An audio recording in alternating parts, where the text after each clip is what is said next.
Okay, let's just double check, make sure everything's going okay. I'm excited about this one. My cat will leave the screen. She won't. Spoilers. She's a cat. They do cat thing. Okay, let's just double check, make sure everything's going okay. Okay, looks like everything is good to go as far as the audio goes. Let's put this down over there. All right, travelers, I am excited. So today is not an MSQ day. Today is going to be a day all about exploring some of the side content that we have recently unlocked so that we can get more of a focus on some of the things that we are going to be doing outside of the main story. I decided to do this on most likely Saturdays or the occasional Sunday bonus stream rather than bogging down the core streams on Tuesdays and Thursdays. Main reason being I plan on putting on very minimal editing into these particular side projects. Cutely, because I think I'm hilarious, I call the playlists for the main story storybooks, and I call these vignettes. So the thing about what that means from a literary standpoint, a vignette is like a side story. So that's kind of what these are. So this current mission is going to be to unlock some of the blues that we have, for example, this one. As well as progressing a little bit in our free company. The free company is enough of a mainline story that I will probably do most of the core missions on the proper channel. Which is... Oh. Forgot that keyboard was plugged in my PS5. Okay, sorry. Cat was walking all over that keyboard. That explains a lot. Anyway, probably going to cover those mostly on the main streams. But... for today, we are going to be covering primarily crafting and gathering classes, specifically the first 5 to 10 levels of each of those classes. 5 to 10 seems like it'll be relatively easy to achieve without having to go through any excess grinding. That way I can kind of encapsulate all of these into one, without having to stress too much about going too long.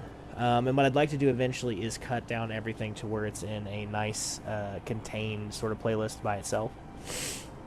So for right now, the streams are in that one playlist, but eventually I'd like to cut it down to where just the Weaver, just the Botanist, right? Instead of it being all in one. And we will probably do that via just streaming, because I plan on passively leveling, via just streaming them by... cat.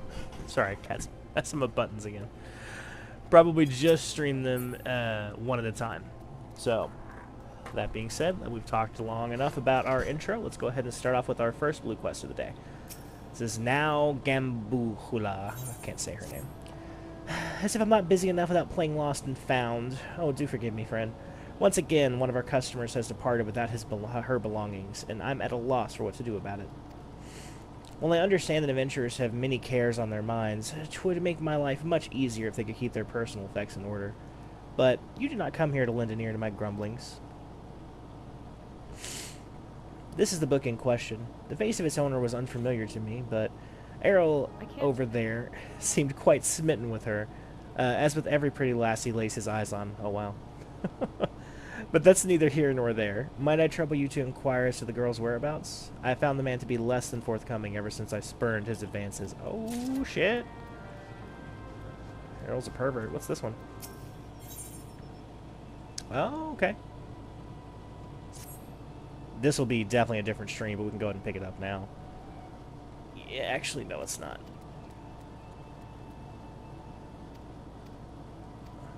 Shit, I wanted to not pick it up now, so okay. If you're poking around looking for work, you must be an adventurer too, am I right? You won't find much here, I'm afraid. Seems the only thing people talk about these days is that nasty bit of business down near Isamhar. Surely you've heard the stories of a strange portal suddenly appearing in the ruins down there? Hey, don't give me that look. I'm only telling you what I overheard from the whalers. They say the other end of it is some sort of labyrinth. The thing is, every time they go down there, they're to map the place out. Nothing is the same. A mystery, if I've ever heard one. Frankly, I'm more than happy to let it stay a mystery. Strange apparitions, booby-trap corridors going down there is nothing short of suicide. Still, the prospect of treasure is awful tempting.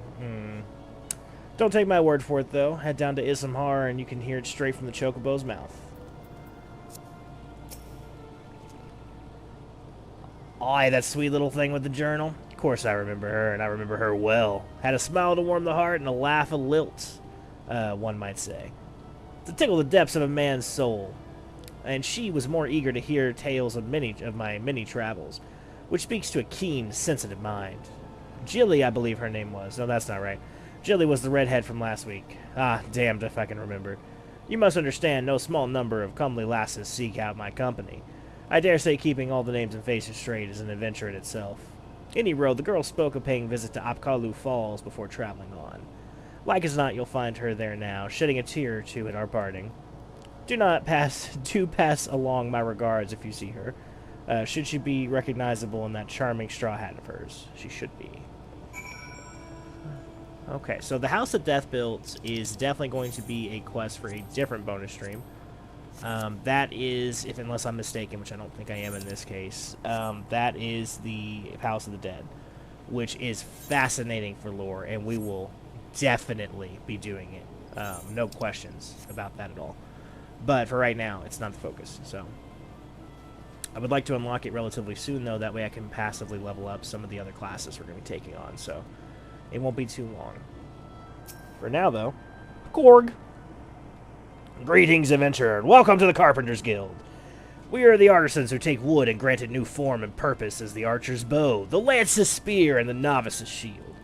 If carpentry holds any appeal, you should consider joining our guild. Might you be interested in learning the ways of woodworking? Indeed. Wonderful, wonderful. Now, before we proceed, I think it only right that I acquaint you with our guild's storied past. Since the founding of Redania, we have built our homes and crafted our weapons from the trees the Twelves would. As our nation grew and prospered, the woodworker's repertoire expanded to encompass a great variety of articles, and carpentry developed into an art. At first, there was no association of carpenters. Each individual worked and sold his services independently. However, the advent of watermills meant that more efficient construction methods were needed, along with formalized maintenance regimes, all of which necessitated organization. The Carpenters Guild was founded to oversee the operation of watermills and promote cooperation between woodworkers. Now, I must mention at this point that we owe much and more to the prosperity of the Great Loam Growery. Thanks to all the hard-working botanists, we are blessed with the finest lumber in all of Eorzea. This confluence of ideal circumstances allows us to provide all manner of goods and services to the people of Redania. My apologies, that was rather longer than I intended. Still, I trust you have gained a greater understanding of our guild. We expect our members to drink deeply... Oh, give me a moment. There we go. Drink deeply of the collective wisdom that the guild has amassed over the course of its history, to actively seek an understanding of wood and the techniques required to work it, rather than simply waiting to be taught. We expect, in short, nothing less than total commitment to the craft. If you wish to start down this path, speak to me once more. I shall explain the enrollment process. Would you like to learn more about the enrollment process? Indeed. Wonderful.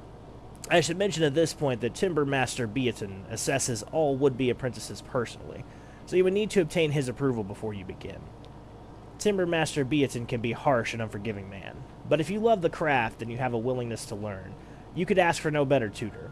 He is quite simply the finest carpenter in Gridania. Of course, it will take you some time and no small amount of effort to comprehend the full extent of his teachings, but you may rest well assured that he will not lead you astray. That said, when you meet him, I would advise you choose your words carefully and, resist the urge to run away. Is he that intimidating? Goddamn.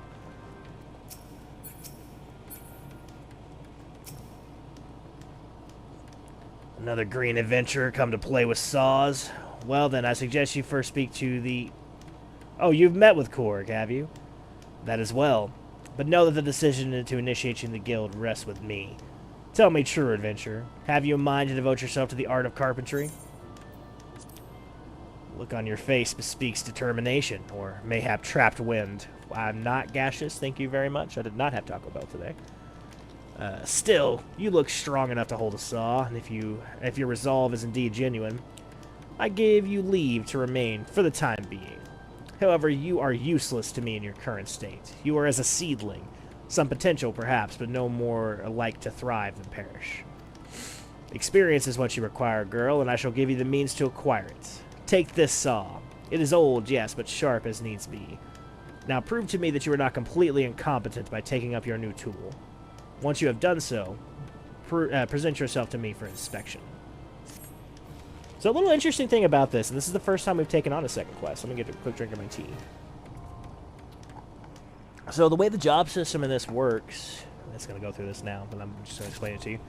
The way the job system in this works is that by equipping different tools in your main hand, that's how you essentially become the other job. Excuse me, I did not mean to strip in the middle of the stream. There we go. That's the reason why I kept my starter clothing. So now, because I have a saw equipped, I am now a carpenter. The way the gear set system works is very easy. You just simply do that. That's it. and now I have a gear set for a carpenter. It's just so simple. I can't imagine them making it more complicated than this ever, because why would they need to?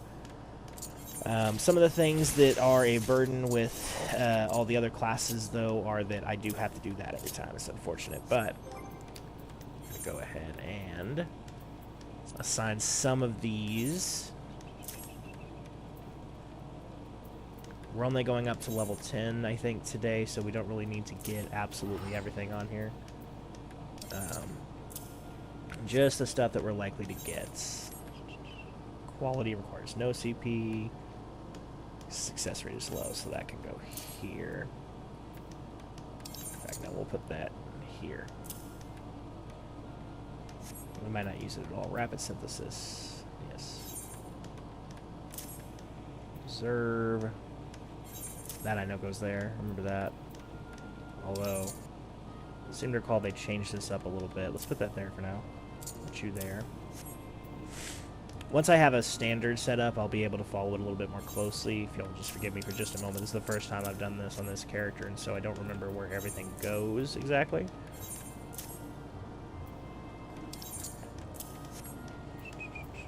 Innovation. This is for touch actions. Venerations for synthesis actions, yes. The main thing for assigning these, at least for me personally, and I would recommend it for everybody really, is for convenience, right? You want to make sure that you have everything where you can remember it. It's for muscle memory, I guess, would be a better way to put it even. Oh, there's a way to find one-on-one. Yeah. For muscle memory. So whenever you put something somewhere, make sure that it's somewhere that you can remember. And then keep it that way for everything else that's similar. So, like, you know, all of these crafting jobs are going to have a lot of distinct similarities, so why am I going to make, you know, the button layout for woodworking different from the button layout to the other, right? No, they're all going to be the same, because that makes the most sense. It doesn't make sense to do it otherwise. As I said, this will take me a little bit longer. I know that's your sort of mega touch move. Would it be there? How do you go into... Yeah, that's right. Okay. And there's that careful. That's the one I want. Careful. I'm not seeing that yet. Precise. Yeah. That can go there. Muscle memory. Ah, there it is. Careful synthesis.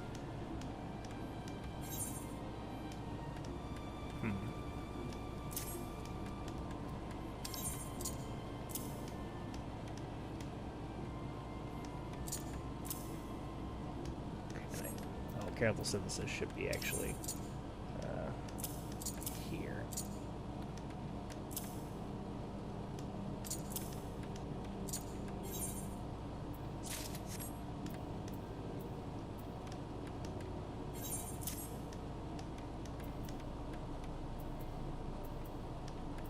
It's kind of the same thing, right? Prudence. I don't think there's a careful touch. Precise touch. That's something different, though. I think that's the one. Don't I have that one signed already? It's the 3 MGP one.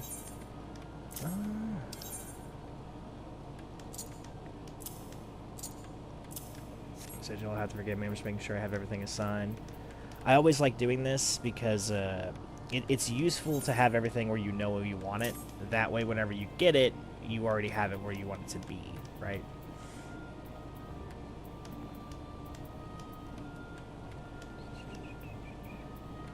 Makes it a lot easier to do.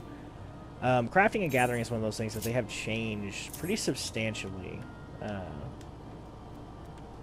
over the years. Okay. That's a combo action, so that can go there. We already have careful. We do not have manipulation yet. Manipulation gives you back durability.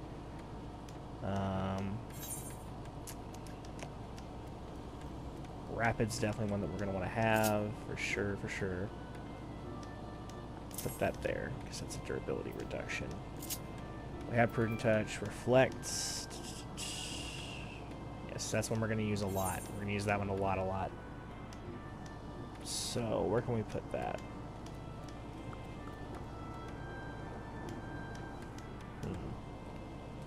What is Observe? Do nothing. So what is Reflects? Increases quality, increases inner quiet. So that's for 300% efficiency. So this is one. So what is Prudent Touch? Durability by half cost. That costs CP, I see. And you're there doing that, so... I know Bagratz is definitely the one where it's like, ta-dow, and that's like your final move. It's been a while since I've done this. It's interesting. What we're going to do is we're going to stop at Advanced Touch. Because it's going to be a while before we unlock these anyway, so it's not really a whole lot of reason to go into the future. What I might do even is go into my other classes where I already have these moves, and then figure out how I laid them out before. Probably when I start crafting, I'll muscle memory into the things that I need. So... for the time being, though, let's talk to Guildmaster Beaton. Good, you have proven that you know how to grip a saw, but do not mistake it for a mere tool, for it is part of you. A part of your arm. Part of you. Of your arm.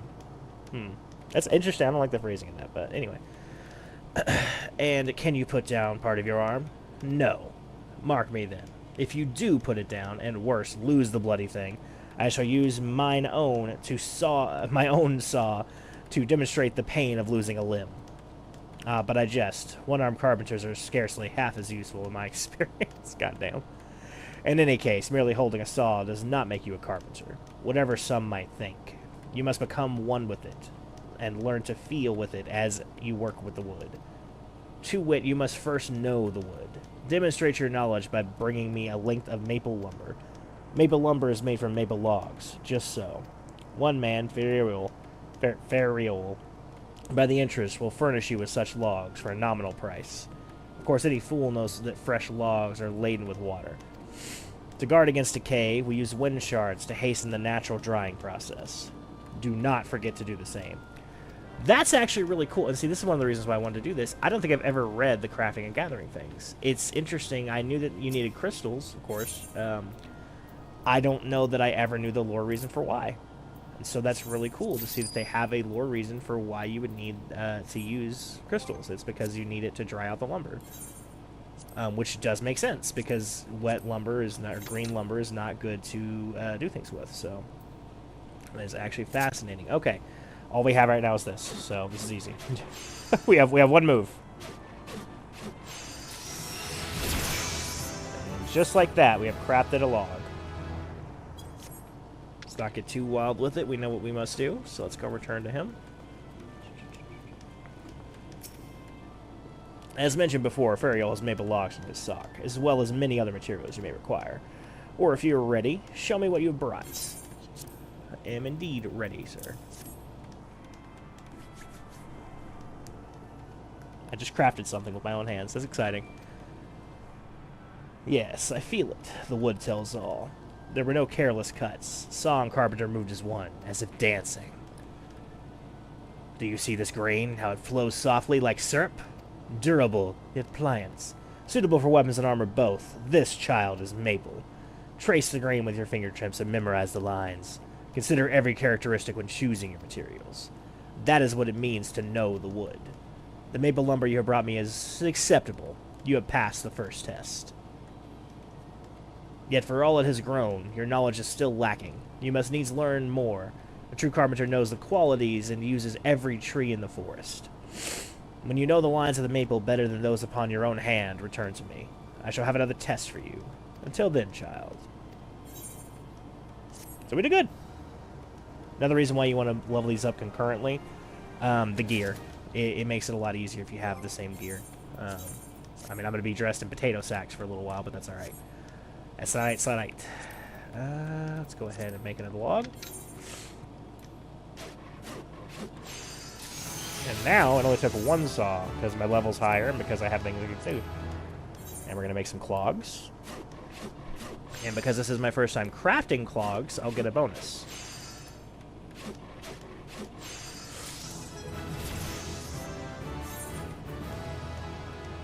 Anything else need just maple? No.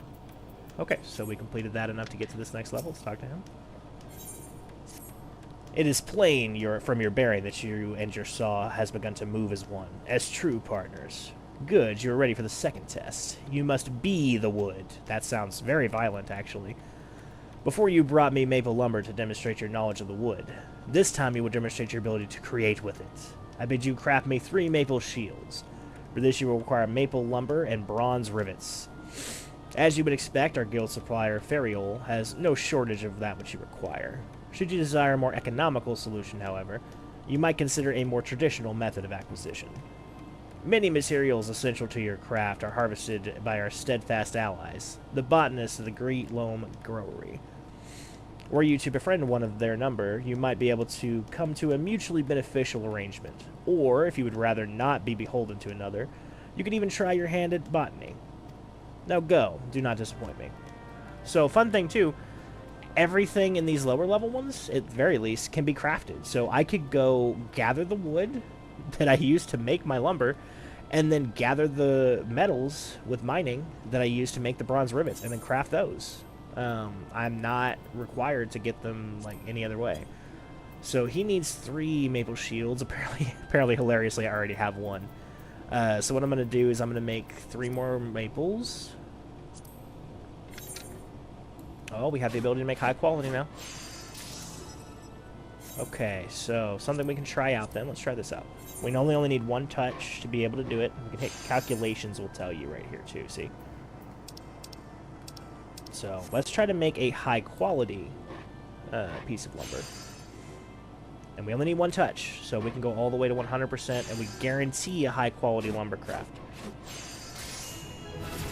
Since that was a high quality, it gives us bonus experience. And then we're going to go here. We need 6 bronze rivets total. Let's go ahead and go sell this to this guy. I'm going to go ahead and sell all my stuffies here.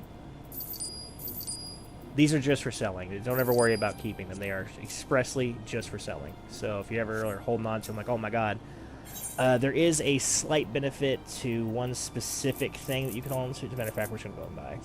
Yeah.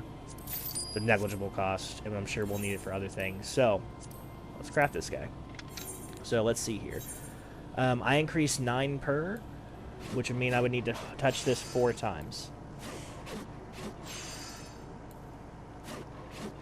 Very basic math. I know math is scary for a lot of people, but I promise you that one's not bad. So we can touch 2 with quality, and then we have a 13% chance of yielding a high quality square shield. That is not great, and we will receive better options later, but for right now, not that big a deal. 1 more. Okay, since we used a high quality lumber in our materials, if you notice it jumped up to 3% on the other. Also, you see where it says condition? That's normal, and I think it will remain normal until we receive a specific level. But there are different conditions. To my knowledge, it doesn't affect synthesis, which is the actual progress on the line, right? But it does affect quality. So if you do a quality move on an excellent or good condition, it will increase the amount that you gain, which is pretty cool.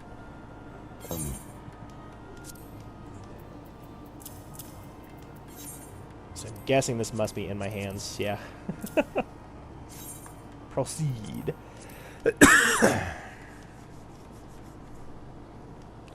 You are no workaday carpenter, that is much as plain. Well done, child. Your shields are most satisfactory. The patterns of the grain, the lingering scent of maple. Your choice of materials is excellent, and your construction above criticism. Few carpenters could claim such skill. The Elves once favored shields of wood. Did you know this? Today it is not so. They, like your adventurer brethren, are wont to choose the security of an armorer's metal. But a shield of wood provides ample protection for a lower price. It is readily made and readily replaced if broken. And while not so sturdy, it may yet serve to spare a man his doom just as readily as any shield of metal. To imbue shield and spear with your strength, to pour your life into the wood, that others might preserve their own. This is what it means to be the wood. Such responsibility is not to be taken lightly, child. You have passed the second test, and in so doing you have earned this amateur's claw hammer. Though a saw will suffice for many tasks, a carpenter who would wield blade and hammer both can perform his trade with greater ease. If you wish to improve as a carpenter, it is essential that you learn to use two tools in combination. Continue to refine your skills, and return to me when you are ready to take the next step. This is talking about all the things I've already said. I know how I normally always say take the money. In this case, yes, we're still going to take the money. So let me see if this is valuable or not. At low levels, it just doesn't really matter much. Okay. So we are level 9. He requires us to be whatever the other level was, so no big deal. We actually have some rivets now, so we can craft amateur spinning wheel. So let's do that. We need 2 more logs. I'm going to show you guys something called quick synthesis, which is something I have? Question mark? Do I not have access to I don't seem to have access to quick synthesis yet. Interesting. Well, easy enough then. We need 2 more logs. Pop that bad boy on there. All right. And let's make that amateur spinning wheel. This is level 5 craft, and it's a first craft, so it's going to be significantly more bang for our buck as far as like the control goes. Listen to the little hammer going. Give me one moment. Let me just move this to where it looks a little bit better on my screen. I don't super love that it's taking up like 90% of my viewing angle right there. There we go. Much better. I prefer that. Okay, so back to it then. Let's go with... We'll go with control. We only need 1 more hit, so no big deal there.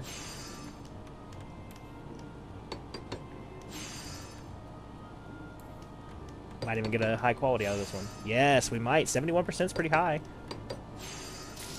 Ah, just a regular quality. That's okay though, travelers. No big deal there. Let's see here. Knock on wood. That was the achievement. That's hilarious. I see by wearing of your saw blade that you have not neglected your carpentry since we last spoke. Very good. You will soon be ready for your 3rd and final test. In the meantime, the guild has need of your services. You are familiar with ashwood? Ah, but of course you are. I bid you craft me ash lumber. A simple task, you say. Then you shan't have trouble crafting me 12 lengths. This is no jest. We used our last few mere moments ago. So you see, the assignment is motivated purely by practical concerns. I would ordinarily handle such a trifling task myself, of course. But I am feeling unwell, and I do believe you would benefit from the practice. Now go, and do not disappoint me. Alright, let me get some ash lumber for Beatson here. This is the last quest we plan on doing for right now. I believe he was selling ash logs. Yes, he was. So 99 of those, please. Thank you. Ethereal. And those are going to go up in level. So we're now going up in level to this. Ash lumber. 12 of these is going to be no issue. No issue at all.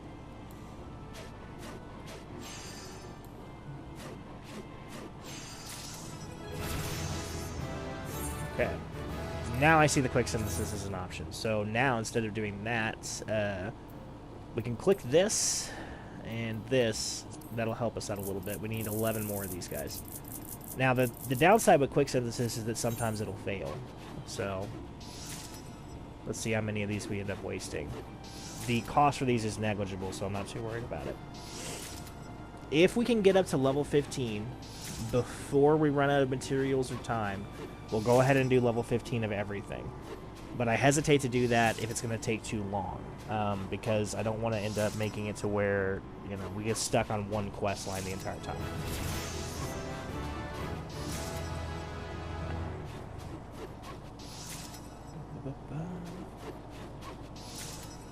Okay. There's our 12 lumbers.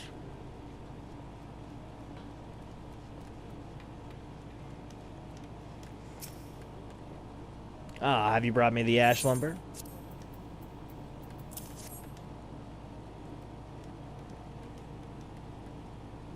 Such a prodigious quantity. Thank you, child. You have done your guild a great service. Ash lumber is renowned for its unparalleled flexibility. The quality makes it ideal for use in bows and myriad other weapons. By the same token, ash lumber is easily worked and thus ideal for learning the basics of our craft. Such a versatile material is understandably popular, and so we always have need of more. It may also interest you to know that ash possesses certain medicinal properties. Tea brewed from its barks eases various complaints. Complaints such as that which I am presently afflicted. Suffice to say, I am pleased that your lumber is dusted with a sufficiency of bark fragments. Fragments. I almost said fucking fragments. Oh, I need more caffeine in my life, traveler. Sorry. But let us return to the subject of carpentry. You have proven yourself more than capable of working without my guidance. If you wish to market your crafts to others, speak to Gontran in the Caroline Canopy. He has an abundance of guild leaves waiting to be fulfilled. Continue to refine your skills and return to me when you're ready to take the next step. So it seems like there's something going on with the guildmaster, so that's interesting.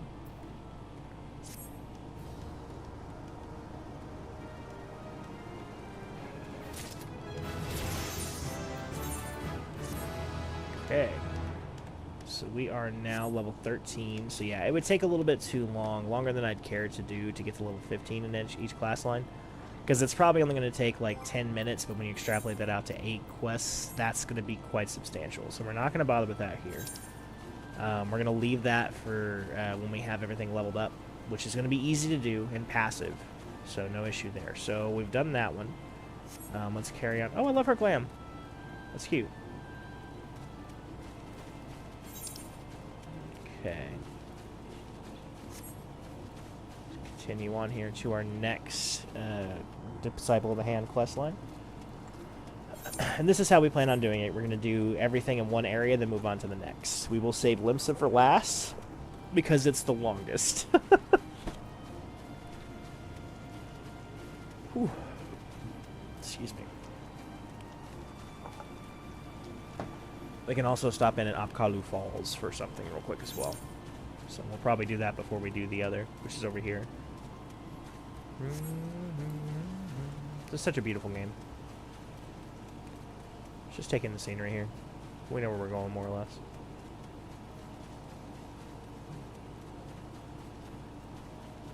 I just love it. It's so serene looking.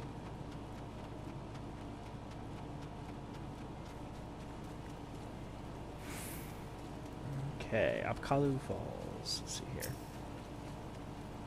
Millith, that was her name. Pardon, I don't believe we've met. You something of mine, you say?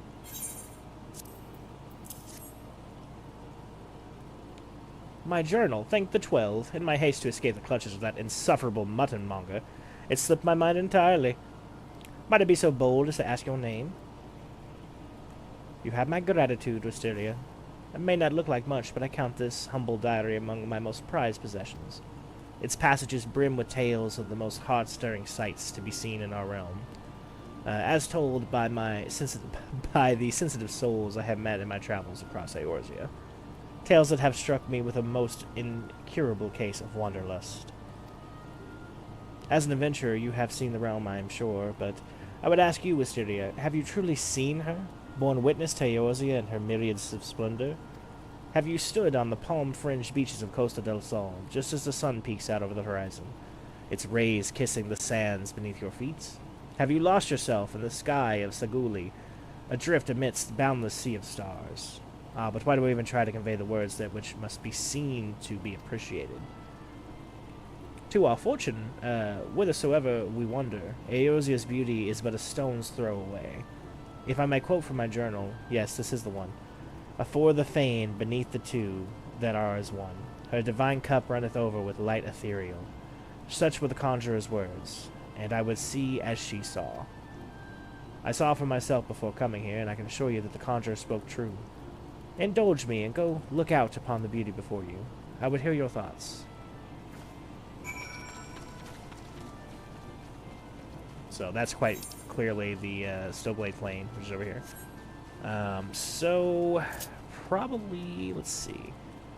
that is something I do plan on doing, and so it's important that we go ahead and get that situated. Lookouts.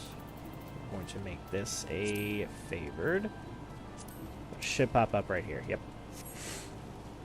It's honestly almost worth putting it on your hotbar, because we do plan on doing that. That's an excellent way to get some very good environmental stories in. And I like it. I like collecting things. I mean, I love Pokemon, so it's a pretty good indicator. And this is not like a 100% completion run, but it's as close as makes no never mind to what 100% completion one would be. So, looking at it, still Glade Fane. I like things that make you stop and, like, from a gameplay aspect, give you a benefit to looking at something. Like, that's something that they didn't need to do, right? They didn't need to give you this lookout log. But by doing it, they give you, like, some information about the area. Even if it's, like, in some sort of poetic sort of prose, it's still like, hey, take a second and go look at the thing that we've made, right? Come see it. Like, be one with it for a minute, and then you can move on. And again, I know that's very, like, poetic and hibbity-dibbity or whatever. And I get that. But it's lovely, and I don't care. So there. We are almost done with this quest, though, we'll say. Then we'll carry on with the leathersmiths and the other.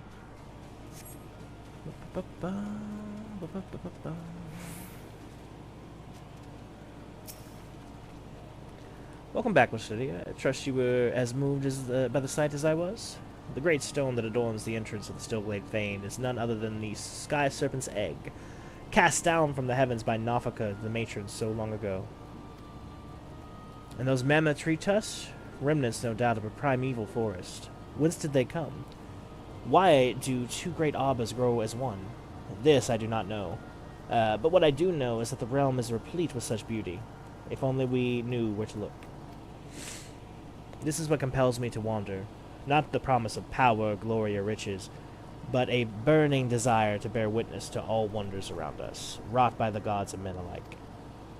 Though we have just met, the twinkle in your eye tells me we share the certain aesthetic sensitivities. It would be my pleasure to gift you with a sightseeing log of your own. In its pages you will find my record of most stirring sights in the realm. Both those I have seen with my own eyes and those I have, thus far at least, only heard of in my travels. No doubt you adventurers keep you occupied, but is this not all the more reason to take in the sights as you travel? That both body and mind might enjoy a moment's respite from time to time. And who can say, perhaps you will discover glorious new vistas that have eluded even me. With that, I wish you safe travels, Wisteria. When you have seen all there is to see, pray return to me. I would like nothing more than to share impressions with a fellow sensitive soul.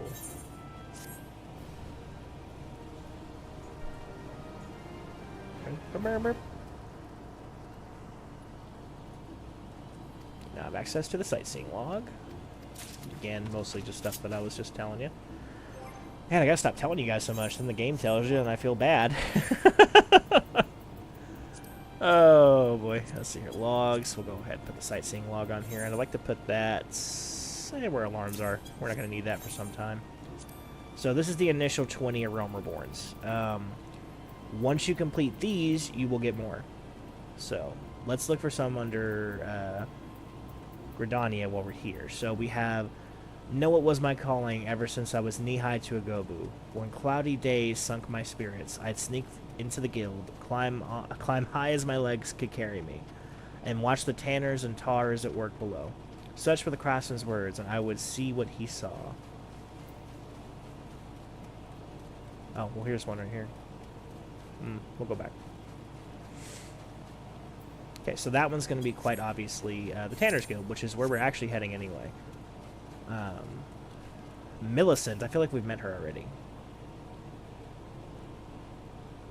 Real quick, though. We're inside the Tanner's Guild, so there should be somewhere we can look out of here. Does it not prompt us with a blue dot? There should be a blue dot somewhere that will show us. The Tanners and Tars are definitely craftsman of the Tanner's Guild, presumably.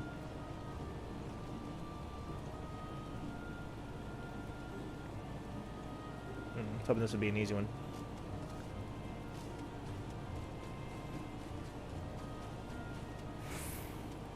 Let's see, like an upstairs thing.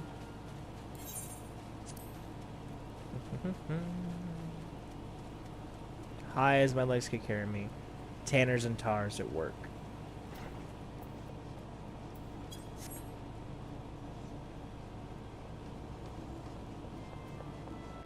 I mean, this would be fairly high.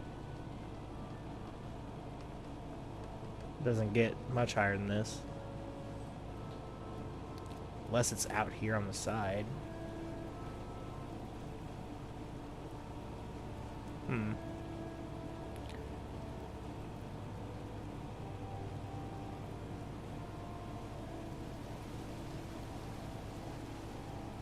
Yeah, I'm not seeing one.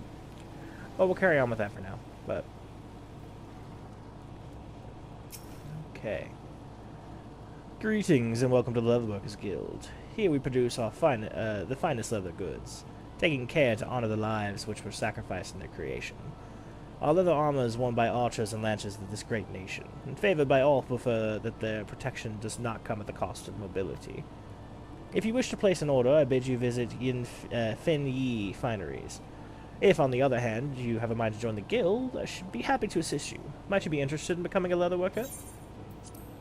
Nothing would make me happier than to welcome a new initiate into our ranks. However, it is essential that you first understand the burden that every leatherworker must bear. As you cannot have failed to notice, the Twelves-Wood are blessed with an abundance of life, and we Gridanians have long hunted the forest creatures for both nourishment and clothing. Gridania is unlike any other place. The elementals that watch over the Twelves-Wood have never looked kindly in the taking of life, and those who flout their governance do so at their own peril. The elementals decreed that life not be taken without due necessity, so the Trappers' League was formed to regulate the hunting of animals. The Leatherworkers Guild was substantially founded to manage the fair and equitable distribution of pelts. Nowadays, adventurers are a major supplier of pelts, and the leather goods have become widespread, but in times past they were rare and precious. The Leatherworkers Guild has not forgotten those times, and we treat leather with no less respect than the living creatures whence it comes, and craft goods of the highest quality. In so doing, we honor the lives lost and minimize the need for further killing, an oft-forgotten benefit of our products' surpassing durability. Our guild is also the sole producer of the famous Fin Yi brand of leather goods, the pride of Gridania. These products represent the ultimate expression of our core tenets and transcendent technique which shaped them. Know, though, that being a guild member does not automatically make you a Fin Yi artisan. You must earn the right to become one. For most of the leatherworkers here, having the fruit of their labors bear the Fin Yi brand is a yet distant dream. That is the life which awaits you, should you choose to walk our path. Success will not be handed to you, but I guarantee that you will have the opportunity to seize it. So if you wish to make a name for yourself, and craft goods which are the envy of all, you have come to the right place. Speak to me once more if you wish to learn more about the enrollment process. So I joined the Leatherworkers Guild. I have indeed. Very well. I invite you to speak to Guildmaster Geva. She is a brilliant artisan. I'm personally responsible for the creation of countless Fin Yi products. You have doubtless heard her name before. The Guildmaster's patterns are uniformly elegant, and with them even a novice craftsman can cut their materials with minimal waste. It is for her to decide if you are fit to join us. She can be found in the work area within.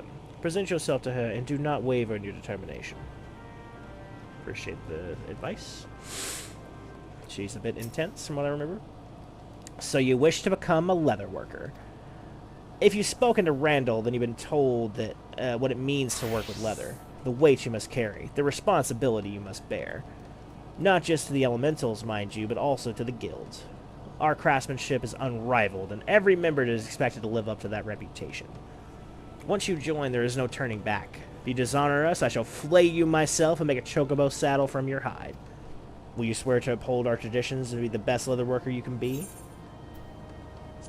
Very well. You may learn our craft within these walls, though you seem ill-equipped to even that. Wow, rude.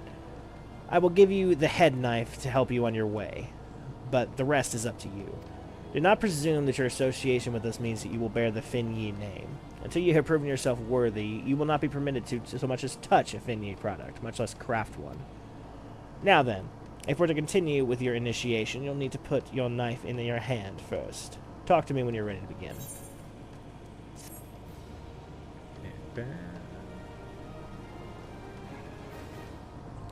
Leatherworker unlocked.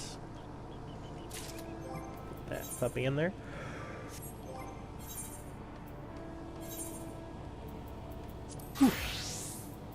Make ourselves decent again. There we go. And pop. Okay. Well, you passed the first test, gripping your knife by the handle and not by the pointy end. Now it's time to see how well you wield it. Making a circle of leather. You'll need an animal skin to do so. Newcomers to our craft often imagine that they need to hunt in order to obtain the materials. But if you have the sense the gods gave a chocobo's arse, you'd realize that's hardly the case. Osgith, over by the receptionist, sells most of the items commonly used in our craft. However, she cannot supply you with earth shards. And that's it for my advice. The rest is up to you. Once you've made the circle of leather, bring it to me to be inspected. I can't say it. I have great expectations for your work. Just see to it you do not waste good skins. Now, away with you.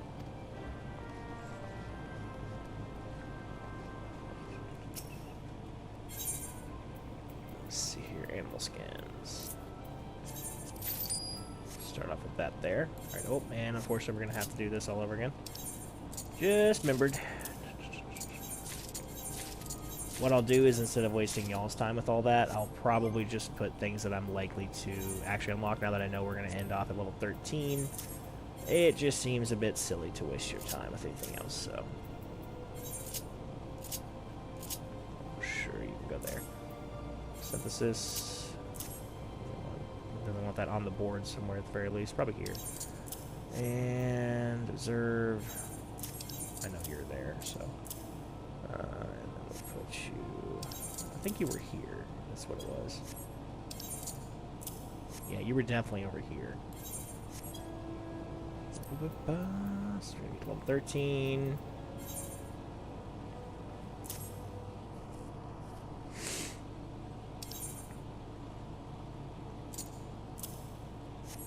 Okay. And let's real quick switch over to Carpenter. Just trade out these two, put that there, put this there. And that should do it for now.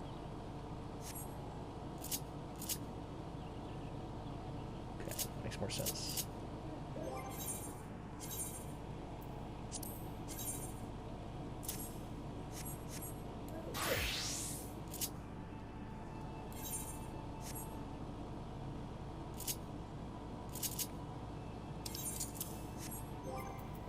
Definitely want to put on everything is definitely this. Okay.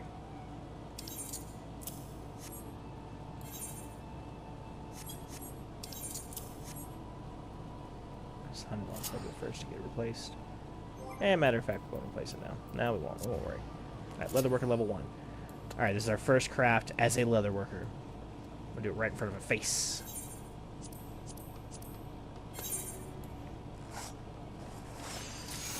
Bam. How you like me now, Gather? Isn't the leather ready yet? When you finish, bring it here to be inspected. See August if you lack the necessary materials. I got it. Aye, this is indeed leather, after a fashion. Your work is amateurish in the extreme. The leather is unevenly tanned and practically unusable. But you show promise. Well, about as much promise as the leather you haphazardly crafted. Still, it is apparent that you paid due respect to the life which it came. Had you performed any worse, I'd have cast you out without a second thought. But you didn't, so I won't. Approach each task in earnest as you did today, and I'll continue to advise you. However, you alone are responsible for your development. This is a business we're running, and neither I nor your seniors have the time to hold your hand. Apply yourself to learning our technique, and return here when you have acquired some skill. Mayhaps then I will have an errand for you to run. That's the exact same Kurta I'm wearing now. Yeah, I'm getting a lot of those. The inventory is just going to be full of Kurtas. Alright, let's make one leather. Yeah. We'll craft up 5 of these guys.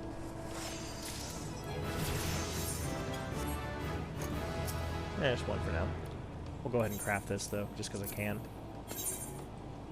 Let's see here. 9. 3 touches. Let's see if we can get a high quality. Might as well.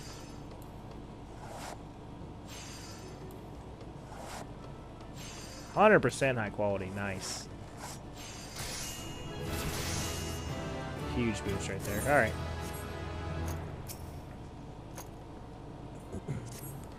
Getting used to that knife I gave you?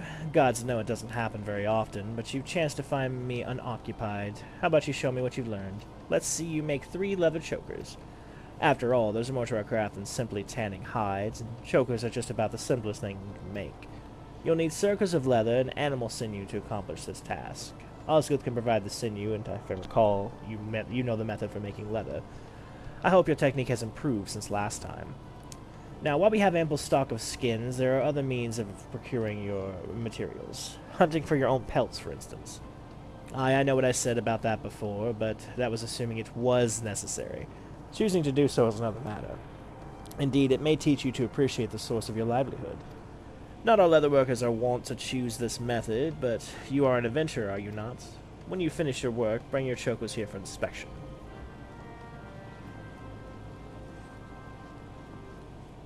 Yeah, I'm just gonna buy mine, sorry.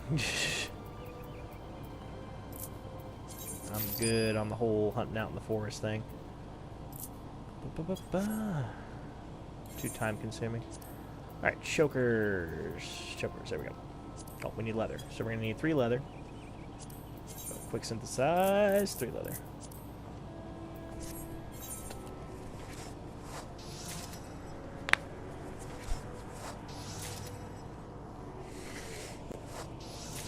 Oh, stretch out real quick, travelers. Alright, let's see here.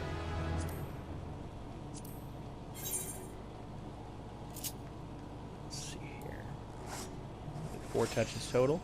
So this is pretty much the exact same as the shield. Oh, look at that. We got a good.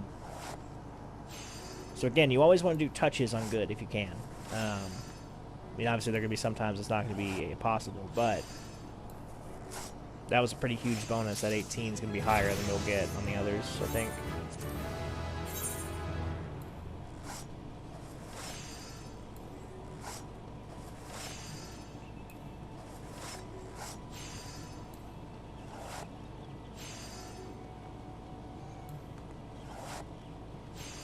Oh, see, that sucks, because we got an excellent, but we can't use it because we have to craft or we'll lose, so. 'Tis unfortunate indeed. Deedly-deedly-doo.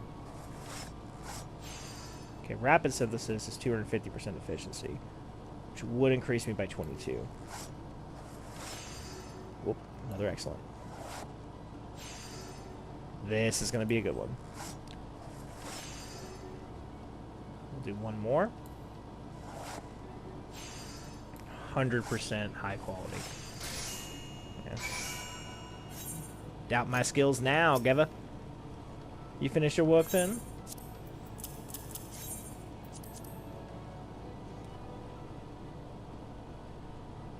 I suppose there is a knife with these leather chokers. The truth be told, an Opo could have achieved similar results given skins, sinew, and time. Oh, but I don't mean to make light of your efforts. You fulfilled the order precisely as requested. A job well done. Now then, I will teach you something to supplement your learning. Through physical training, the body can be made strong and resistant to injury. Not so the throat, which ever remains a vulnerable point. Although a leather choker provides less protection than a metal gorget, its simple design can make it ideal for everyday applications. This simplicity also makes it an ideal choice for beginners practicing basic techniques, and for guildmasters assessing their progress. As you are, you would make a passable leatherworker, one among the nameless multitudes who scrape a living out there. Whether you rise to become something more is contingent upon your efforts. Consider this amateur's all a reward for your efforts thus far. You will find it an indispensable partner to the head knife as you continue your training.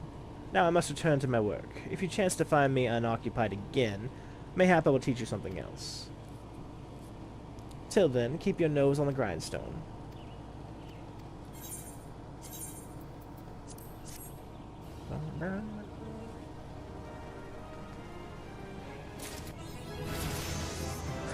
Perfect, perfect. Level 10, don't even need to craft anything else. Okay. How are your techniques coming along? If you honestly think you've improved, then I have a new task for you. But before then, let me ask you, are you familiar with the FFXIV brand, are you not?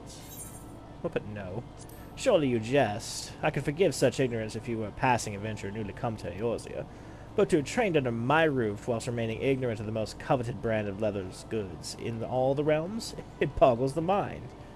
Anyway, all goods are sold under the distinguished FFXIV name, are crafted by none other than our leatherworkers. We've been asked to fill an especially large order on short notice, and so our stores of hard leather are nearly depleted.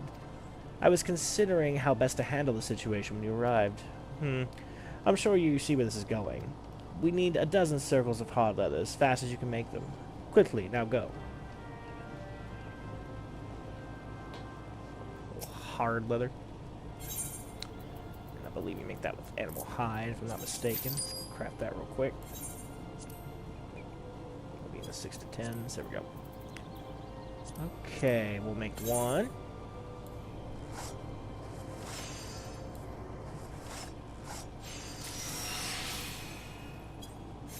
And now we should be able to quick synthesize and make the other 11. Oh, forgot to take that box. So we might fail now. Generally speaking, it seems to me, and I have not read this anywhere, this is just anecdotal, it seems to me that if you don't check that box, then sure, yeah, you might get some high qualities, but you seem to have a higher chance of failure.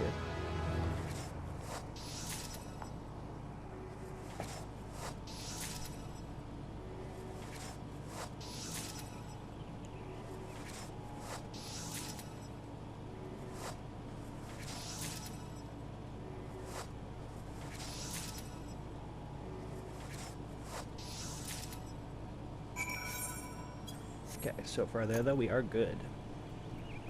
Go pass in our hard leather. Please tell me you brought the hard leather. So many jokes I can make. Well, well, this is better than I expected. It's more difficult to boil leather than to tan it, but the process results in a stronger, more durable product. These properties make hard leather the material of choice for those who prefer stouter armor. The fruits of your labor shall serve the guild well, as training materials for new initiates. That's the first time I think I've heard my character make a noise. You seem troubled. Surely you did not imagine that your leather would be used in the construction of FFXIV goods? Oh gods, no. Only our elite leatherworkers, hand-picked by me, are permitted to make wares that bear the FFXIV name. While we had enough hard leather to complete the FFXIV commission, some of the materials used, despite being of excellent quality, were originally intended to be distributed as practice materials. As such, the initiate supply ran dangerously low. Come now, there is no call to be disheartened. Do you not see that the furnishings of the beginners were supplies? You have proven that you are no longer a beginner. You have given them that which you could not make themselves. When you first arrived, I would never have entrusted you with such a task. Make no mistake, you are improving. Why, at this rate, my great-great-grandchildren may yet commission you to have a shoe sole, or even two. Speaking of commissions, I think you've proven yourself sufficiently skilled to handle orders without my supervision. Go to see Gontran of the Carolyn Canopy if you're interested in taking on a few guild leaves. You would gain much-needed experience and earn yourself some coin besides. But enough chatter. Come and see me again when you have further refined your technique. Oh, and if you make it during my lifetime, I dare say you'll find me in a more talkative mood. Every once in a while, there's a sentence in here that is just so difficult for me to read, and I do not know why, but...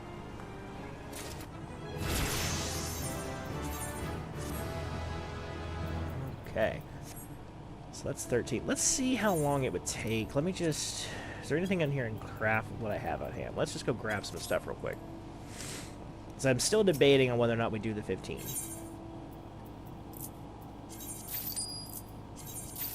3 of those already. Iron rivets, that's a hefty sum. We'll wait on that. We have these. Oh, we don't. Oh, let's make lumber, I see. Well, crafting those is part of the fun, so we won't do that. I think this is made with flax, so I don't want to buy that either. Fuck it, we'll buy it. It's cheap. And beef sinew. Yep, we need that. Lone ship. Yep. And rebar. It's too expensive. Lumber. I can craft this. I'm not interested in doing that yet. Grab this though, because it's cheap. Okay. Just real quick. See what we can make on here that we haven't already made. First, let's do this.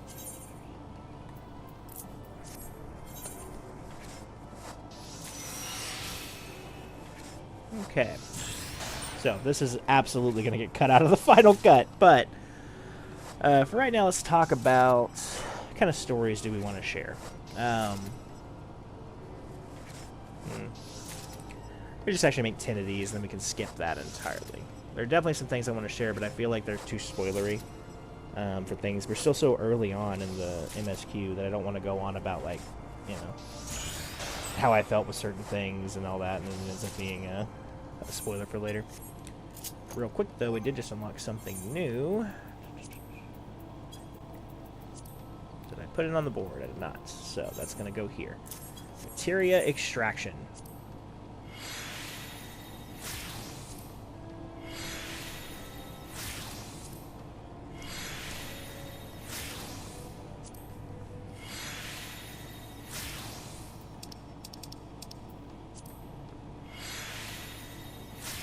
This is basically just free stuff. There's just no reason not to do this. Even if you sell them for like a pittance of gil, it's still money, and there's no reason not to do it. Okay. Can now make these. We'll carry on making stuff.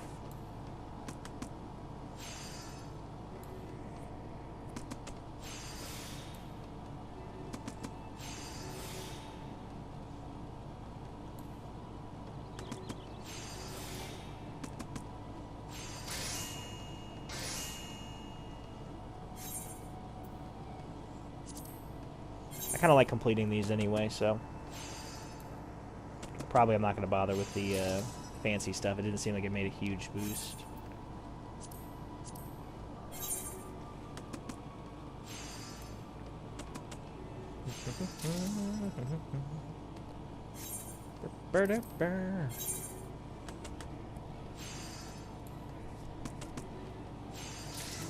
Of course, if we can reach level 15 quickly, we will probably go in and go back to the Woodworking Guild and go do that one.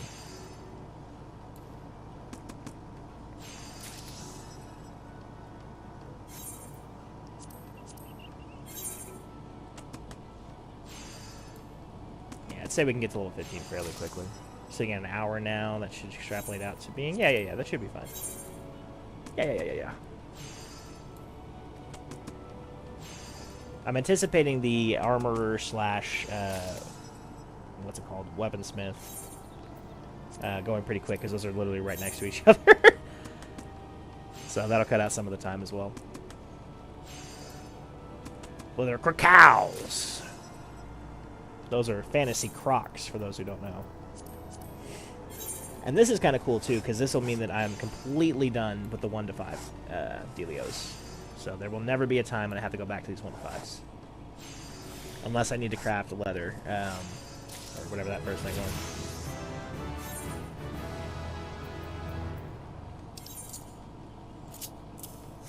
Okay. Yeah, we completed all the 1 through 5s. This is 100% complete. There's not a single one missing completion. Yep. Recordable. I completed. Apply. Alright. Nice. Alright, let's talk to this lady. Oh, Westudia, you couldn't have come at a better time. We urgently need someone to craft a pair of hard leather callagi and hard leather choker. Do you think you can handle both? To explain the situation, I had entrusted the commission to another leather worker. but found the quality of his work so wholly unacceptable that I had no choice but to demand that he start again. Naturally, I gave the fellow a sound dressing down, reminding him that he has dishonored the name of Fin Yi and so on, only for him to run off bawling, leaving a trail of snot and tears in his wake. Needless to say, I was I was more than a little concerned. After all, there was a very real possibility that I was going to keep the customer waiting. But thanks to your timely arrival, everything will be put to rights. As I've already mentioned, I need you to craft 2 articles in your overly sensitive colleague's stead. This will be your first task undertaken for Fin Yi Fineries. This is an opportunity few leather workers receive. See that you don't squander it. What is it? Troubled by the crushing weight of expectation? Well, you may cast your fears aside. You've done yourself credit thus far, carrying out my instructions with nary a complaint and taking all my criticism on the chin. I know that you won't shame us, and even should the worst come to worst, I know you'll have the good grace to go to the customer and apologize in person. But enough talk. You had best get started if you're to complete the order in time. Okay. Hopefully it's still turned on. I was hoping that would not be turned on anymore. Because I know I'm going to need more hard leather. So we need to make hard leather Caligy and hard leather choker. And these will become more complicated as we go on. So hard leather Caligy, which I'm not seeing. It's probably somewhere else. I'm sure it needs hard leather. Arm guards. Caligy, yes. I have everything but the hard leather. It needs 1. And the hard leather choker, which needs 1. Okay, easy enough. So we'll go back to hard leather. Let's just craft, say, 5 of these bad boys.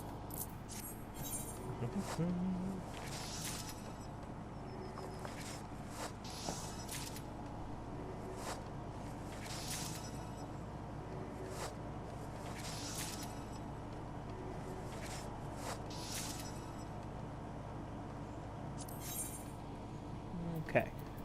And then we need the choker, which is at the very bottom. Let's see if we can craft this in high quality. I'd love to do that just for the fun of it. Ooh, we have veneration now.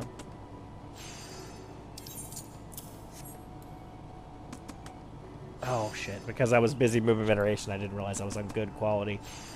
Ah, well, that's fine. I don't think we're going to make it. I don't think it would have mattered. I don't think it would have made it even if we had the other. No, we might have done. Would have been at like 20%. That is A-okay, though. It didn't need to be high quality. It just needed to exist. And Caligy, yep.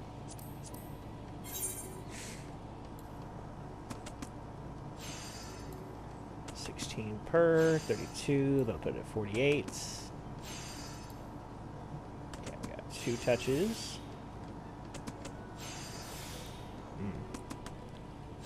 No such luck there, huh? Alright. Let's turn this in here. 2 pieces already, you say? That remains to be seen.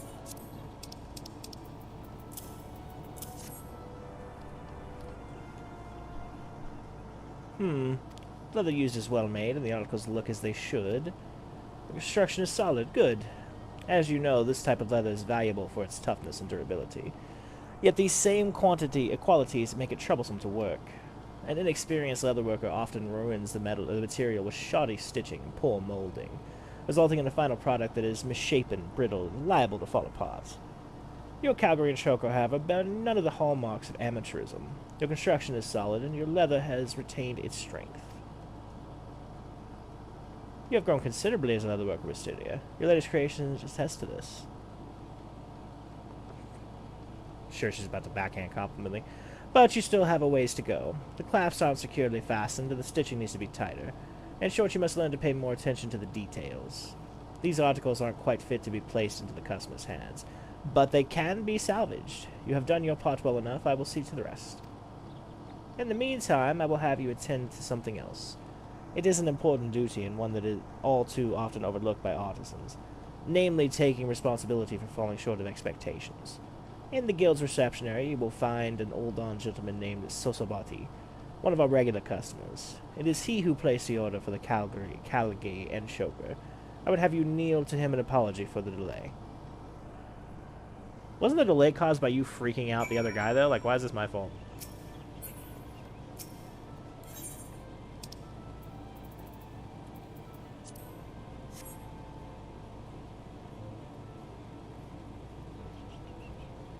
What? My little minion's almost bigger than he is. Huh? What in the names of 12 are you doing? Get up. What's that? My order was delayed, you say? Is that all? And here I was thinking something terrible had happened.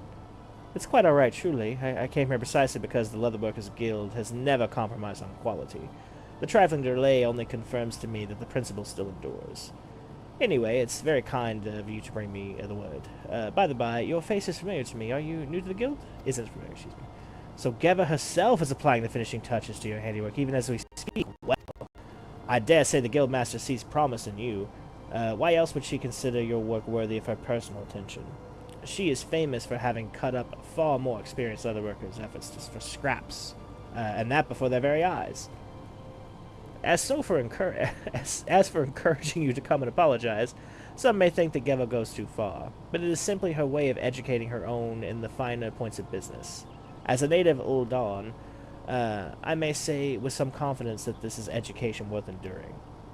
Well, it has been a pleasure to meet a rising star of the Leatherworkers Guild, and that is not so hollow flattery I speak.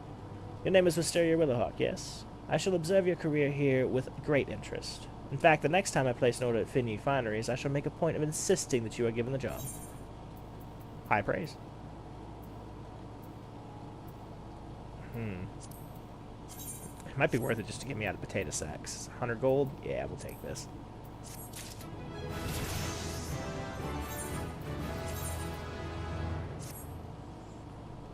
I'm no longer in potato sacks. Yes, well that's going to be a while. So that's level 20. That will require us to either hunt or purchase. So we're not going to worry about that right now. We are going to go back and finish up the other woodworkers though.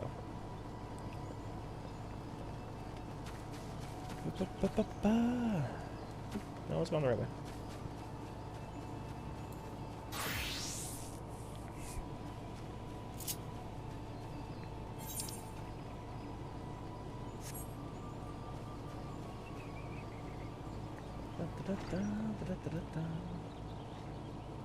And what else do I need from here? It's only use sell brass ingots. Ooh, that's quite pricey.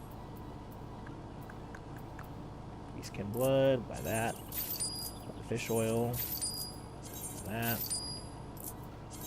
And these are just cheap things that you're gonna need a lot of, so I don't really mind buying these in bulk. Crow feather, yeah.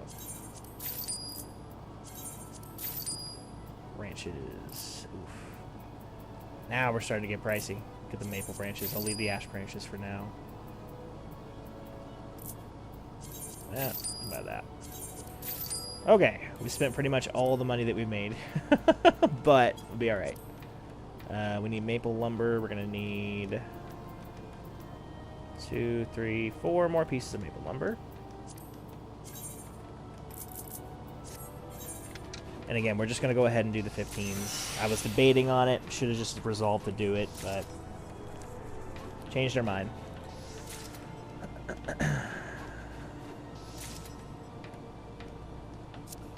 Synthesis. Pull out these. And we're just going to do the same thing we did on the other. We're just going to go ahead and do the level 1 through 5 to complete our crafting log down there in that regard. And then from there, we'll see if we need to do a couple of the others with the ash lumber.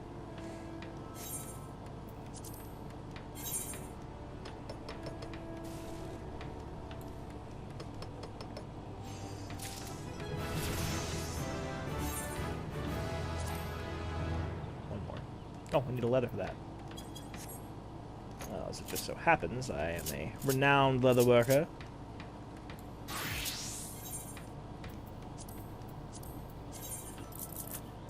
Nah, 99. We'll do 5.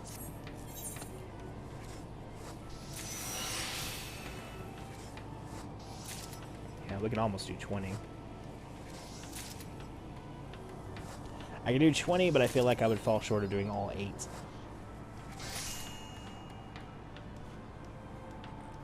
Oh, it's good to stretch. There we go.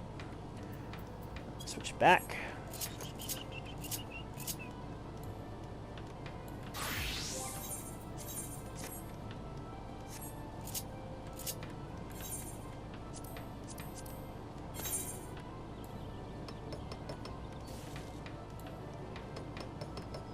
So I'm failing at this because this has a relatively low success rate. But I don't usually care, because usually it's less hits, but in that case it failed pretty often. It was quite annoying, so we'll just move on. Let's see here. Bronze spear. We need maple lumber for that. Let's make some ash lumber, actually. Like 7.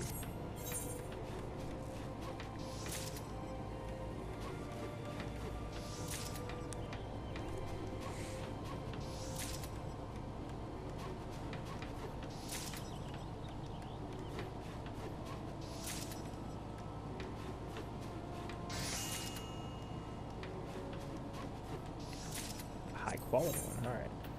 What is the highest level recipe that I'm capable of crafting right now? Probably something in ash. Yeah, this one here. Right, let's see if we can get this, and that should hopefully, ideally, put us over the edge.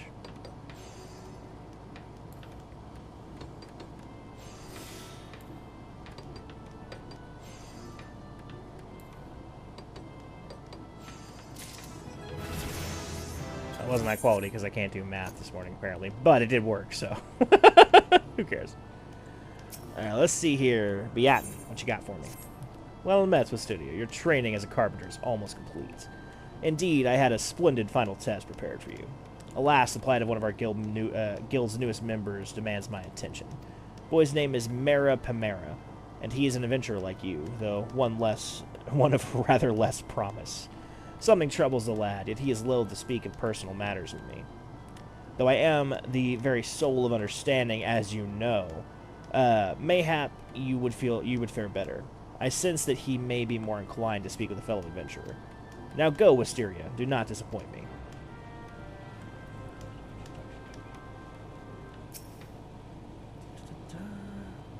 God strike me down for a fool. I'll never be able to finish in time. Please, you must help me. Can you make ash short bows and feathered harpoons, can't you? You see, I went and forgot that I had already agreed to craft 2 weapons for the Archers and Lancers Guild for delivery no later than, well, today. But today I am also obligated to complete an order of 100 links of oak lumber. The point being that I can't possibly do both. And Timbermaster Beatin is a veritable terror when his wrath is on him. If I dare neglect either duty, he surely will not spare me his saw. That's violent. So while I labor over this lumber, might you consent to craft the goods for the guild? Thank you. Oh. And when you finish them, I'd appreciate it if you could deliver the weapons to the relevant guild masters. Godspeed. Okay. So we need to craft a feathered harpoon and an ash short bow. Feathered harpoon. We have everything needed. Nice. See if we can make good qualities for these guys. Let's try a rushed. Now. Got one. Okay. So that means we only need one more touch.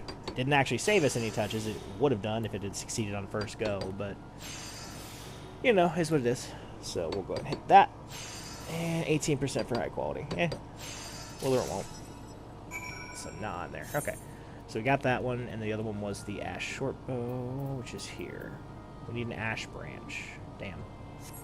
Deliberately didn't buy those because they were so pricey. We only need one, though, so we'll buy one.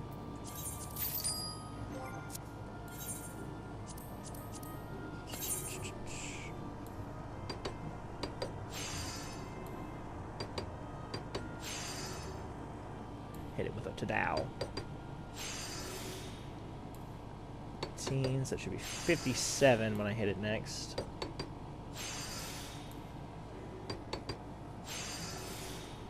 Do I have you yet? I do.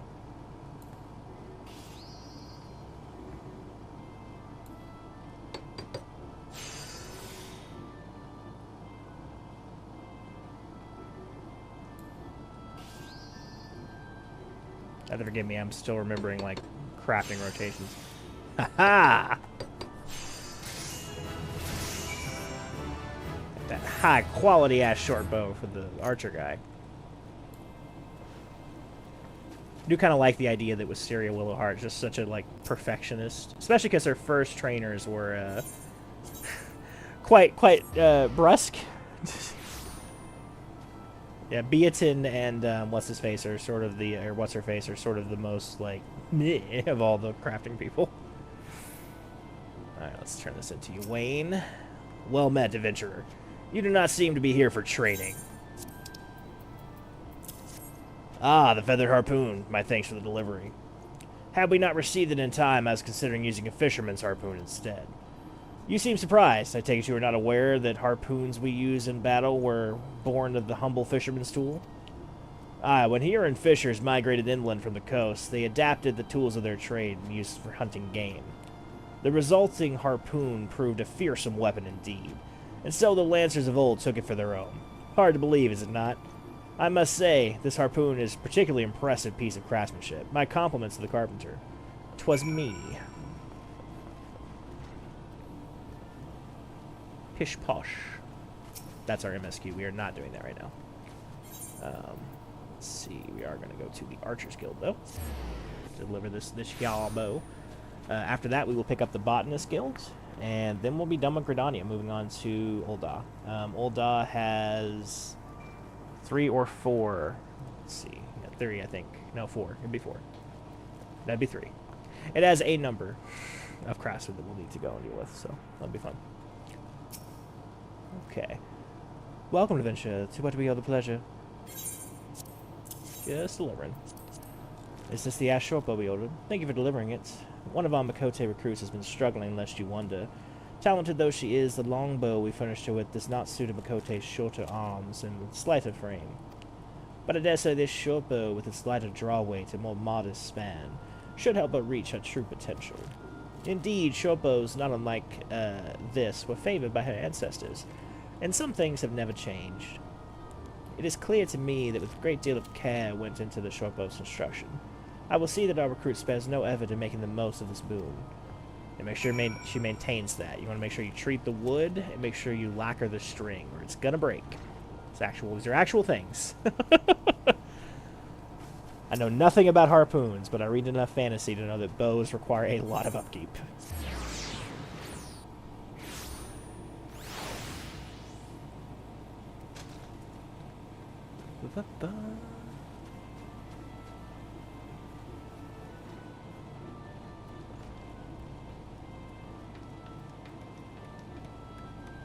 Okay, let's turn this guy in.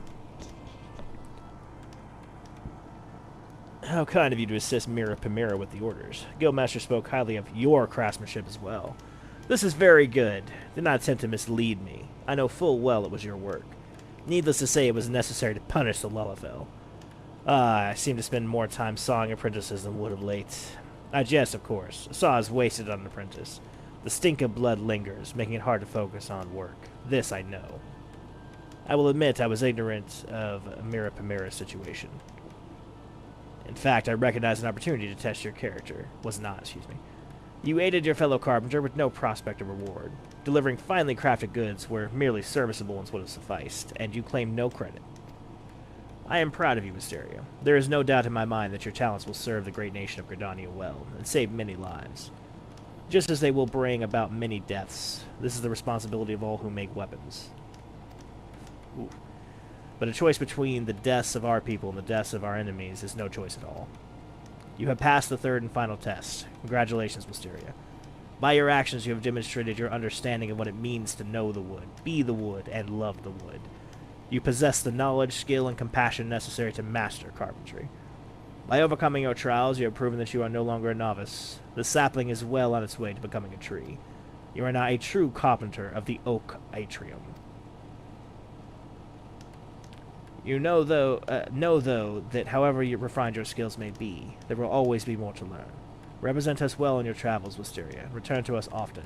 You shall always be welcome. It actually got really nice there at the end. What color would this one have been? Yeah, I prefer the pink. Let's get some more little goulashes. Yeah, we're fine. We'll take the money on that one. Just the control. I got the other because craftsmanship is good, and it came with both. So the stats were quite nice. Damn, I really could do the 20. Better hammer as well. Okay. So, we're going to change back into White Mage. And let's take a quick little jaunt, shall we? A little jiggity jaunt.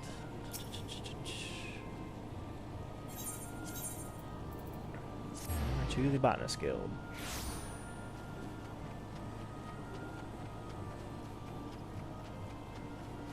Oh, that's the wrong house. I feel like I do that every time.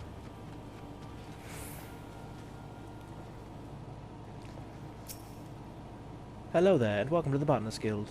What brings you here today? Interested in becoming a botanist, are you? Then you've come to the right place. At our guild, you can study under some of the finest botanists in all the realm. An enticing proposition, is it not? So what say you? Would you like to add your name to our roll? Yes, indeed. Excellent. Now you're doubtless eager to dive headlong into the nearest shrubbery, but first, a brief explanation on the origins of the Botanist Guild. Our guild boasts a long history. Its roots can be traced back some 500 years, to when our nation was still in its infancy. It was around that time that our precursor organization to our own was established to facilitate communion with the elementals. But I suppose you're already confused, not being forestborn. Let me put it in a way your kind would understand. The Twelveswood doesn't belong to man, but almighty beings known as elementals. It is by their leave that we Gordanians dwell here in the forest, and it is by their leave that we will receive of its bounty. Ever since mankind settled in the Twelveswood, it has been necessary for us to obtain the elementals' permission prior to taking aught from their domain. Historically, this was a rather involved process, and that only a precious few could actually commune with them. Specifically, those conjurers blessed with the ability to hear the elementals, aptly known as hearers. In order to relay the elemental's will to the botanist in a more timely manner, a new organization was formed with the hearer as its mouth and the ears. This organization would eventually evolve to become the Botanist Guild. To this day, the guild employs the services of a hearer who offers guidance to our members. Yet this is no longer our organization's sole concern. We also seek to promulgate correct I guess so. Promulgate correct harvesting practices. That is, practices which honor the will of the elementals. And that, my friend, is the story of how our guild came to be. I trust you have a newfound appreciation for the work we do. Now, with all the talk of elementals and communing, mayhap you're wondering whether you're fit to join us. Well, you may cast such doubts aside. You don't need to be raised as a good little forest-born girl to be a botanist, nor do you need to know the secret of the forest-born salute. I jest. You just need a healthy respect of nature and the will to learn. If you honestly believe you possess these things, it would be my pleasure to recommend to you our guildmaster. Please wait a moment while I see to the formalities. Speak to me again when you're ready to begin the enrollment process. Ready to enroll? Yes. Music to my ears. It will be my pleasure to refer you to Guildmaster Fafusha. Our guildmaster's knowledge of nature is second to none. One need only witness her uncanny knack for spotting the finest timber to see hers as a truly God's-given talent. It is for this reason that she holds the title of the first botanist. Oh, but you don't need to be overawed, for she is the kindliest of souls. You will find the guildmaster just outside the building. Seek her out and impress upon her your desire to become a botanist. Thank you.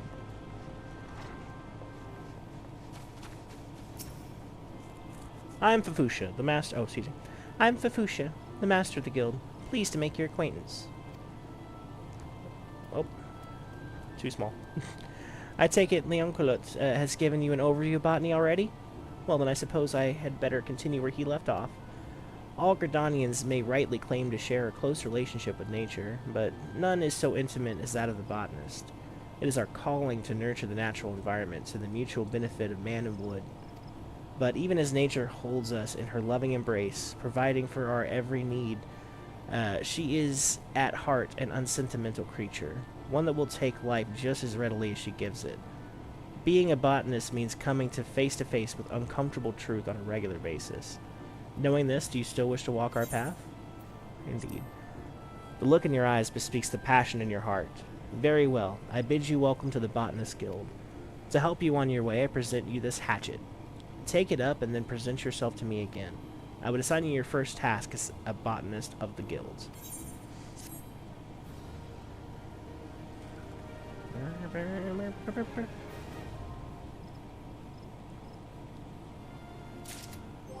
Okay. Let's equip this little guy real quick. This is our first gathering.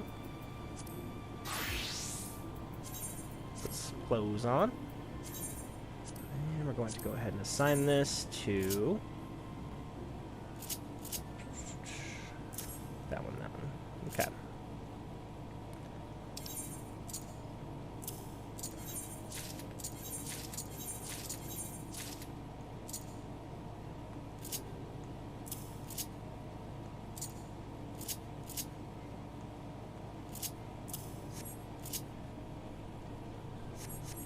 Okay, let's talk to her again. I see you have your hatchet on you. Very good. As a botanist hatchet is his livelihood. Never forget this. If you fail to keep this blade clean and keen, your efforts will yield naught but sweat and splinters. But let us see about your first task. Ah, yes, to help you grasp the basics of botany, I would like you to gather 10 pots worth of latex. The forest yields to us many and more resources. It is the botanist's job to know what can be found and where. If it is latex you require, you would do well to search just outside the Blue Badger Gate or the Yellow Serpent Gate. Seek out mature trees that stand in these areas, and then put your hatchet to use. I wish you well. Whew. I always do this. Always do this. It's so much faster to go the other way. Okay, while we're running, let's see if we can go ahead and put some of these to rights. This should be relatively easy because there's way less of them. So, sneak is automatic. So a lot of these things are automatic. That's the thing too, is that like there's no real reason to stress too much about any of this because they're all mostly automatic. Let's see, triangulates. So we can find something.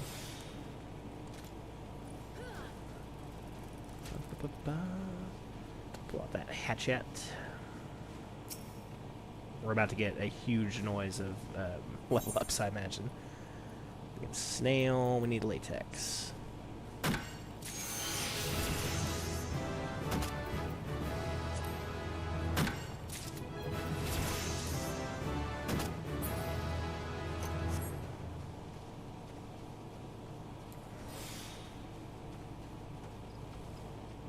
That was what I meant to. So...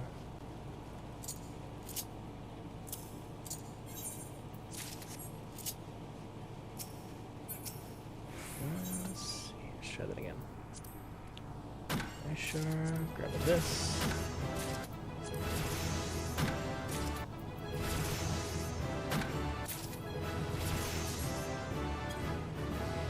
Okay. Like I said, just a complete deluge of level ups there, which I knew was going to happen, but...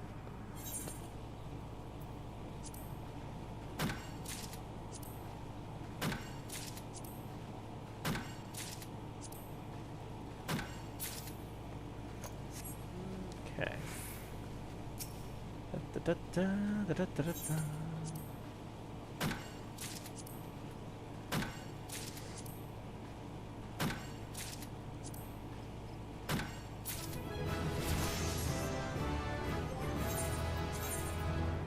So sneak should then become an auto. Suppose we'll put it over here though, just in case. Or sneak become an auto later on. Let's see traits. Auto sneak, level 27. So I guess for the time being, like for a couple of levels, I'm gonna need to turn on sneak manually, which is a bit bizarre because once you have that, there's no desyncing for gatherers. So once you have it, you tend to stay on it. Alright, so we have all the latex we need. We're going to go ahead and harvest up the rest of these in ice shards so we don't waste the node. And then we will go back. I really love crafting and gathering. I hope you guys are having a good time. I have a blast with this stuff. The Botanist Guild. Gonna get that Botanist.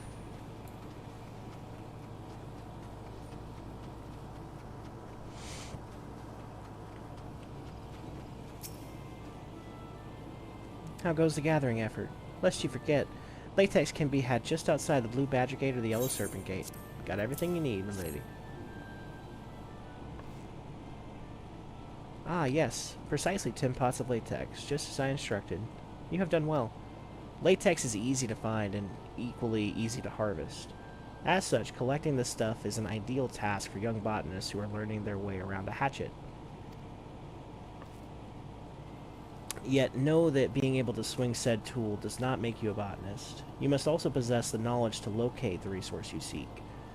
That will be all from me for the present.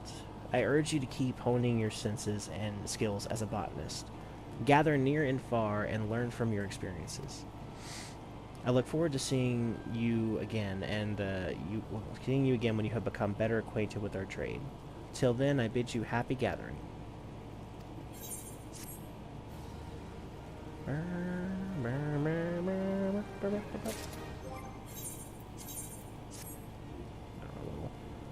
Little Tadal there, that's nice.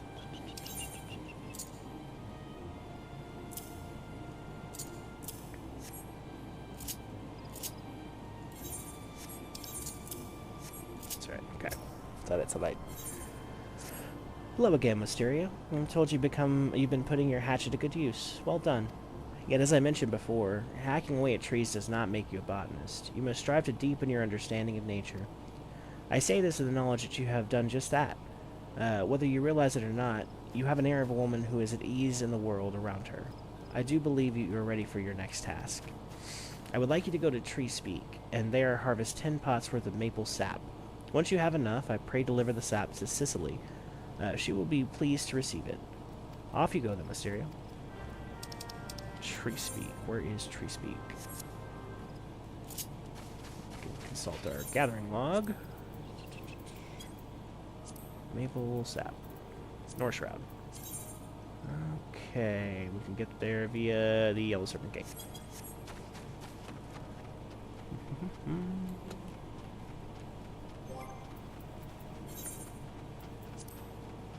Just real quick, let's grab that on there.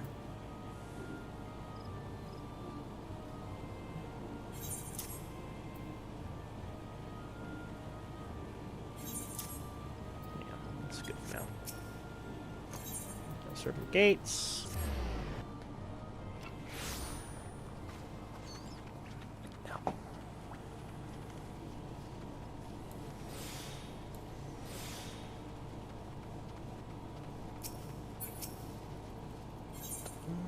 Eorzea here.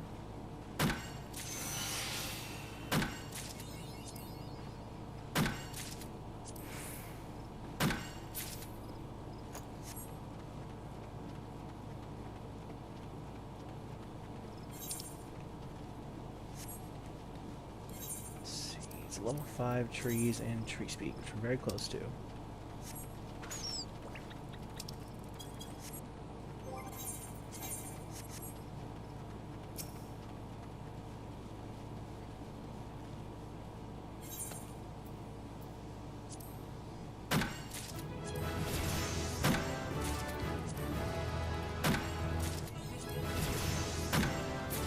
We're getting all kinds of achievements right now, which is crazy.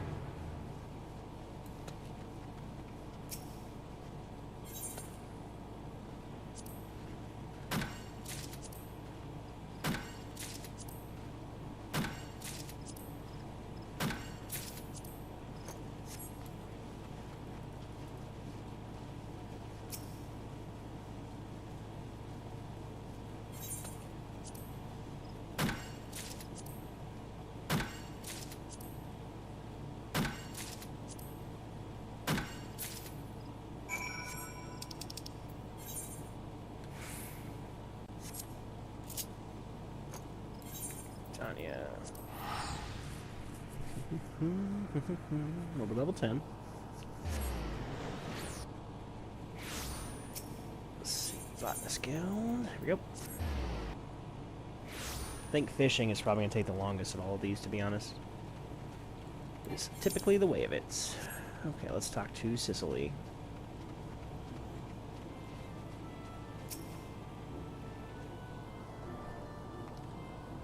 On a quest for maple sap, then your best bet is to search in the vicinity of Tree Speak. I happen to be waiting for delivery of sap myself. Might you be the botanist tasked with supplying it? I am indeed.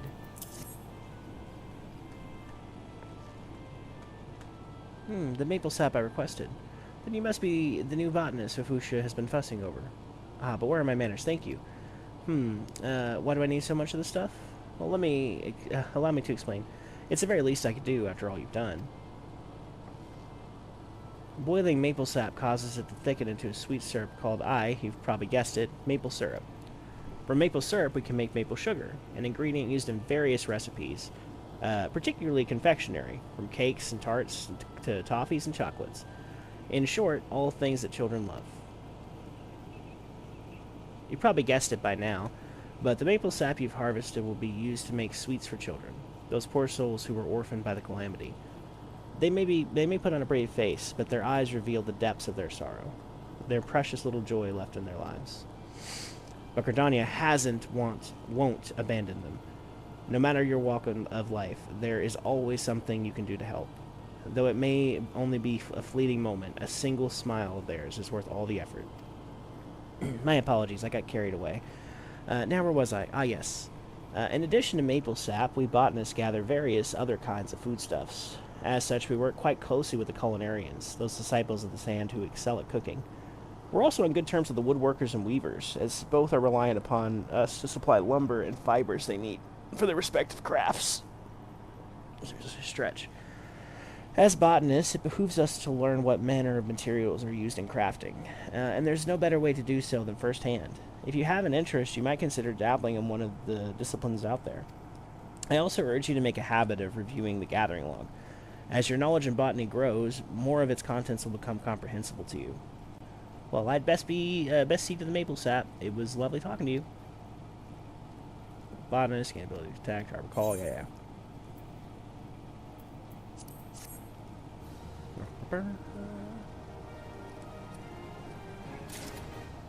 Okay, let's talk back to Fufusha. Ah, Wisteria. You couldn't have come at a more opportune time. I have a favor to ask you. We have just received an urgent request from the Order of the Twin Adder. They ask that we supply them with 10 crow feathers as soon as possible. Crows often leave behind feathers where they perch, which can be used to make arms and armor. Requests for these items have been coming in with increasing regularity. The situation must be grim indeed. It would not do to keep the defenders of our nation waiting. I would be most glad if you could help us fulfill this order. Crow feathers can be found in abundance in the area south of Gilbert's Spire. Once you have procured 10, promptly deliver them to Cicely. I've given her charge over our stores. My thanks in advance. This is a bit cheeky, but I actually just happen to have them. You're helping us out again? My thanks, friend. In case you've forgotten, the crow feathers can be found in Gilbert's Spire. I've got them already. I just purchased them. Not gonna lie. If you need them, I got them. Ah, the crow feathers. You have my thanks. Doubtless you've already known this from Fufusha, but it's the Order of the Twin Adder that requested the feathers. If I heard true, they're in the midst of preparing for a war against the Ixal. The crow feathers are needed to make arms and armor, feather harpoons, plumed yew crooks, and the like. It's a fine feeling, being able to do our part to aid those men and women who defend our nation. But to need such a large stockpile of feathers, it gives me pause to imagine the bloodshed that lies ahead. Will the 12s ever know true peace? But there I go again with my wistful ramblings. Feel free to ignore me. Now, before I forget, Fufusha asked me to give you something on her behalf. A scythe. The scythe is what we call a secondary tool. Used in your offhand, it allows you to harvest from lush vegetation in addition to the mature trees you already know so well. That Fufusha has seen fit to make you this gift is proof of your positive progress. You are no longer a novice, my friend. I dare say you're ready to try your hand at fieldcraftly use, perhaps even at the Grand Company work. But first I recommend you head into the wood and find some lush vegetation to try that new scythe on. Off you go now, and come back when you're ready to take on another task for the guild. Perception 20. I get this just because it's cute.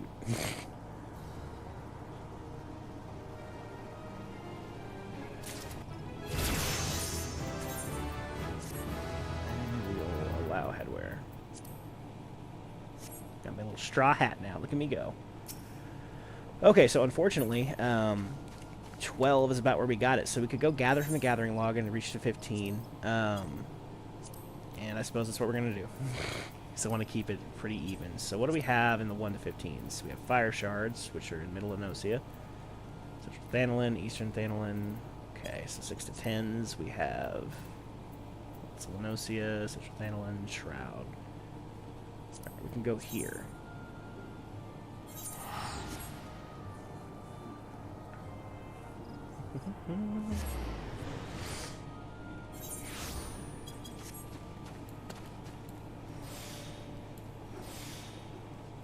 Okay, we haven't harvested any of these little bushes, so that'll be a pretty good little start. Hello, Moogle. The Moogle.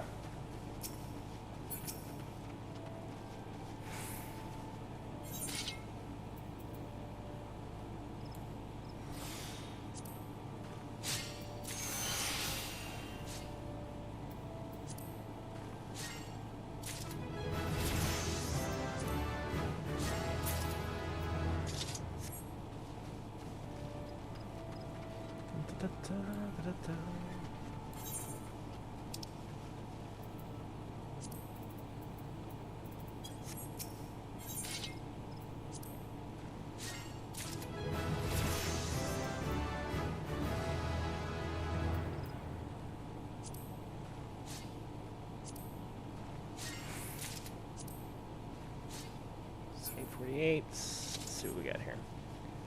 There were some trees up as well. Let's try these trees. It's all about diversifying travelers.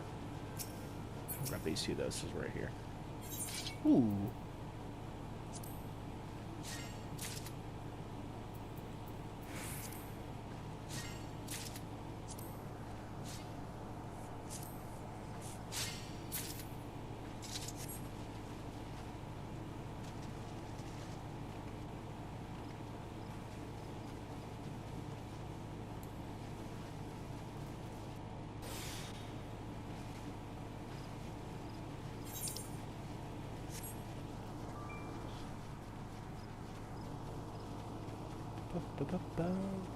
There's some trees.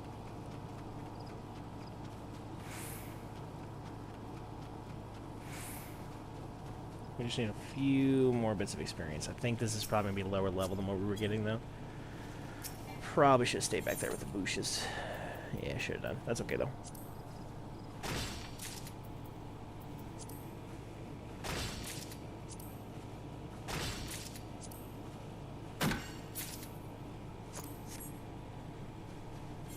Back to the bushes.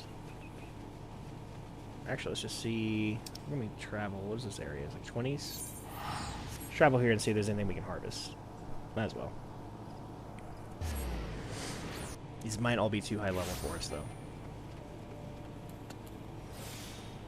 Yeah, these are all too high levels for us. So we've been there. Let's go to Shroud.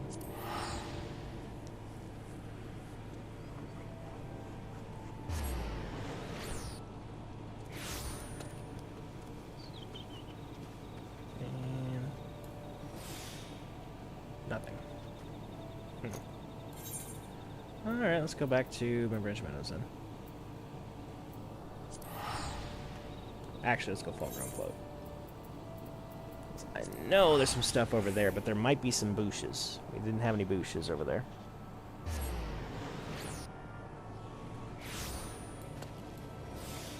Alright, Bulletin Tree. How many malms?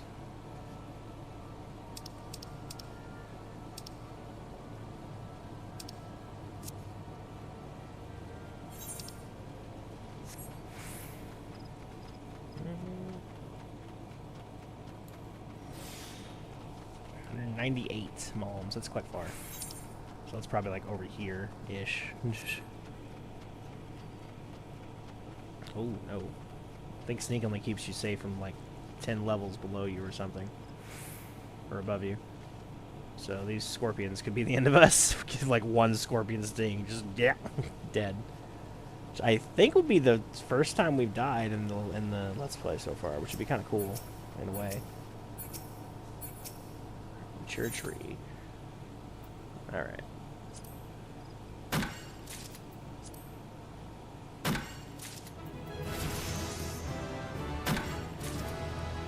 So while I'm here, I'm actually going to gather a couple more of these ash branches because they were required for carpentry, and they were quite expensive, so we're going to buy some.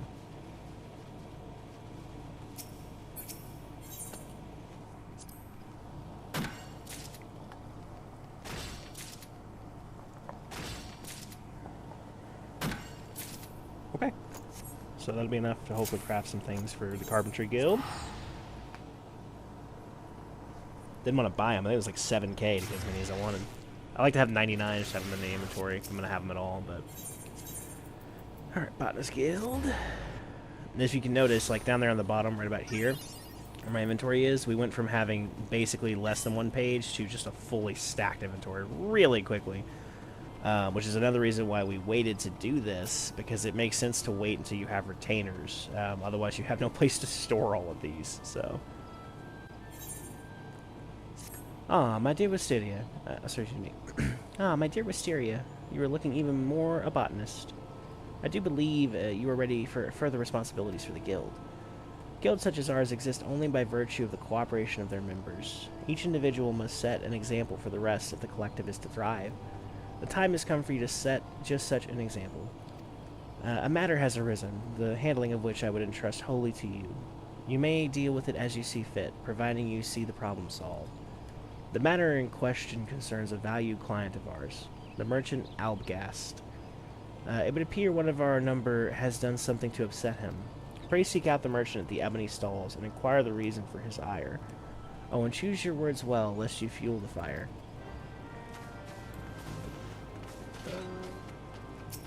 Haste makes waste.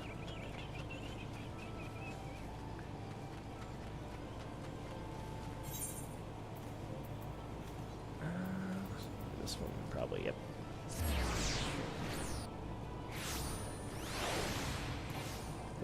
It's kind of crazy. When we started out this stream, we had nothing, and now we have, like, 3 more jobs at level 15. Okay. Fushu sent you, did she? Good. I'm not a man to mince words, so forgive me if I'm blunt. You know what marjoram is? But of course you do, you're a bleeding botanist. It's a very common ingredient in alchemy, isn't it? Very common. Now, correct me if I'm wrong, but aren't you botanists supposed to be the experts in harvesting stuff? Yes, you are. Strange that the expert who brought me my last batch of margarine didn't so much as harvest the poor plants as dismember them. Why, the leaves were so torn up I couldn't recognize what they were at first. Needless to say, they're next to useless. So, thanks to your herb-hacking colleague, I have no margarine to make my concoctions, which is why I inquired of your guild. Only to be told you were out of supplies, and here we are. Now, if it ain't too much trouble, I would be obliged if you could bring me 10 sprigs of fresh marjoram, and I'd please like them whole, as opposed to the fine bleeding puree your bush butchering colleague delivered. Truth be told, I don't much care about your hatchet-happy friend. What I do care about is not keeping my customers waiting for their medicine. In short, hurry. Oh, and for the love of the gods, be gentle with the plants, will you? I wouldn't have to say it, but after the last bloke, I'd say I'm not taking any chances. Marjoram. Let's see if we can find marjoram. I'm gonna guess that that's the scythe. Sounds like it would be. Would be indeed. Let's see. I don't see any marjoram there. Marjoram. There we are. Level 15. It is found in bent branch in the bushes. So take a left as soon as we reach branch mounds. Yep. We can find that for you there, Albgast.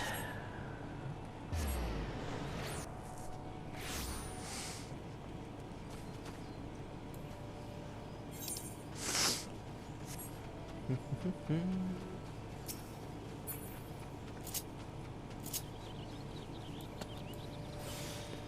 curious. I was about to say, I'm curious what these trees are, though, because I don't recall seeing these. Oh, auto-sync. Yeah, look at that. Elm. Oh, no, didn't mean to do that. Well. Good thing we had another tree over there, because we're getting a lot of elm from this guy.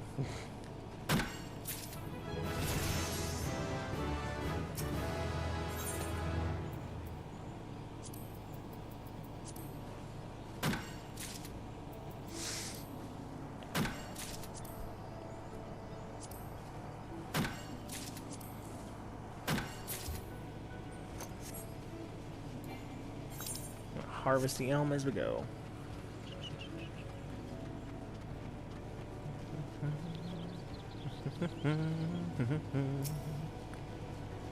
Lovely trees.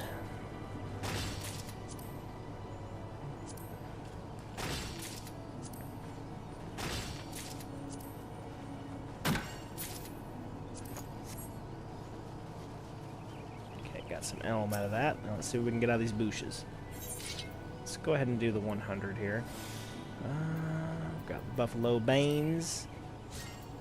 Got the hummus. And the tree toad.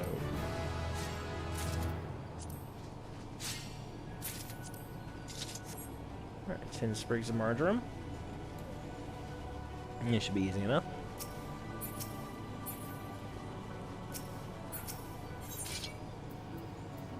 Let's go and hit him with a 100 again. Please ignore my dog. He's being very needy. I promise he's fine. He's just very spoiled. Alright, last bit of marjoram.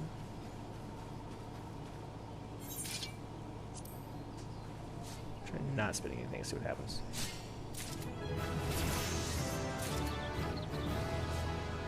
Yeah. Level 18. Might be able to hit 20 with this.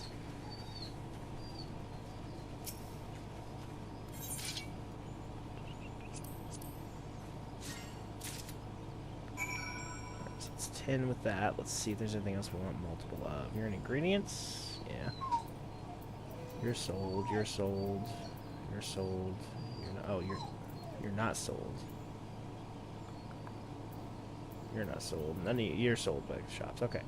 So these guys aren't sold by shops. I'm going to assume I'm going to need some of these, and this one's an easy middle. Okay. So, we are now done with that part. We can go back to Gardania.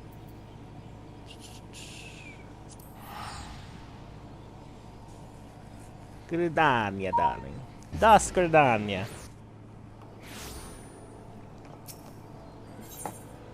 Okay, Spotter's Guild. Oh my gosh, I just realized I've been walking around on my plebeian legs because I'm so used to doing so, but I can use mounts now. That's gonna take some getting used to again.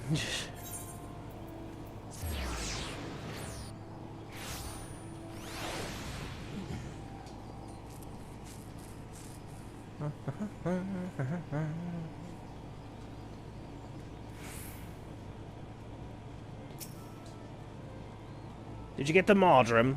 The herb is said to grow near the matron's leaf, though I hardly need to tell a botanist this. Do hurry, I'm keeping dozens of my customers waiting. Ah, the marjoram. Such fine specimens. Sorry you gave you such a hard time, friend. Thanks to you, I can come back to making echo drops.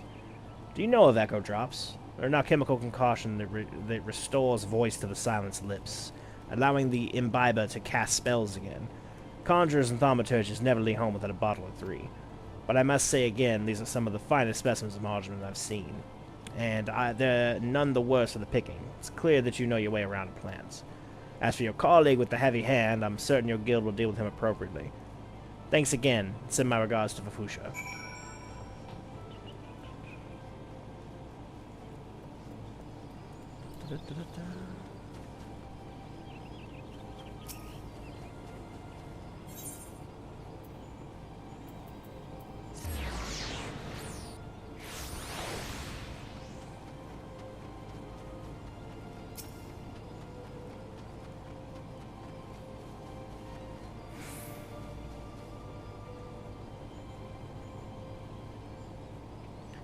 Ah, there you are. Thank you for a job well done. There's no need to report the details. I have already heard all I need to know. It is my belief that the botanist in question had not but personal gain in mind when he so hurriedly harvested the marjoram. In his haste to complete the task to claim his reward, he damaged the herbs and rendered them useless. Such greed brings shame to our guild, and I will not tolerate it.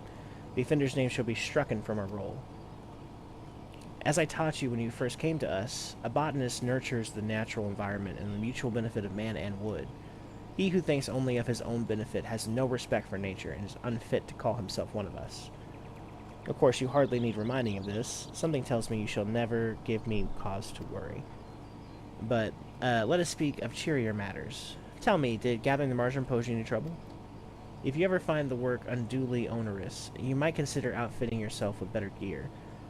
Even something as seemingly insignificant as a new pair of boots can make a world of difference. As you gain in knowledge and experience, you will find yourself venturing further afield in search of new bounty, and your choice of equipment will become ever more crucial. Yeah, like my little hat. Go now, Wisteria, and keep up your efforts. I look forward to seeing you continue to grow as a botanist. Talking about HEP, outfitting, yeah.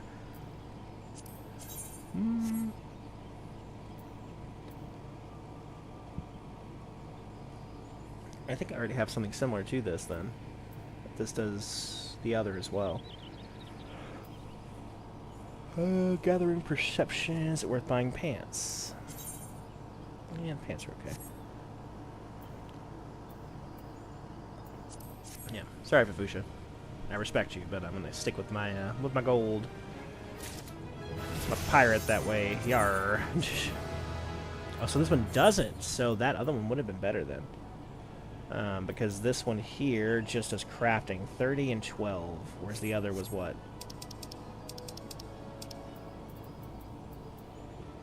33 and 13. So that one would have been useful for both. Ah, should have gone with that. But I'll have another opportunity to do so. Okay, travelers, so we're at a really good stopping point for now then. At least in terms of, like, where we could stop. But we're not going to. We are going to continue because we have only completed 3. And we have another 3, 6, 8 to go. It should move a little bit quicker now, but we are going to move on to our next step, which is going to be Ul'dah, Jewel of the Deserts.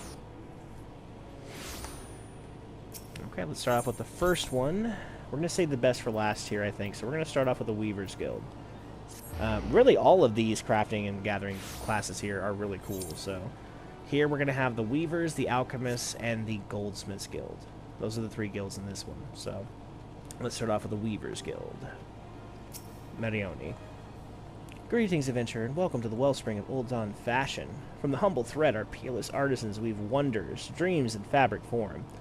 We are renowned as Eorzea's finest purveyors of quality textiles, and as her foremost arbiters of style. Needless to say, such renown was not one without effort. Ours is a tremendously demanding profession, you see, but also a highly rewarding one. It is little wonder that many adventurers have set their hearts upon joining us. Might you be one of them? Indeed. I thought as much. I'm sure that you're eager to learn all about our illustrious history. As I'm sure you know, Thanalan can be a perilous place, its vast deserts being wont to punish the unprepared. While a menagerie of ferocious beasts stalk the sands, the greatest foe is, of course, the midday sun. And so ever since man first set foot in the region, he has favored light, flowing fabrics that shield him from the sun's rays, while allowing his skin to breathe. Of course, Ul'dahs have ever been a people of taste, and demand for more extravagant designs spurred innovation, resulting in textile goods whose appeal extended far beyond our borders. Merchants had little trouble selling Ul'dah fabrics in foreign markets, so great was their reputation for beauty and quality.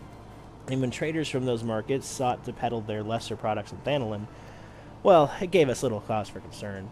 Sunsilk tapestries is synonymous with textile trade in Ul'dah, you see, and those who would come hoping to peddle cheap rags swiftly learned the price of doing business in our territory.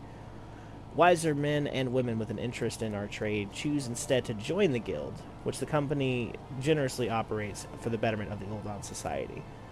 We offer our members the tools and techniques needed to become successful, and should they prove themselves especially skilled, they may even be considered direct employment as Sunsilk weavers.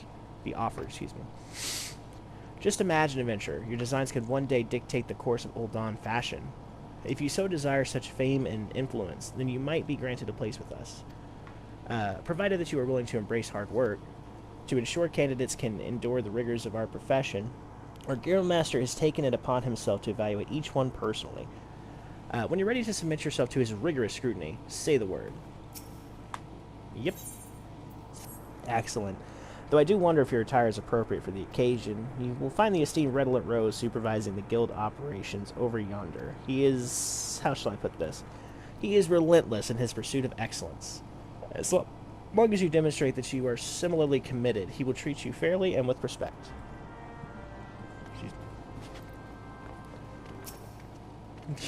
This man.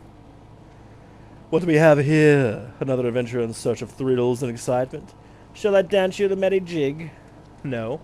Well, if this fails to please you, I suggest you run along. Perhaps the woman of the Ruby Road Exchange would be more to your liking. The women, though, excuse me. Oh, so you mean to become a weaver? Then we have something to discuss after all.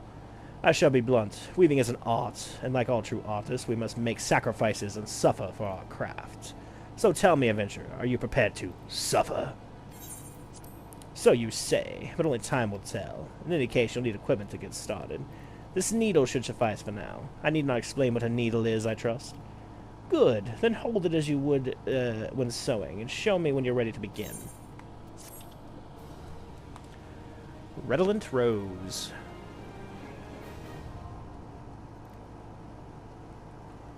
Okay. These should be relatively quick to go through, so I think we'll be able to make up for some of that lost time for the gathering. Gathering's going to take longer inherently, just the way it goes. Oh, that helmet's terrible. Okay, let's put this on. Grab that there, put this here. First time and all that. Let's see, we're going to put Weaver there, I think. Yes, I like that. Okay. Well, I am potato sacked up, my good sir. Well, well, you look like you were born to hold one of those. Even so, I suggest you keep it somewhat safe, especially when clambering over haystacks, as I shan't be issuing you another. Now, you certainly look the part, but it remains to be seen if you can play it. I bid you craft me a spindle of hempen yarn. Trifling task, you say. Yes? Well, I do hope you find it so. Should it seem even remotely tested, you have no future at this guild. To make hempen yarn, you will require moko grass and lightning shards. The former can be purchased by our own dear Gigama. The latter you will have to find for yourself. That is all.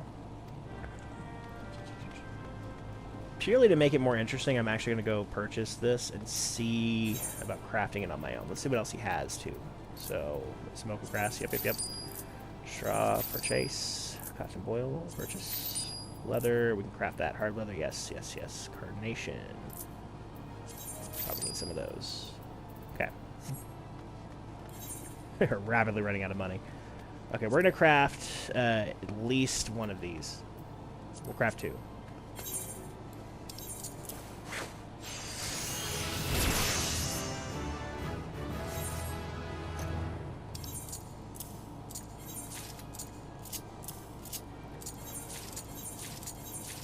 Okay. Gigima can provide moko grass, but you must first procure the lightning shards. Or have you made your yarn already? High quality as well. Thank you very much. Well, bless my souls. She can follow basic instructions. It would seem you've grasped the fundamentals. Good girl. Yarn and cloth may be mere materials, but she must be crafted with no less care than the whole garment. For through the finest garments are greater than the sum of their parts are invariably the finest. Do remember this mystery as you continue your training. Practice making yarn and other simple items, and return to me once you have attained a basic level of proficiency. Tedious, I grant you, but necessary, and you did tell me you were ready to suffer.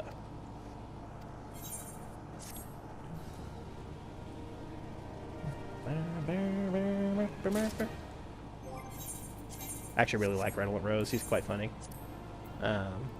It seems I'm being a little bit over the top with him just because he is just over the top, but I do enjoy his personality.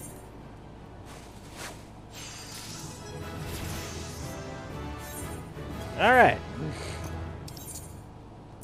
Real quick, let's do what we did last time with these as well. So, whoop.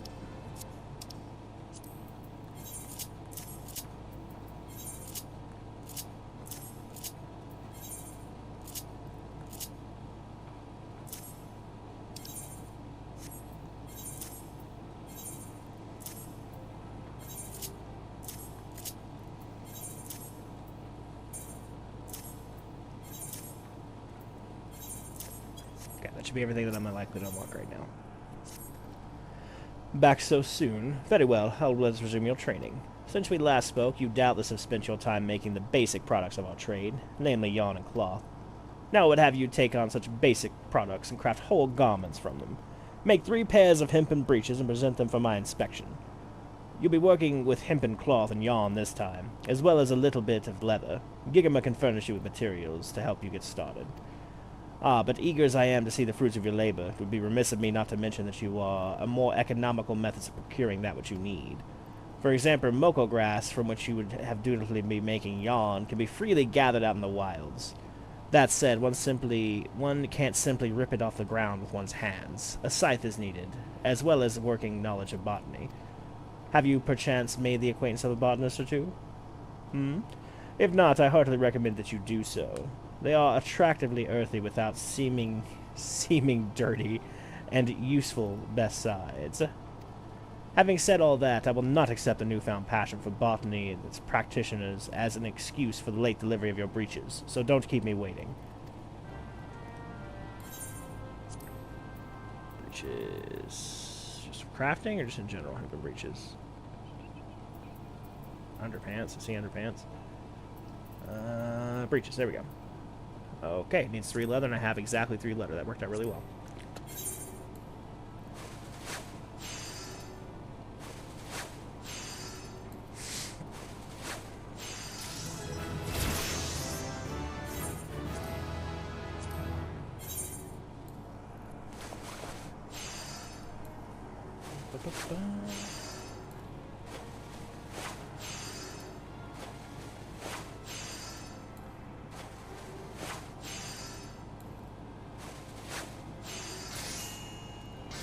And high quality. Nice, nice.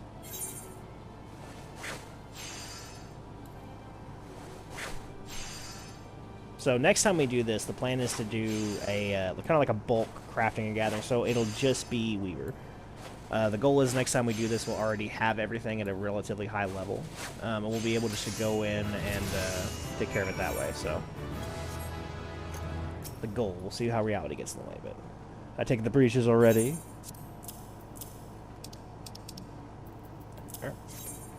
Proceed. Not bad, Eorzea, not bad at all. This style of legwear has never been particularly fashionable, nor has its design changed significantly over the years, fluctuating lengths aside, but I digress. I wonder if you might try for a variation of the conventional design, but I see you opted for orthodoxy. A wise decision in this case. Hempen clothing is inexpensive and durable, making it popular amongst farmers, miners, and others who work the land. Such customers value comfort and mobility above all else. They may appreciate more elegant forms, but they will not sacrifice function for them. Each garment has a purpose, Wisteria, a purpose that you should always bear in mind. A scalpeled hem is about as useful as a miner's nipples to a miner as nipples on a gladiator's breastplate. Now then, having completed your task, I believe you are earned your right to a spinning wheel. Use it in combination with your needle, and your work will benefit from it. Saying that, it will of course take you a little while to become accustomed to the use of the tools together. You need not worry, though. I fully intend to give you an ample opportunity to acquire the knack. In fact, I won't be teaching you anything else until you have. By the time that spinning wheel feels like it belongs in your hand, I dare say I'll have thought of a new task for you. Until then, my girl. He grows on you. I suppose rather you grow on him, actually. Okay. Let's equip everything I got here. Got that spinning wheel. Got that wheel.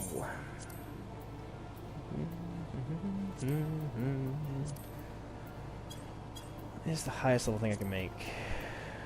Is there anything useful to me I can make? Something with gathering or mind or something. Which is doublets.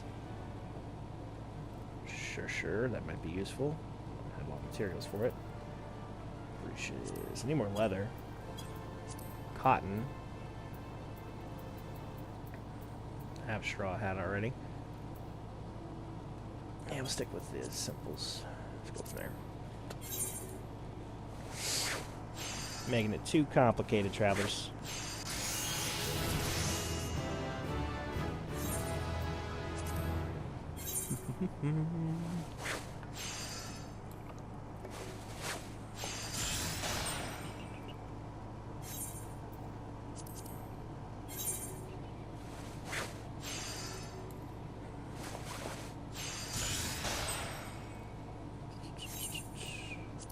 Oh, this requires leather.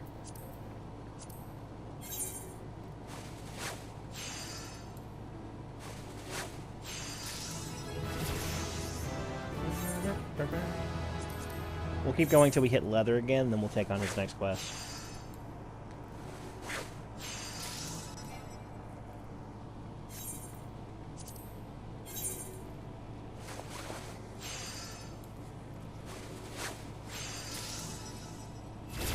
Like I said, you do get a pretty huge boost of... there we go. You do get a pretty huge boost of experience whenever you complete, like, a new thing, so it's good to do. Yep. Ah, Wisteria, you'll do. Make me a dozen bolts of undyed hempen cloth as fast as you can. Not the palpable sense of urgency. Time is of the essence, my girl. Note. Excuse me, not. Don't even need to. Here it is. Praise Nemea for bringing you where and when she did. There wasn't time to explain this before, but Sun Silk Tapestries has the honor of supplying the immortal flames. Noble patrons, to be sure, but one whose needs can be rather difficult to predict. On this particular occasion, a detachment of ale-soaked adventurers from the Foreign Brigade thought the Silver Bazaar an appropriate location for a bout of fisticuffs, resulting in a pressing need for bandages. Ordinarily, we would not accept such a large commission on short notice, but the Foreign Brigade is a favorite of her grace, and it would not do to let the troublemakers suffer, even if they did bring it upon themselves. And so your lovingly woven fabric will soon be wrapped around the cracked heads, gashed knees, and split knuckles of said ruffians. Still, your time hasn't been entirely wasted. I dare say you can now weave hempen cloth in your sleep, which is a handy talent given the fabric's many uses. You've made much progress, in short. In fact, I do believe you're ready to undertake commissions. I refer to the kind of work doled out by Eustace at the Quicksand, of course.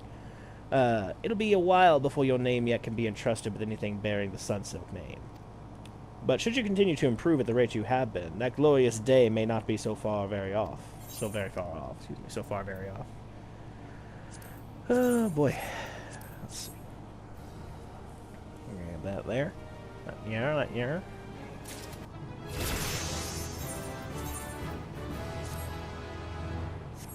Okay. We're now level 12. Let's continue on our hempen journey over here. Leather. 2, 3, 4, 5, 6, 7, 8, 9. Fuck it. I find myself needing leather so much. I'm just going to quick synthesize just a truckload of it. I'm so sick of it. So, while this is working, let's take a brief little moment to talk about Redolent Rose. So, Redolent Rose, of course, is here. He's the founding member, say, of the Weaver's Guild, the first Weaver, or whatever. He is an interesting character. So we met him once already, for those of you who've been following along. We actually met him, although in his alternate guise, of course, in the Gold Saucer.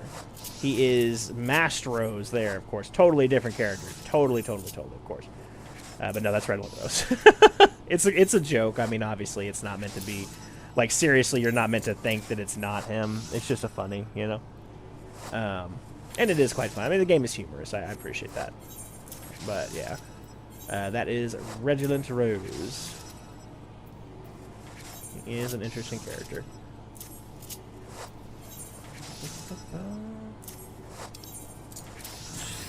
Synthesis. Alright, let's go here. Let's go there. It's great strategy over here. Let's end synthesis of this real quick. I want to double check my my assignments. So we did carpentry first. Veneration. Muscle memory. Tools of the trade. Yeah, we're going to swap these two. Yeah. Careful synthesis. Great stress. Observe. That's the middle one. What do I have on the other? Observe. Yep.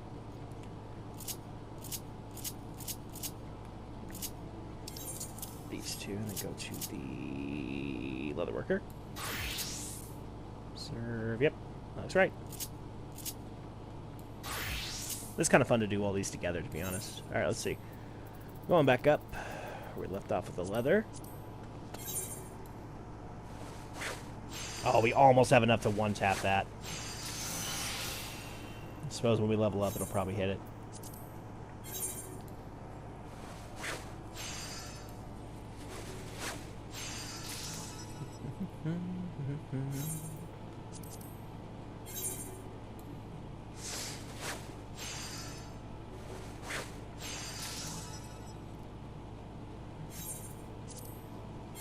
Might have to sell off some of this stuff here pretty soon. Our inventory's getting quite full. I think at least before we get to Culinarian, because goddamn is that going to have a lot.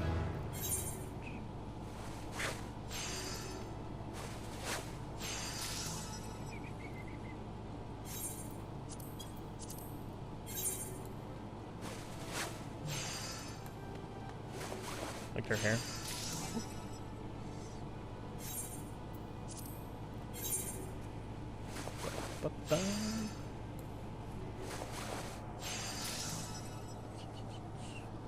Almost done.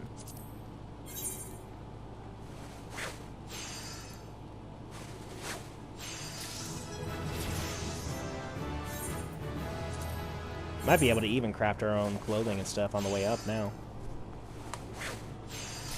You don't think about that kind of thing as somebody who's played the game for a while because you just have the resources. But if you do level up like this concurrently with the story, having crafters and gatherers would actually be kind of cool because I could be really self-sufficient. I could, you know, gather the stuff that I need to craft to increase my gathering and crafting. Could even make my own weapons and armor. I'm not that far off of it, honestly. Especially once we start taking on other classes that are lower level than my crafters, which shouldn't be too long. But like right now, it's not that far off before I can make stuff for my white mage. So that's pretty cool. Keep on crafting.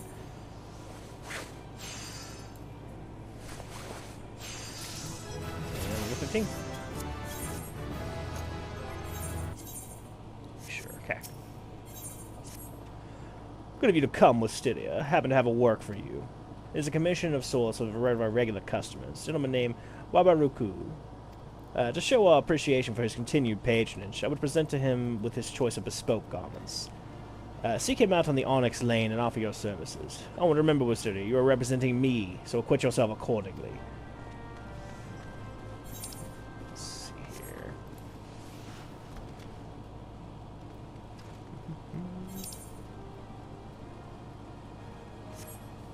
I mentioned this before, but I really leveled up.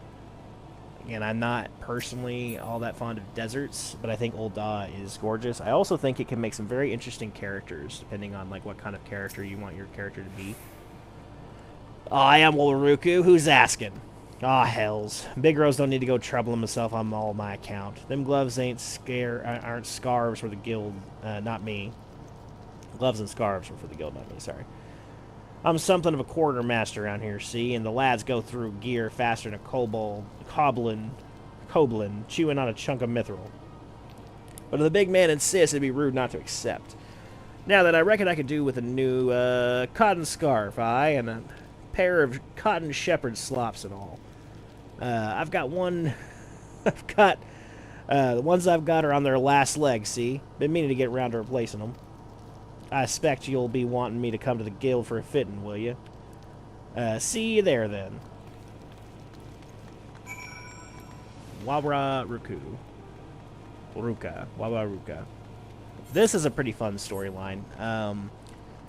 I will say, I remember distinctly the Goldsmith one being extremely good for either Heavensward or Stormblood. I don't remember which. Just remember being very, very good. Anyway. Oh, here he is. Alright, he needs cotton scarf and pair of cotton shepherd slops. 15, cotton. Not striped. He just wants regular cotton slops. Cotton shepherd slops. That's the one. Oh, I don't have any cotton yarn. Can I make cotton yarn?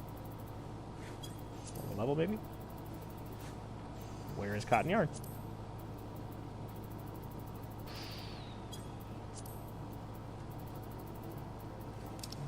Surely I'm not going crazy here. There's got to be cotton yarn here somewhere. Cotton yarn. There we go. Okay. You know, say I know I must be able to craft this somehow.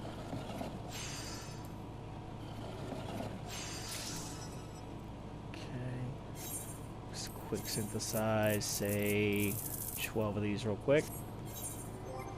Doing that, I'll continue to do what I was doing the last time, which is setting these up. Get a cultivation. We got that going already. That was good. That was good. Nice touch. Kerblam. And synthesis, muscle memory.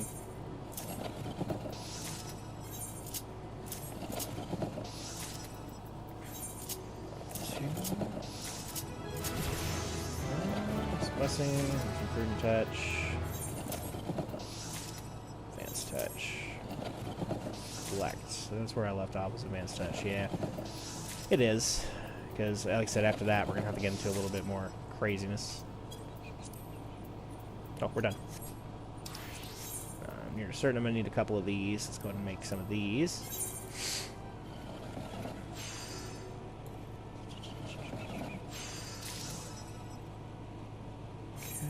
Synthesize, we'll make, say, 5 of these. I know I still need some of the actual yarn as well.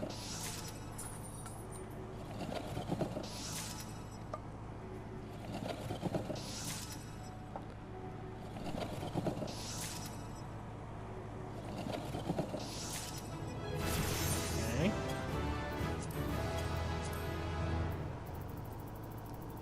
Cotton shepherd slops. There we go.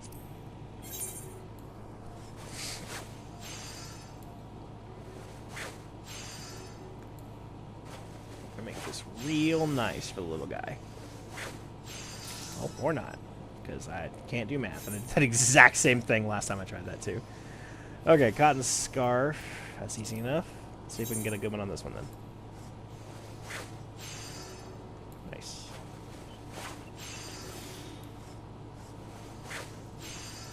Okay, so I'm good now. I don't need to do another one. Nice, okay. Let's hit it with an 18 there.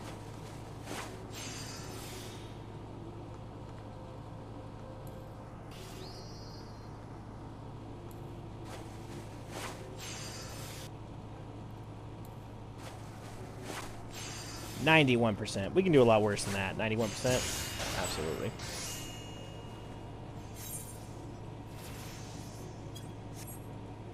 Okay. Cotton scarf and a pair of cotton shepherd slops. That's, well, let's not keep the customer waiting. This is a funny one. Alright then, Wisteria. Your garments are ready, sir. Allow me to help you into them. Core, these are nice. Bloody nice. I've never seen such fine garments before. You're a weaver and a half, you are, Wisteria. Big Rose always did know how to train them. You are too kind, sir. Pardon me for saying so, sir, but I must confess that I rather finer raiments in mind when I extended you this invitation. Should you desire such, I would be honored to make them for you myself. Thanks, Big Rose, but no thanks. I can't see myself in frilly whatsits. Mine's where I belong, not some fancy ball. Need a lady in your arm to go to them things. Ha! That'll be the day, eh? Any road. I'll best get on. But knowing how fast the lads go through gloves, I dare say I'll be back before too long. Thanks again for the duds. It's cute. It's a good look for him. You can lead a chocobo to water, Wisteria. Good work. Carry on. He's all disappointed. Ooh, I love that color. That's literally the exact same thing I'm wearing, so I'm not going to take it, but I love that color. Probably better than this pink.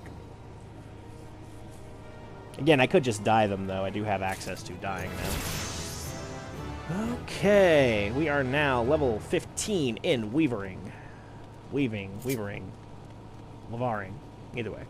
Level 15. So next stop is going to be the Goldsmith Guild. Tearing through it here, travelers. Tearing through it. See what we might need to buy, and I'd love to sell some stuff off as well. Hang on. I'll talk to you again here in just a sec. Let's see. Anything I need? Yep. I'm nearly sure that I have some of these. I can grab a thing real quick.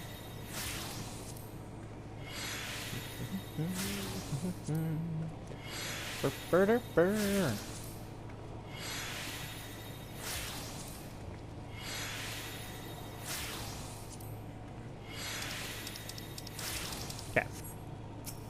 Let's talk to you. I would like to sell this.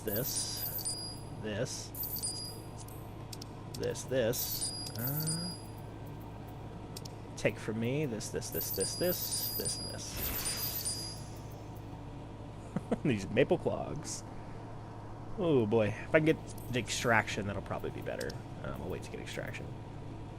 But otherwise, yeah, pretty good, pretty good. That cleared up some of our inventory space. We have all this mess. Like I said, if I can get extraction, that'll be better. So these should all be desynthable. That'll level up my desynth. I don't have that yet, but I will by the end of this episode. Anyway, good evening to you, adventurer. Welcome to the Goldsmith Guild. Have you come to observe our artisan's work? Indeed, it is a marvel to watch our goldsmiths transform raw metals and uncut gemstones into sparkling rings, earrings, and necklaces, some of which possess magical properties, no less. You know, if you'd like to try your hand at goldsmithing, the guild is open to adventurers like yourself.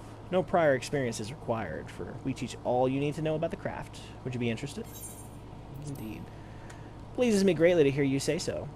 As the first step, I would have you understand the purpose of the guild.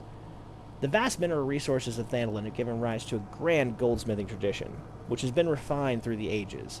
Our techniques are renowned across the realm, our creations held in the highest regard. However, we of the Esthemes Lapidaries, the premier source of Ul'Dan jewelry, were not content to rest on our laurels. Seeking to advance our craft, we turned our eyes to the east, the only place in the known world whose goldsmithing was said to rival our own. We built the finest facilities to beckon their master hither, and blended their foreign techniques with ours. Our guild quickly became the center of Eorzean goldsmithing. Aye, here you shall benefit from the refined wisdom of countless veteran craftsmen. You will learn to see the potential in your materials and shape them to your will. These are the essential skills for a goldsmith must hone his eyes to identify and appraise all manner of materials, and when it needs be, recognize limitations for what they are. It is even said that a master goldsmith can ascertain the authenticity of a man himself. You may one day come to possess such vision, but even the most magnificent jewel begins life as a rough-hewn stone. It must first be cut and polished before it can delight the eyes with its brilliance. If you would become a goldsmith, you must first refine yourself as would a gemstone. It will take much more time and effort, and there is no guarantee of success. Should you be certain that this is the life you seek, speak with me once more. Before you embark on your journey and to become a goldsmith, you must first seek an audience with our guildmaster. Are you ready to do so? You shall find Mistress Serendipity on the workshop floor, just down the steps. Show her your burning desire to learn, and you are certain to receive permission to join. Stop right there, you little troublemaker. People are working here. Oh, pardon me, I had you mistaken for a mammoth. For a moment there, let's start over, shall we? What brings you here today, an adventurer? Do you perchance have aspirations to become a goldsmith? Really? That's great. Welcome, welcome. I'm Serendipity, but you can call me Sarah. Or is that too informal? Sorry, I'm still unaccustomed to this whole guild master business. Right. What did you say your name was again? Adrian? Oh, right. Wisteria Willowheart. Well then, Wisteria Willowheart. Work hard, and one day your creations may line the shelves of Esthemes aesthetics. Trust in yourself, and you can achieve anything. That was sufficiently inspiring, I trust. Good. Next order of business here is your new chaser hammer. Well, I say new, but it's actually a bit weathered. But never you mind that. Just show me that you know how to hold it so we can get started.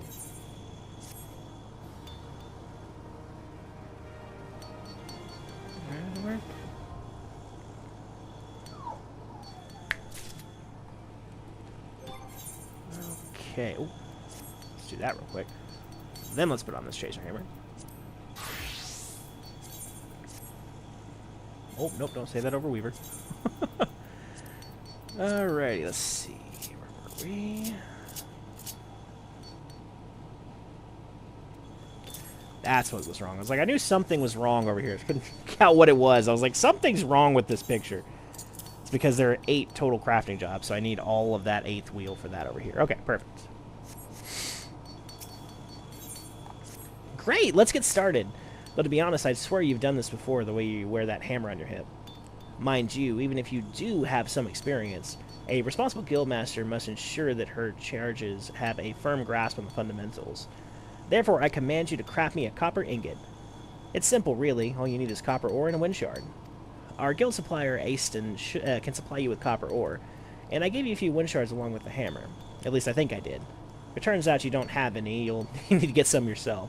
This is exciting, Wisteria. Your first real challenge as a member of the Goldsmith Guild. Show me the ingot when you're done. Good luck. Actually have copper ingots. We're going to go over here real quick. Talk to Aston. I should just recently bought a bunch of stuff, or sold him a bunch of stuff, but come over here and buy some stuff off of him as well. Holy shit. No thank you. All my money? Nope. Yeah, these are pricey. Pricey. That's not so bad. Clear glass lens. Yeah, we're going to have to do this as we go, because that's too pricey to just buy outright.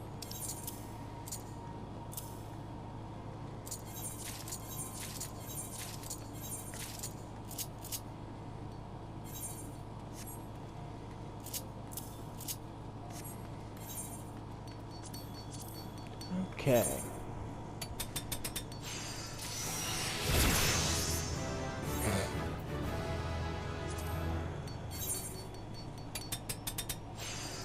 I'm gonna go ahead and craft everything here real quick.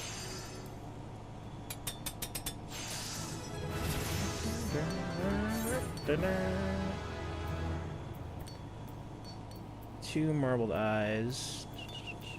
Yeah, go buy 2 marbled eyes real quick.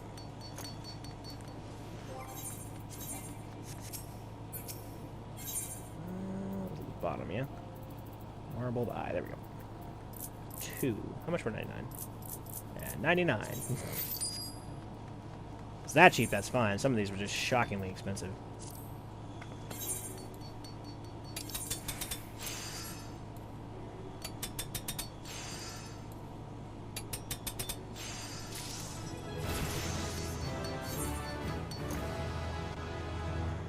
Let's go and continue on with her. Oh, did you forget the materials you need? Ison over there can sell you copper ore, but I'm afraid he doesn't stock wind shards. Don't think too hard, Wisteria. Just come and give it a try and see what happens.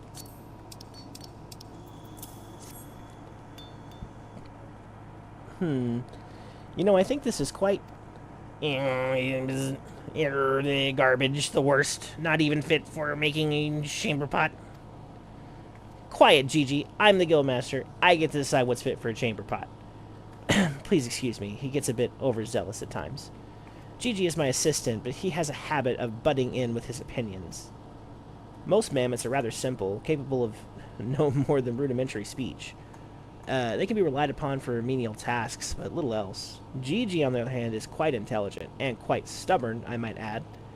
I suspect that's due to his age. He's been with the guild for an eternity, ever attending each guildmaster. But recently he's been coming and going as he pleases. Gigi, kneel before Gigi, the one true guildmaster. Respect my authority, ignorant mortal, or suffer my wrath. It's like this every day, Wisteria, and I'm afraid the experience he's accumulated over the centuries of assisting guildmasters has made him arrogant. It's quite intimidating, really. I may be the guildmaster, but he's like a walking, talking archive of all knowledge to do with our craft. Well, I completely forgot about your ingot. Sorry. As I was about to say, I think this is very, very good for a beginner. It's reasonably pure and well-formed. I dare say you've got the knack for this, Wisteria. What you need now is practice. So keep practicing with your hammer, and come back here when you've gotten more comfortable using it. GG, bugger off, greenhorn. Oh, I forgot how funny this little fucking thing is.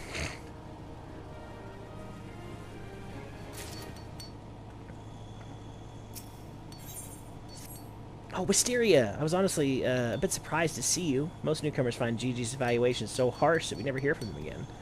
I'm so glad that you didn't take him seriously when he said your copper wasn't fit for a chamber pot. I mean, really, it doesn't even make any sense. You wouldn't make a chamber pot out of anything. Anyway, I hope you've been working hard, because your next task won't be nearly as easy as the last. Listen well, Wisteria. I want you to make 3 copper gorgets. For this, you'll need copper ingots, which you very conveniently learned to make last time. Now I directed you to purchase the ore from Aston before, but there are other ways to obtain it. You could simply dig it up yourself, or perhaps befriend a lonely miner and convince him to share some with you. However you choose to go about obtaining the materials, I'm sure you'll put them to good use. So it used to be a lot harder to like level up crafting and gathering. It's one of those things that was not easy to do at all. So, like how all of them keep mentioning, or you could befriend somebody. is because you wouldn't typically have enough time to do both, to be honest. I mean, you could, but it was going to take you a while. So a lot of people would rather have a guild and then like, oh, well, I'm the guild botanist, I'm the guild miner. They've since made it a lot easier and a little bit more freeform, which I think is for the benefit of all. I don't really see the reason to gatekeep things, generally speaking. So I appreciate the change. Some copper rings real quick. Almost done with this level 1 to 5 section here. Just one more. Whoop, nope.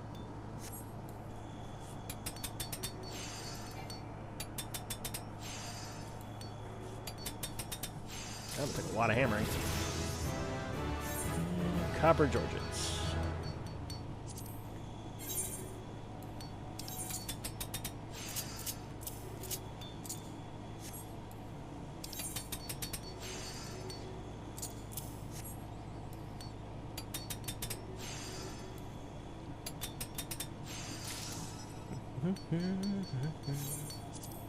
I might make myself my own gathering accessories here in a little bit. Be something we can do off screen though. We're still running way over time. I wanted to do this stream in 3 hours in between the sightseeing log and extending out that extra 5th quest line. Yeah, I knew when I said it, I was like, yeah, we could do 15, surely. We'll be alright. Yeah, knew at the time it was a bad idea, but I got a little overzealous. Sorry about that, travelers.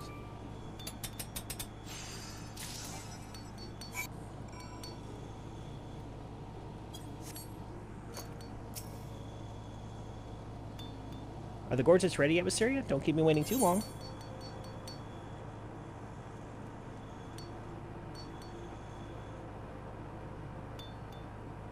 So I got a lot of text. I'm just catching up on that real quick. Let's see. 2, 3.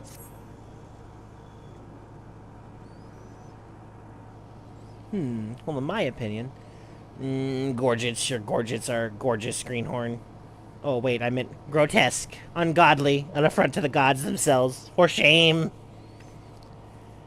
Beg your pardon, Wisteria. I'm afraid the constructive criticism isn't one of Gigi's strong points. But where was I? Ah, yes. Your gorgets are well made, strong and functional.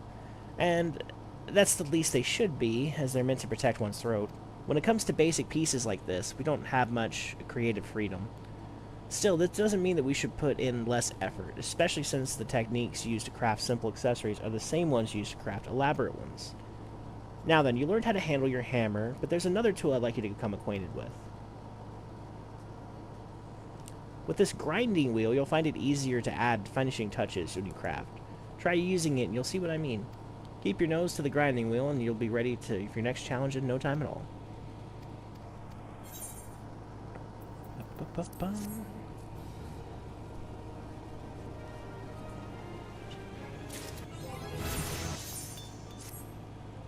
Level 10. Nice, nice. I'm so sorry, sir. Please, don't. Oh, it's only you, Wisteria. For a moment I thought you... I thought my heart was about to fail me. I thought the angry miner had returned. Gigi wasn't pleased with the ore the miner brought in, you see, and he made this sentiment clear, in the only way he knows how. There was mention of the miner's mother and an all-goat. Never mind. All that. I have an urgent task for you. We just received an order for a prodigious quantity of copper rings, and I'd like you to handle it. Now, this is an honest-to-God's commission, Mysterio. You'll have to satisfy a paying customer, not your kind and lovely guildmaster. But I believe that you can do simply more than satisfy. Now, the customer's waiting, so you'd best get started with those copper rings. When they're ready, come and show them to me, just for good measure. You see, ready made loads of copper rings, so synthesize 12, I assume? Yep. 12.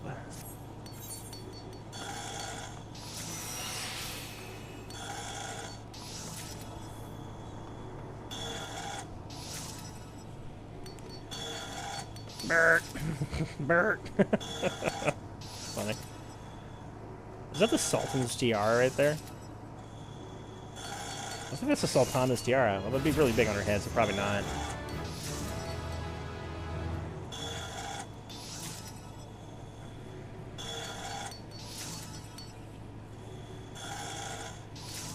Bert. Bert. Okay. Wait, what? So, because one of them's high quality. Well, that's annoying. There we go. So the rings, are they ready yet? There you are. Copper rings, I have seen worse. Oh, Gigi, you must always be so... Must you always be so... Wait a minute, did you just say that you've seen worse? Wisteria, that's as good as a compliment coming from him.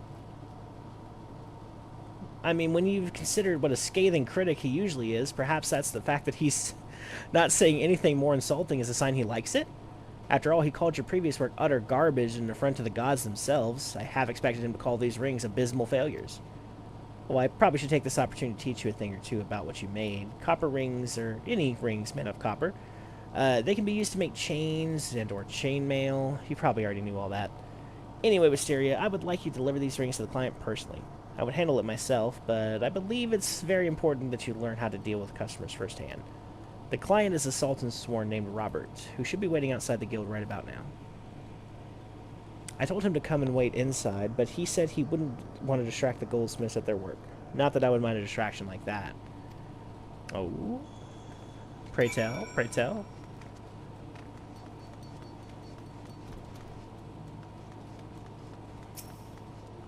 You're a goldsmith, aren't you? Did Mistress Serendipity send you? Yes, he shall serve nicely. Keeping the Sultana from harm is a perilous business, you see. And we Salt and Storm can never have enough supplies to keep our equipment in serviceable condition. You may inform Serendipity that she can expect full payment soon, and that I send her my fondest regards. Ooh. They flirting. How did it go with Syria? What did he say about me? I mean about your work. Oh, anyways, seeing that you're how very well your first commission went, I have high hopes for you to come. In fact, why don't you speak with Eustace down at the quicksand and see if there's more work available for a goldsmith? Yes, I believe that's quite ready to handle you're quite ready to handle commissions independent of my supervision. Take yourself to the Adventurers Guild and try taking on a task or two.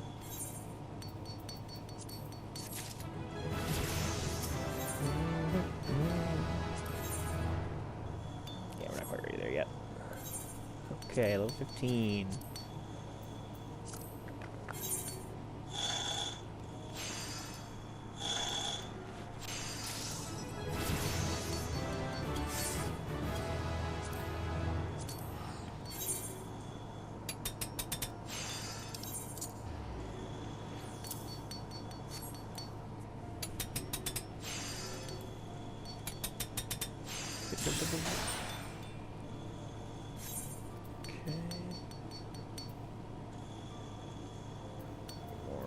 Stone.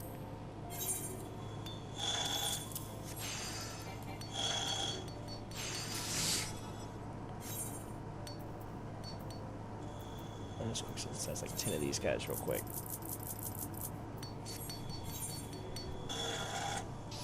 I love the noise that this thing makes. It's very funny.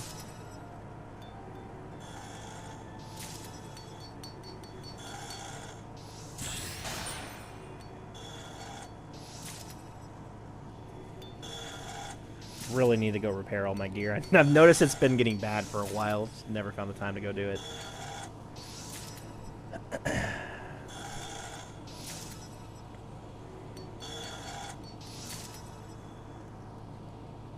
Okay. Copper ring. Get that ring on.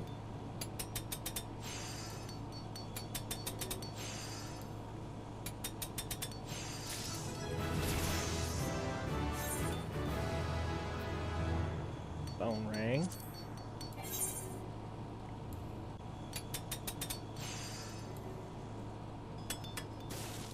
Yeah, shouldn't have bothered.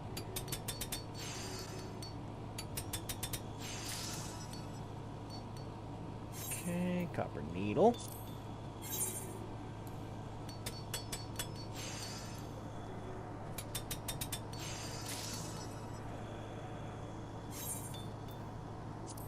Necklace, I just copper ring for that. Well.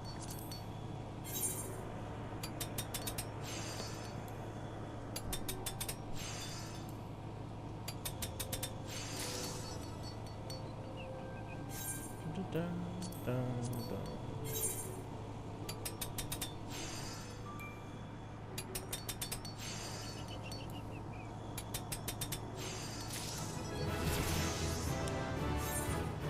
Okay, let's talk to Serendipity real quick. You would not believe what just happened, Mysteria. Gigi touched my bottom. I was assisting one of my goldsmiths when he reached out and grabbed it without warning. Then he had the gall to say that my bottom lacked sufficient shape and tone. I feel so violated and insulted. I'm glad Robert wasn't here to... Oh, that reminds me. Robert was back again with another commission. This time he wants a pair of fang earrings and a brass gorget made. And not just by any goldsmith, mind you. He specifically requested the artisan who crafted the copper rings. That's you, Wisteria. He must be really impressed by your work.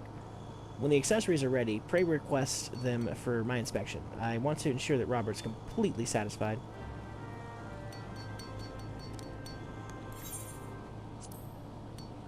Okay, we're on to bronze now, so that's probably going to be a separate set. Yep, bronze ingots. I do have the stuff to make it. Good.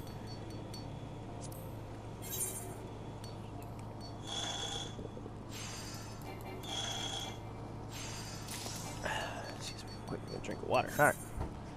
We are so far beyond schedule. So far beyond.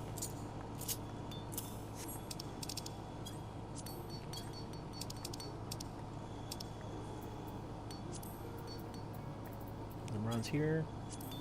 Oh, bronze was here. Y'all. Alright, let's quick synthesize. Let's make, say, 25 of these, because I'm actually going to run to the bathroom. I'll be right back. Let's crap in the background.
Okay, I'm back. Sorry about that, travelers.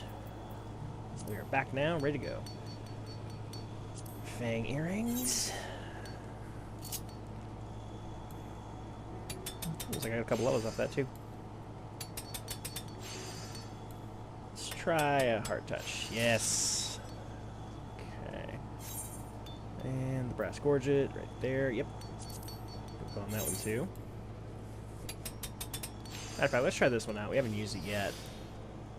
There's about 22. Yep.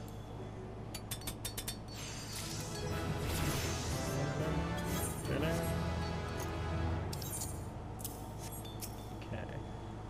How are the earrings and the gorget coming along? I don't want to keep Robert waiting. I'm sure you don't. Where is the gorget? There it is.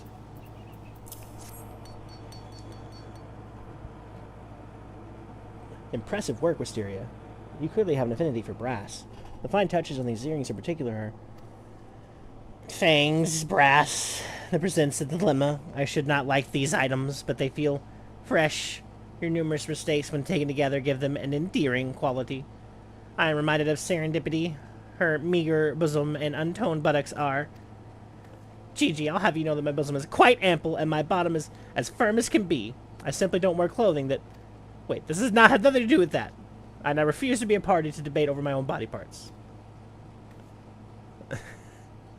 We were talking about the earrings and the gorget you made, Wisteria. Both called for brass, which is more useful than you may realize. While it isn't the fanciest material around, it can be made to resemble gold in appearance if shaped and polished well. And despite Gigi's comments, I believe you've done an excellent job. Robert will doubtless agree. Since he requested that you make these items, I suppose you should be the one to deliver them. You'll find him outside as before.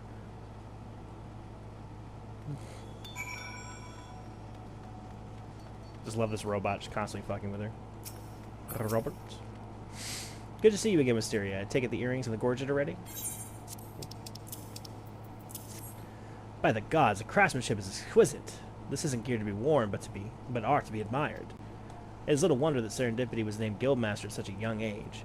She is a woman of incomparable talent and rare beauty besides. What, it was you that crafted these?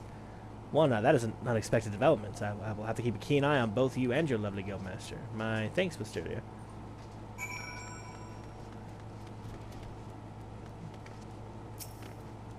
I thought it was my handiwork? I don't know what to say. For a customer to stake your works for mine speaks of your growth as a goldsmith.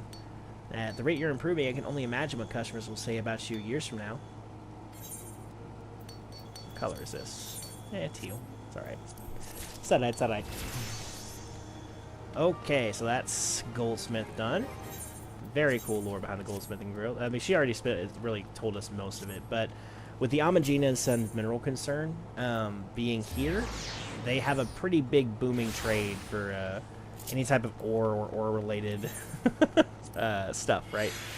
So, essentially, their economy flourishes around ores, and if they didn't have a way to make those ores useful, they would certainly be making less money. Prepare all inventories. Yep.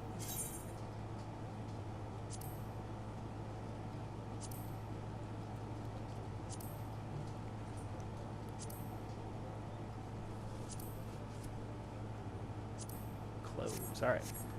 We're now fully repaired, which is good, because I got sick of seeing those messages. These really don't do anything for us, honestly. We could just take them off, because we're basically just, you know, wearing them down for no real reason. Alright, the best, in my opinion, storyline. The Alchemist Guild.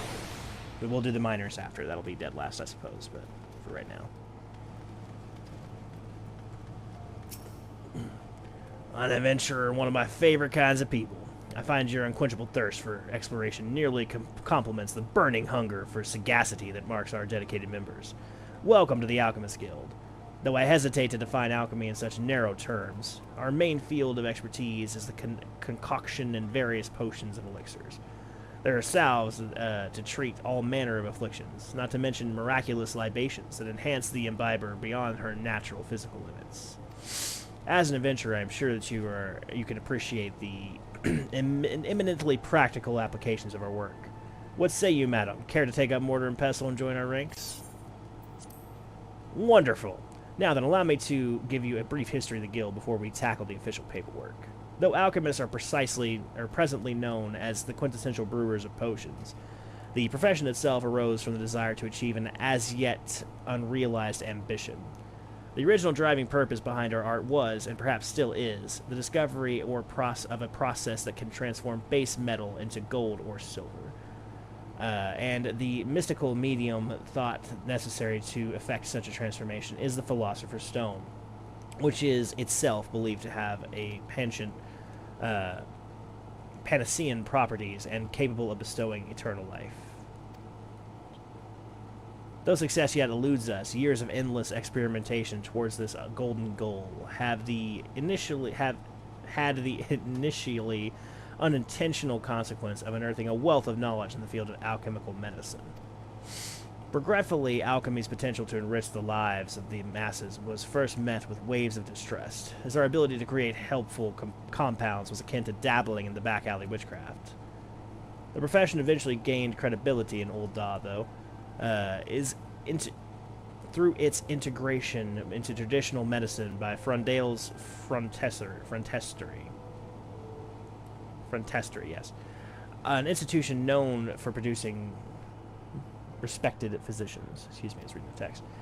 Once the city's shift in perception became known, budding alchemists wishing to study without fear of prosecution journeyed to Ul'dah from every corner of the realm. It was not long before this gathering of inquisitive minds banded together to form the Alchemist Guild. Thus, while our organization is intensely focused on perfecting and sharing the fruits of our research, it is of paramount importance that we uphold the reputation of alchemy itself as a legitimate discipline. If you would revel in its secrets of our art, then you must be prepared to shoulder the responsibilities I have described. Take a moment to dwell on these words before you truly enter into the world of alchemy. Oh. Well, you were not who I wanted to talk to, but being as you sell things that I'm surely going to need, close for now. My God. This is going to get expensive. Excellent. Then allow me to direct you to our guildmaster. Gaining his approval is the last test you must pass before you can become a full guild member. You will find Guildmaster Severian tending to his experiments at his personal workbench. I must warn you, he is rather an intense individual. Pray choose your words with care.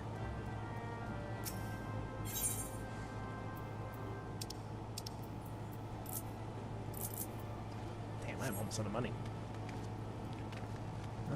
Okay, Mr. Severian, there he is. What? What is it this time? Oh, you must be the merchant's lackey, come to bring me my imp wings. Let me have them, then. Not a lackey, an aspiring alchemist, you say? Speak up and pray that I hear you awry. Did not hear you awry. That dabbling fool Diedrich sent you. I specifically requested that I cannot be disturbed for nothing less than the coming of a second calamity. Do I appear as a kindly mentor to you? My research demands my absolute and undivided attention. Now begone before I am forced to... But wait. Perhaps I can... Yes, you may be of the very assistance I require. I have had a change of heart. Congratulations. I approve your application to the guild. It is with great pleasure that I welcome you, a fellow seeker of knowledge, to the fold. We can dispense with the interminable initiation ceremony, yes. Here is your first alembic. Try not to drop it, for there is much work to be done. Yes, much work.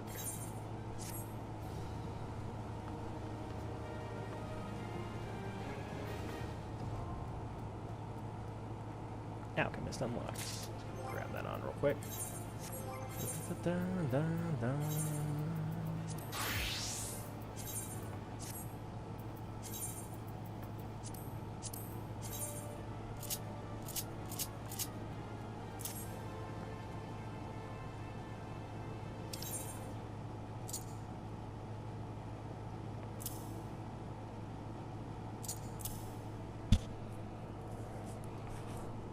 Don't have much left. Doing pretty good.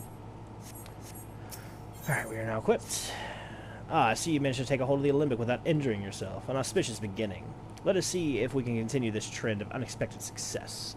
For your first lesson, I want you to use your weathered alembic there and make me a bottle of distilled water. Distilled water is simply the end result of purifying a murkier sample of life's most vital elements. As such, it provides the perfect introduction to one of alchemy's most fundamental processes, taking a material and providing it into a purer form. To perform this rudimentary exercise, you should require a full pail of muddy water and a water shard. The impure water can be purchased from the supplier standing near the entrance to the guild. The name momentarily escapes me. Esmenet? Yes, that was it. If it happens that you find the basic task beyond your abilities, then mayhap alchemy is not the discipline for you, which would be quite upsetting, as I detest the thought of having to select a new assistant. Try not to disappoint me.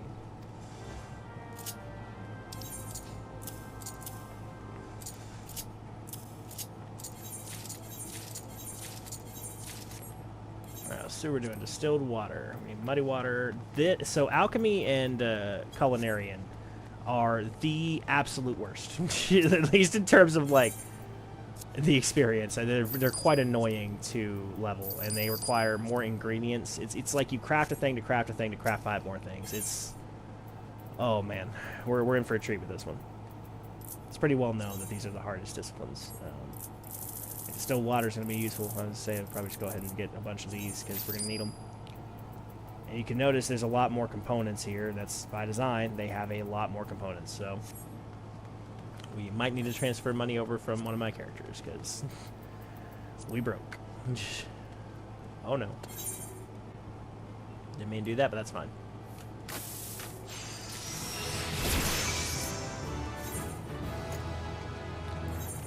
So I'm gonna make it real quick. I need 2 cinnabar.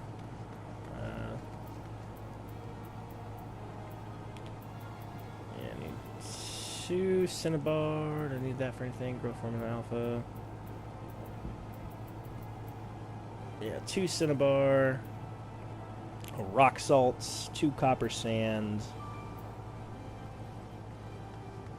and enchanted copper ink if I can get it.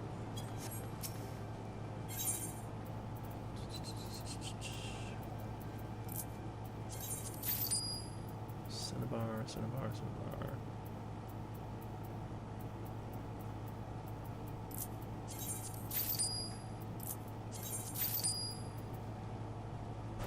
What was the other thing that it was like a...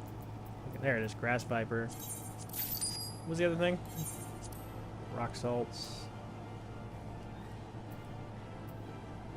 Yeah, that about covers it. Okay, so 2 cinnabar. I'm gonna craft that real quick. 2 quicksilver.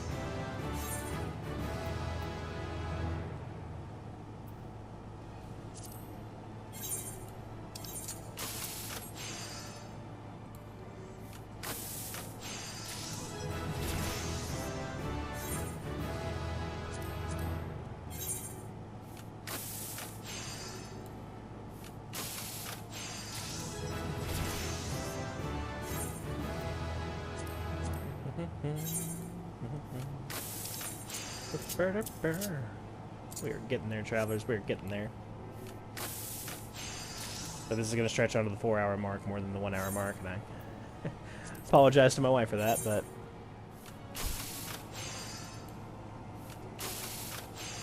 As we should be done now, and if I hadn't taken on that extra 1 quest per, so 8 quests total, which really I suppose it's 8 plus 3, so that makes it even more, then yeah, we'd probably be done by now.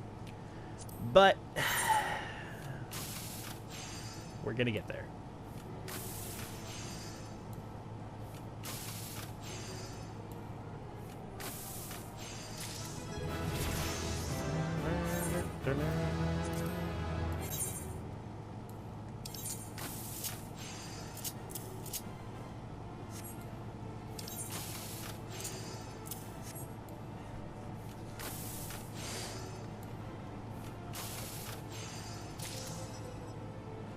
Okay, so that is all of the level 1 through 5s done there. That's the easiest, for sure. Your task is to run me with 1 bottle of distilled water. Come, come, you are wasting time. But just pail of muddy water from Esmond if you must.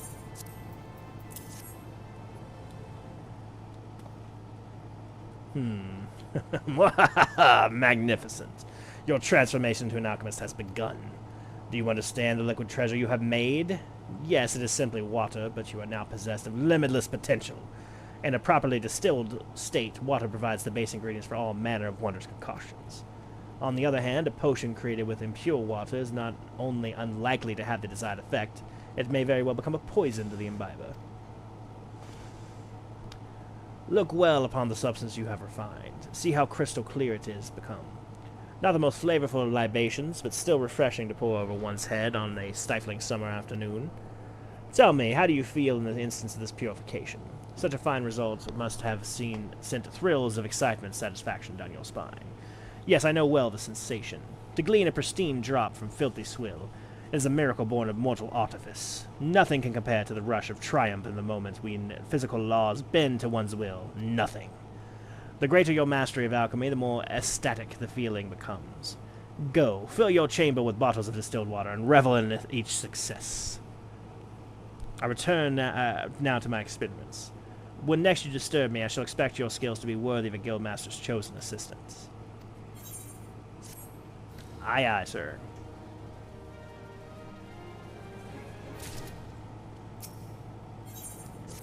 What is it now? Gil for the poor? Another cursed love filter? Ah, you're the wretch that insists on dusting my bench, aren't you? No?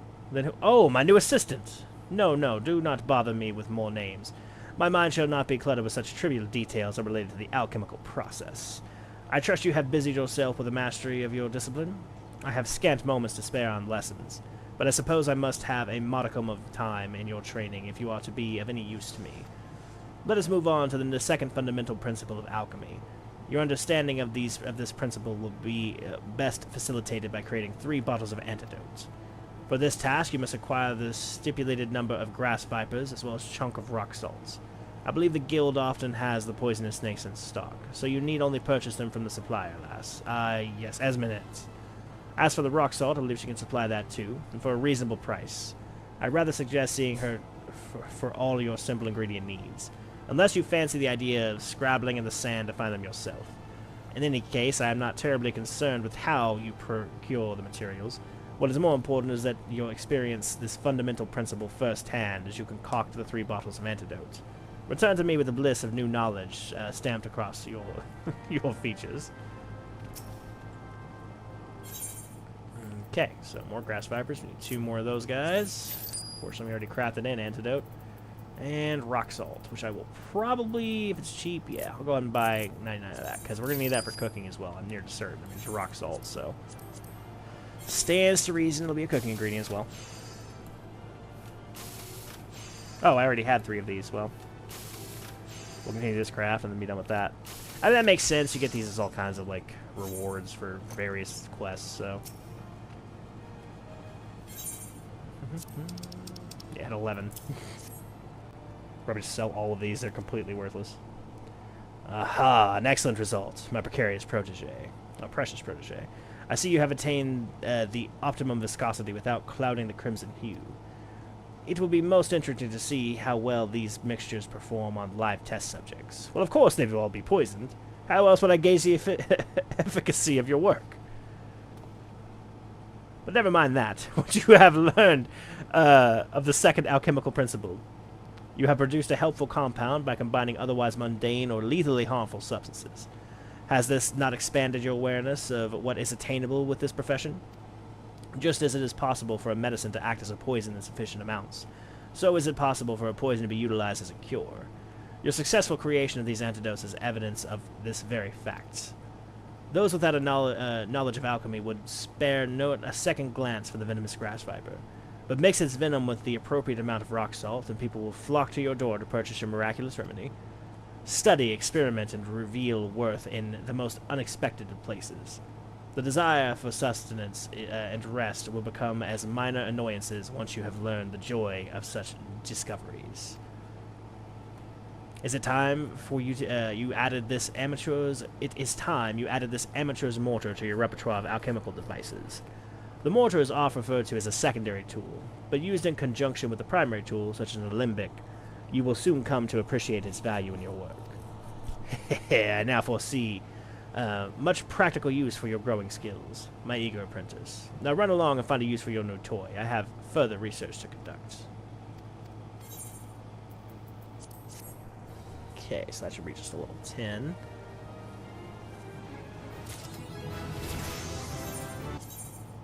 Put that thing on, and let's go on. I remember your face this time, my most helpful assistant. And it is most fortuitous that I do. For the awesome effort I have expended in grooming your budding skills is about to be rewarded. My muling subordinates have requested that I put aside my personal research for a moment or two, and shoulder a portion of the guild's workload, even going so far as to force upon me some other alchemist's petty task.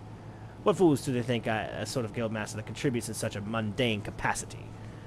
If they had wanted an accommodating drudge to head the guild, then they should have not elected me to the post. Gods know there are others about the frontestery. I didn't really figure out how to pronounce that word. Frontestery, I think is correct, though. Or maybe frontestery. Who would have been better suited to the leadership position.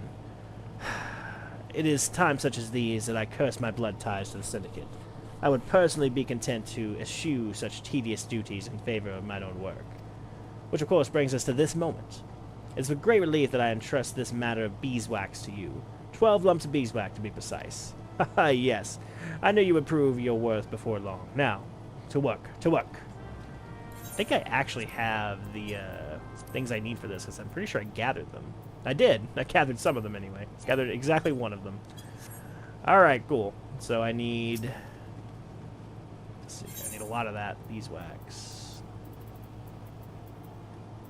Now it's not super expensive, at least. Okay, we'll make one.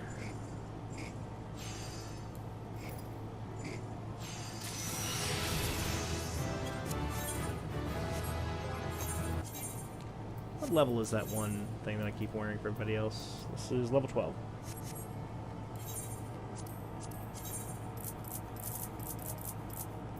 Alright, need 11 more.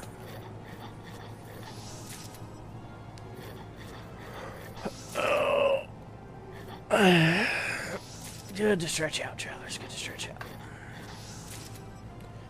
Grind, grind, grind.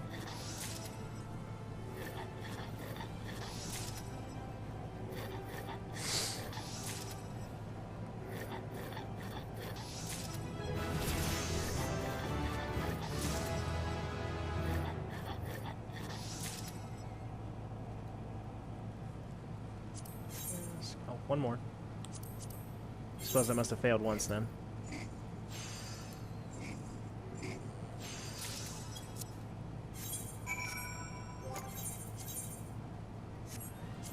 Let's say I know I'm able to put that on now. I just checked the level. Alright, there we go. Such bliss that my research might progress unhindered by bothersome requests. Speaking of which, have you created the beeswax I asked?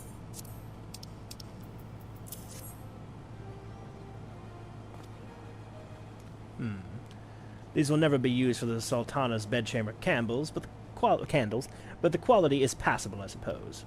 This is indeed a wonderful arrangement. Perhaps I should pass on to you the mantle of Guildmaster in its vexatious entirety. Now, the beeswax you have brought me, as you may surely realize, the purified form of the substance honeybees use to build their hives. The candles are the most obvious use for this refined material, but beeswax may also be used to enhance leather goods, or be mixed with dye to create painting supplies.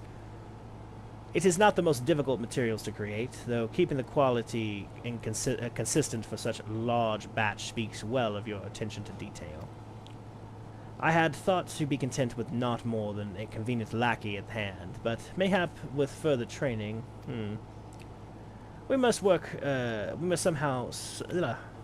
somehow supplement your studies, but I am loath to be parted from my workbench. Thankfully, I am aware of the perfect solution to this quandary: tradecraft leaves. A selection of alchemical odd jobs should be available for you at the Adventurers Guild. Simply speak with the fellow at the desk, Eustace, I think it was. In any case, you should be provided with ample opportunity to practice your discipline, and even receive payment while doing so. Remember, your improvement is my utmost concern.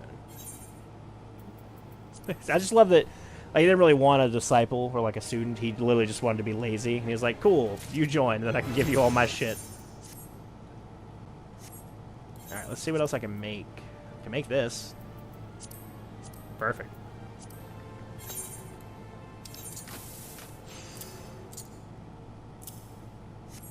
I'll be able to make it high quality.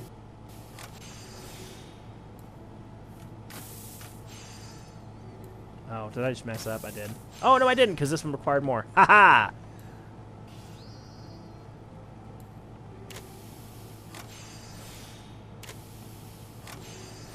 It's a shame I don't have any ways of cashing in on that inner quiet right now.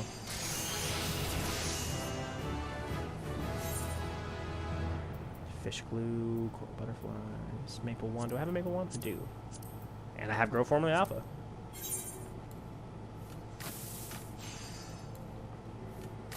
38. This will be 57.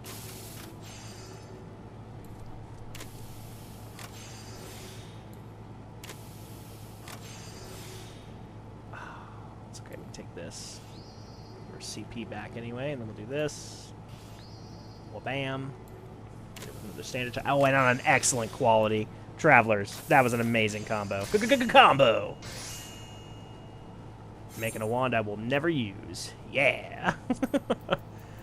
Maple lumber, rubber, need latex. So grab a latex and yellow ginseng. 2 princess trouts and 2 coral butterflies. Do that. We're trying to shop for like specifics of what we need now because we are rapidly running out of funds.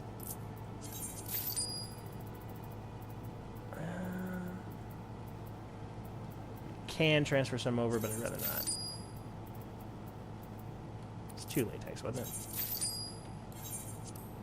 Then we can make this. The other thing I don't think you can actually buy. I don't think you can buy Princess Trout. So that'll suck if I happen to need it.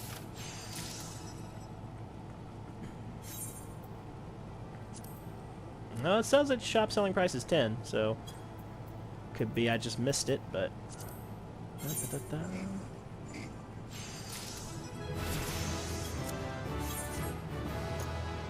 nice, nice. This, that there, boom. Okay. The next thing. Too volatile. Oh, it's you. Have you not learned to concoct potions in your sleep? Admittedly, the results are not always what one dreamed they would be. Now, might I deduce from your unrequested presence that you deem your skills sufficiently sharpened to seek further instruction? Or do you simply derive some perverted sense of enjoyment from my irritable reaction? Whichever the case may be, alchemy is certainly a discipline for the curious and curious in nature. Allow me to assign you another task. This time, I require you to create 1 potion of intellect and 1 potion of dexterity. I am at a critical juncture in my research, so I shall dispense with any lengthy explanations. Surely you need not have my list in every eye of newt and fang of bat you need at this point in your education.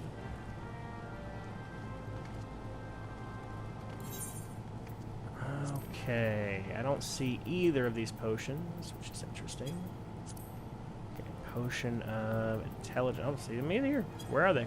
Oh, there's one. Okay, cool. I need red land trap. This one I can make now. These are actually relatively easy to craft. I don't know why I was expecting this to be way harder. Maybe alchemy and culinarian have gotten a little bit easier to do. Red land trap leaf. Maybe it's just because I was anticipating it being so bad that, like, the minor inconveniences, like having to have that 1 leaf, don't seem as bad as they otherwise would be.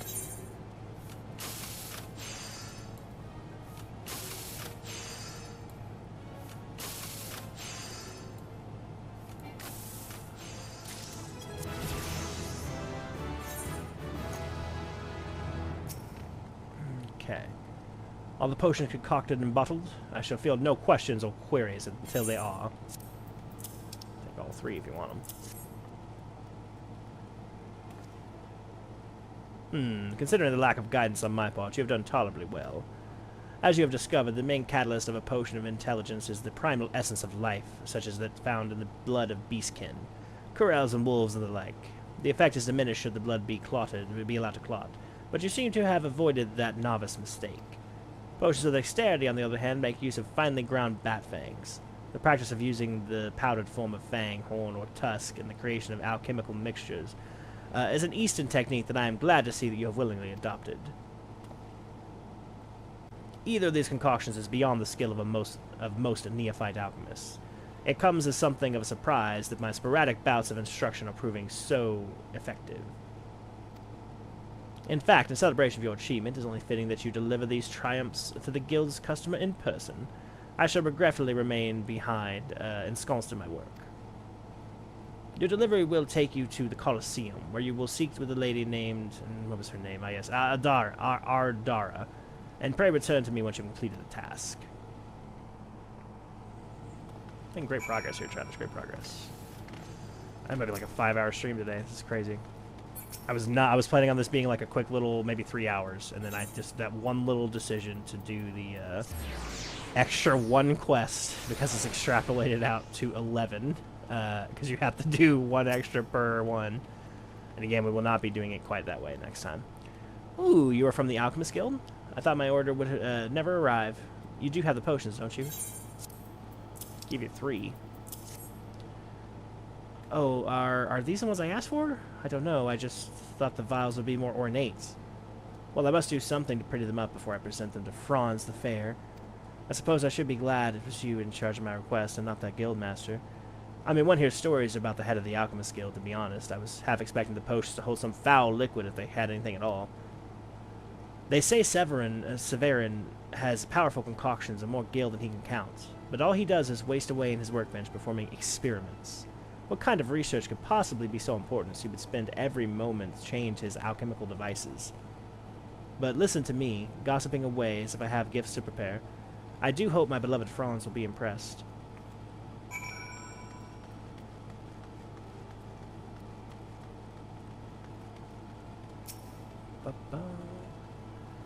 Okay, back to the Alchemist Guild. Here, yep.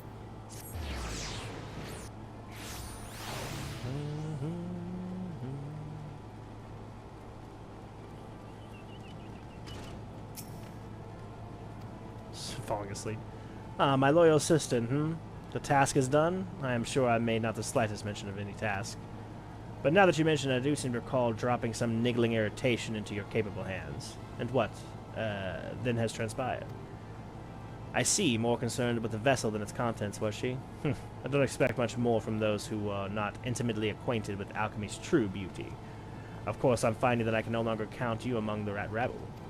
Should you continue down the path of mastery, the day might come when you too might join me in the quest for alchemy's ultimate. Oh yes, I almost forgot what matter of payments now. When we best be returning to our work. It's this exact same color.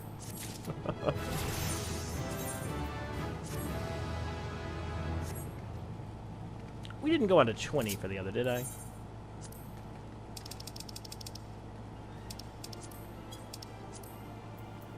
And 15, 15, 15, 15. Perfect.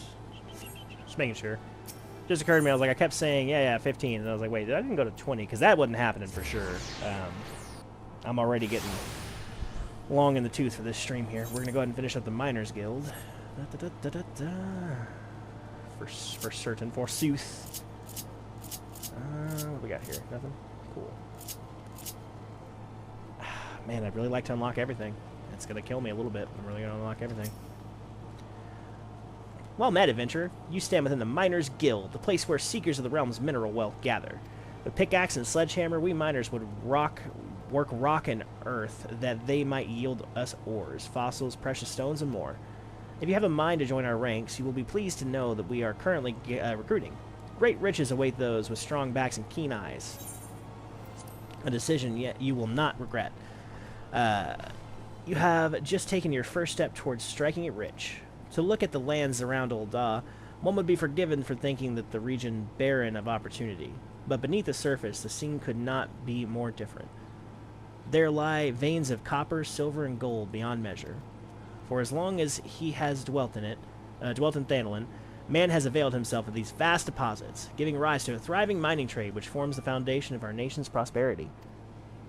Of course, the mining trade as it is today, owes much to an event which took place some century and a half ago, namely the Mad Mithril Rush. Never before had the Sultanate seen such an influx of migrants. Endless throngs came from lands near and far, spurred on by the dream of discovering the Mother Iode. Oh yeah, that's one of the 12, I think. Alas, a harsh reality awaited them. You see, the vast majority of those poor souls were miners in name alone, and they possessed neither the proper equipment nor the training to realize their dream. To make matters worse, the mining concerns, who in these days held absolute power, did not scruple to exploit them. Presented with glut of unskilled labor, they proceeded to fill every tunnel to bursting, and atrocious working conditions soon became the norm. Miners were paid a pittance for their backbreaking labor and saw naught of the riches they unearthed. That's about like real life, actually.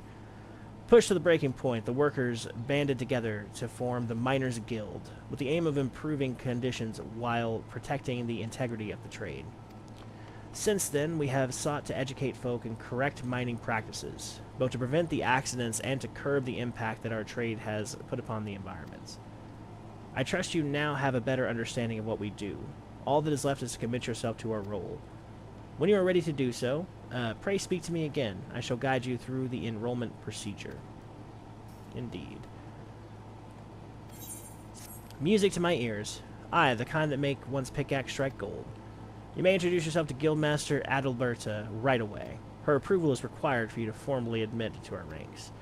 In case you're unaware, Adalberta is perhaps the most accomplished of these miners who still swing a pickaxe. Her understanding of our trade is unsurpassed, and her flair for prospecting uncanny. Her brain, in short, is a veritable gold mine of knowledge, much of it concerning the mining of gold. Jesting apart, you stand to learn a great deal from her. When you are ready, pray present yourself to Adalberta. You will find her down the steps yonder, over by the bar.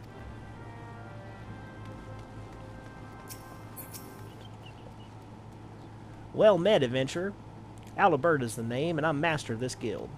I take it you wish to become a miner? Well, our doors are open to all who aren't afraid to work hard and get dirty. Thanks to the recent advances in refining techniques, it's possible to smelt even low purity ores. I mention this because it's allowed us to reopen the number of mines which were long thought exhausted, prompting trade to flourish. Truth be told, with business as it is at the moment, we can't take on enough new miners, and few folk make better miners than adventurers, you being a hardy lot.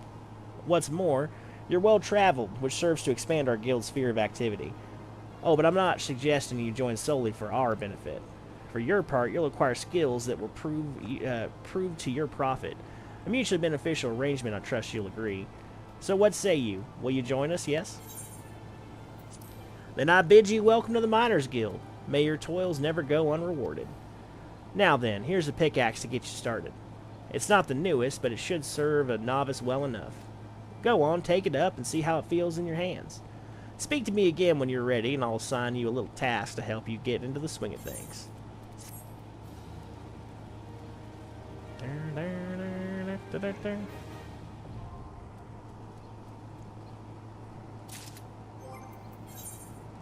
Okay, so pickaxe. Oh, that was another hammer. Another almanac. There we go. Get ourselves decent again. Oops. Come into gear. I need to assign that to anything.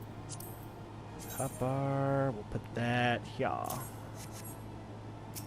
Yep. You look good with the pickaxe, Wisteria. Now that you're suitably equipped, your training can commence. A miner learns her craft best in the wilderness with pickaxe in hand. To begin, let's see how you fare against good old copper ore. Bring me, say, 10 chunks. There's deposits of this stuff throughout Thanel, and I doubt you'll have to go very far outside the city.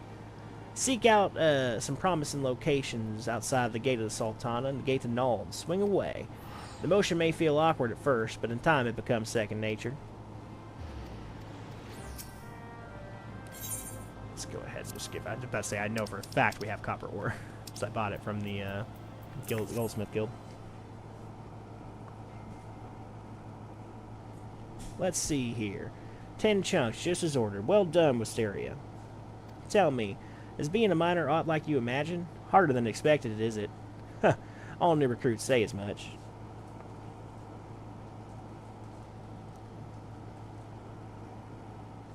It takes a combination of knowledge, experience, and instinct to know where to dig. Yet it's ultimately backbreaking labor that yields you your prize. Make no mistake, Wisteria, mining is grueling work, and you'll be dog-tired most of your waking hours. But tell me, did you not feel invigorated each time your pickaxe struck home? 1 second. Did you not experience a thrill of triumph when the earth finally yielded up to your prize? That is what we miners live for. You may be ripe to collapse, your face caked in weak old dirt, but the promise of discovery drives you on. And the instant you find that which you have long sought, and that sparkling instant, you feel like a god among men. You made a fine start, and I would see that you maintain your efforts. Practice swinging your pickaxe till your arms have learned the motion. Then return here. I'll have another task for you. At least these are making money, not costing it.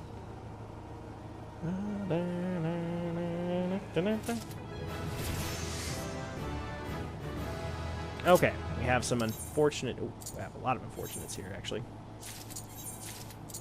Need that. And we can go here.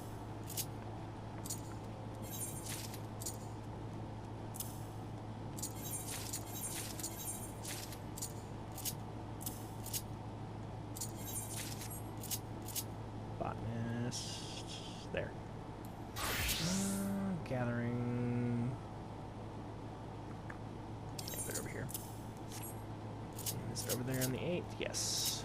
Okay. And then you're going to have a weird one where I'd like you to be.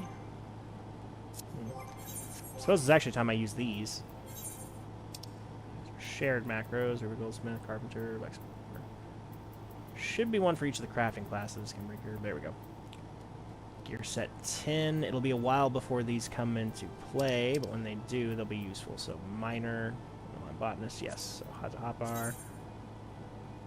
Be on 3. You can go there. Fisher, you can go there.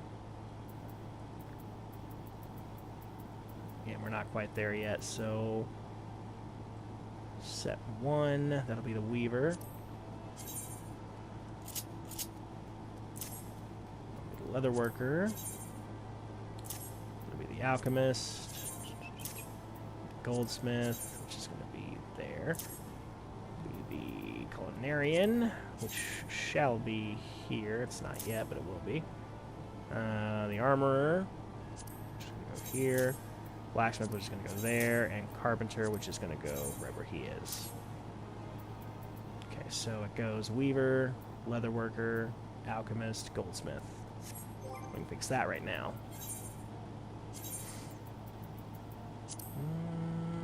Sit down. You're just going all the way down.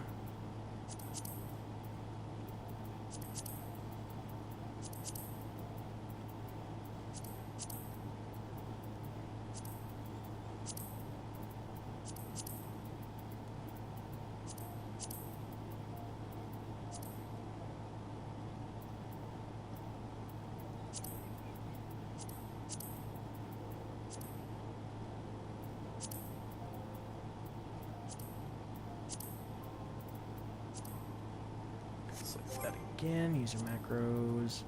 Weaver, leather worker. So we can cut out the other alchemist. So carpenter's going to go down.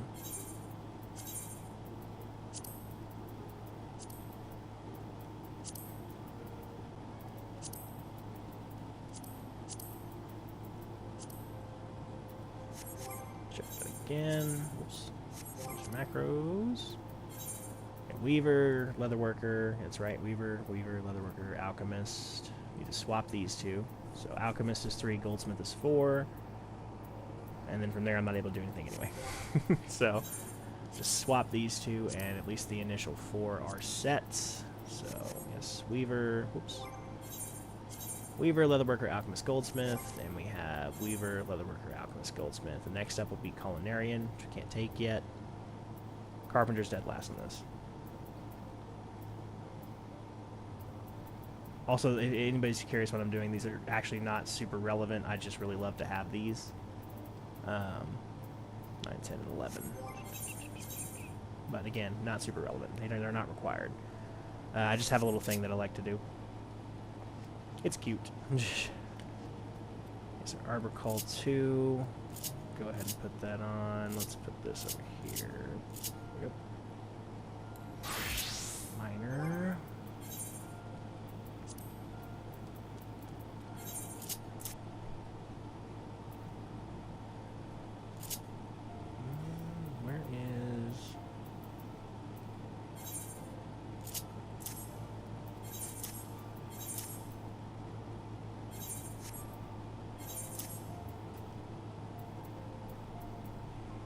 Surely it's here.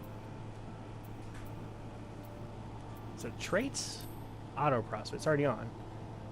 But there should be like Call of the Stone or something. Prospect Lay of the Land. That's the one. It should automatically upgrade to. Let's try putting Lay of the Land 2. No, it does not. It's interesting.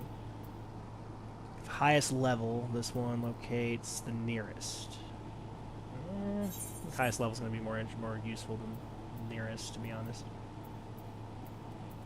But I can see the use for both, so what we're going to do is put this on... No. This, and you're going to go... there. You're going to go...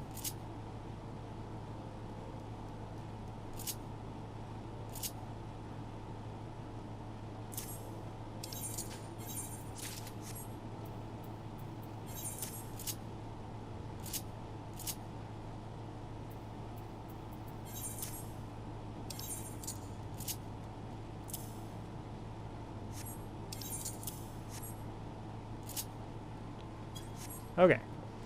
So that should be good. Now we need to go outside a little bit, get some mining in.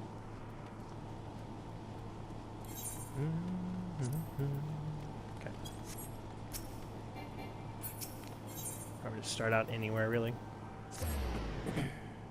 Sorry, that took me a while. Get the macros set up. Alright, so this should be able to... Yep, we don't have that yet, though. So let's just keep looking until we see something. Oh, and let's turn on... Oh, we don't have that either. Oh, boy. I always feel so exposed without sneak on as a gathering class. It's like 95 HP, so literally a level 1 ladybug is going to just completely wreck my shit. One hit, pretty much. So it's just going to be done.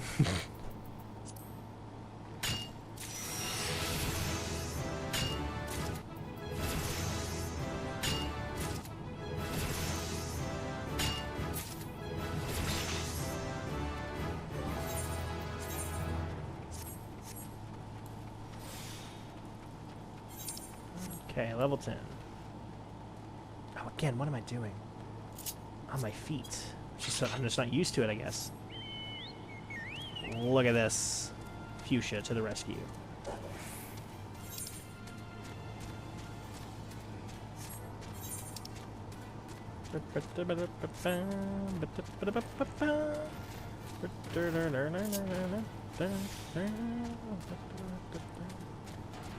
Oh no. This might be the death of us.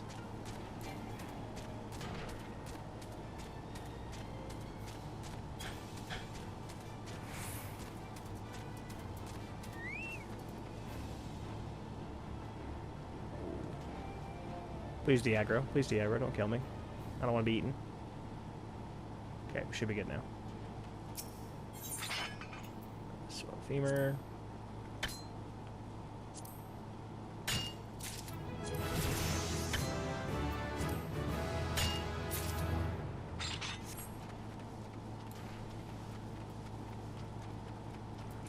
That was level 7, you unlocked this. Apparently not.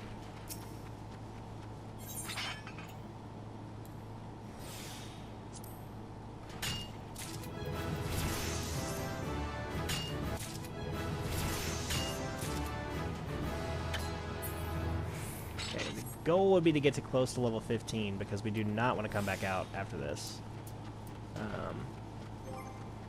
So let's keep mining until we get to close to level 15. Obsidian seems like it's the high ticket item here. Yeah.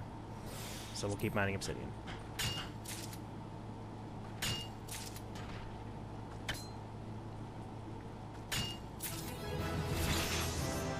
I wear the hats. I can wear the hats. Head gear on. And we're level 10 now, so we can definitely do the second and third quests. Or second quest, anyway. I forgot to do the bonus move, but it didn't matter because we were good. I find gathering very soothing. I love doing it. Gathering and crafting, though, I will say, if you're actually looking to get into money, it's kind of a... And you can make money doing it. Absolutely. It cannot be denied. But I will say, it's kind of an Ouroboros of, like, fucking a loop, right? Because you mine to craft to mine. And then you mostly sell your crafting, your gathering, to people who are already doing it. So it's just a loop, basically. And it's very interesting that it kind of works out that way. But until it collapses as an industry, you can still make money, much like real life.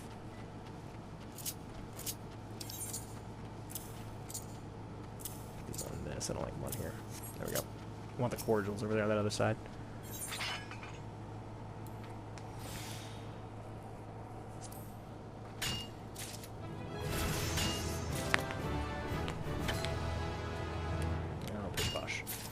Pish posh. I don't have the secondary tool yet, though. Okay, we're gonna go ahead and return because I don't have the secondary tool. Well, Hellfire. Yeah, we'll return because I don't have the secondary tool, and go from there. Because I'm sure I'm gonna need that secondary tool in order to acquire it. I don't want to waste time. Oh, I cast return. My return is not hold off. Just wasted a little bit of gil there. That's all right though.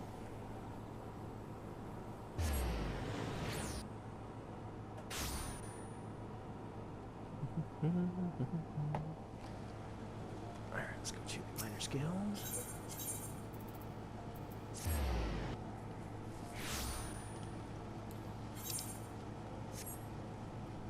Okay, we should be able to complete the level 5. Have we done level 5? I don't actually know what level this is. We're going for 15, so we're almost done either way. Yes. Hello there, Wisteria. It's good to see you again. Judging by the blisters on your hands, it's plain to see you've have been hard at it with your pickaxe. Good. You're ready to go for the next stage of your training. Eorzea is a vast realm filled with diverse environments, and her mineral wealth varies from region to region. Even within Thanalin, there's a marked difference between east and west. If you want to be a successful miner, it's essential that you know where to look for what. And for that, you have to become intimate with Eorzea. How else can you expect to have her reveal her innermost secrets to you? Getting to know every square malm is no small undertaking, of course, but the yalms soon add up, and I'm sure you'll find with my next task, I'd like you to seek out 10 bone chips for me. Just so you don't go about it completely blind, here's a hint. You'll find these just beyond the gate of Nalm. Off you go now, and happy digging. Actually got those.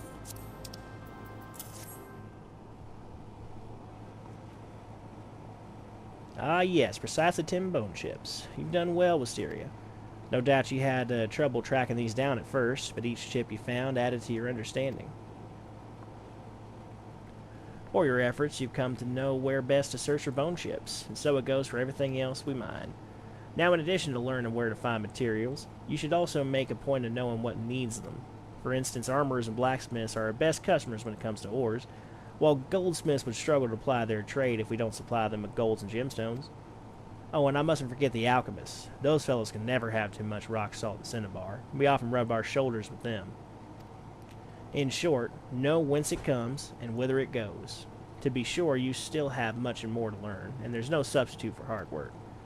Oh, don't look so glum. Just be thankful you don't have to be bleeding memorizing all that information. You got the gathering log just for such stuff. Make good use of it, and you can't go wrong. That's all for now. Keep up your efforts and visit me again when you've spent more time in the wilds, pickaxe in hand. I have another task for you when you've perfected your swing.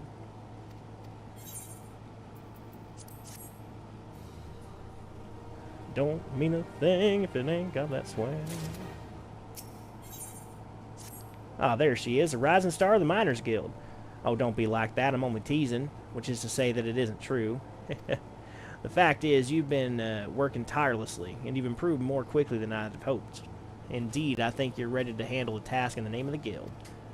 As you probably know, we receive orders from various parties, but most come from Amagina and Sons Mineral Concern. The concern actually owns the halls, but they've kindly given us a loan of it. In return, they get first pick of the guild's talented work, their mines.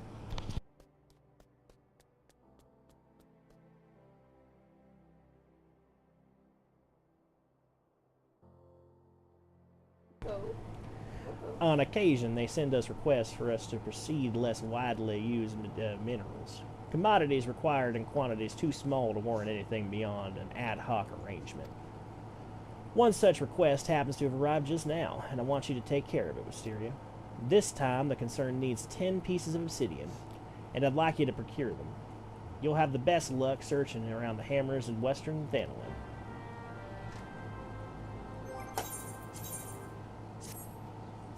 Happens, I think I also have the obsidian. I do. They have to have diluted this a little bit, because I remember these being like 99 obsidian, and it was ridiculous. Oh, this is some fine obsidian. The concern will be well pleased. In case you're wondering, the spoils of your labor are bound for the Colosseum. I'm told there's to be an exhibition featuring ancient arms. One of these is the Makula Heatil, a wooden sword with shards of obsidian embedded in its edge. Before a man learned to work metal, he used various kinds of stones to craft blades for his weapons. Obsidian was one amongst the most coveted, thanks to the razor-sharp edge it could achieve.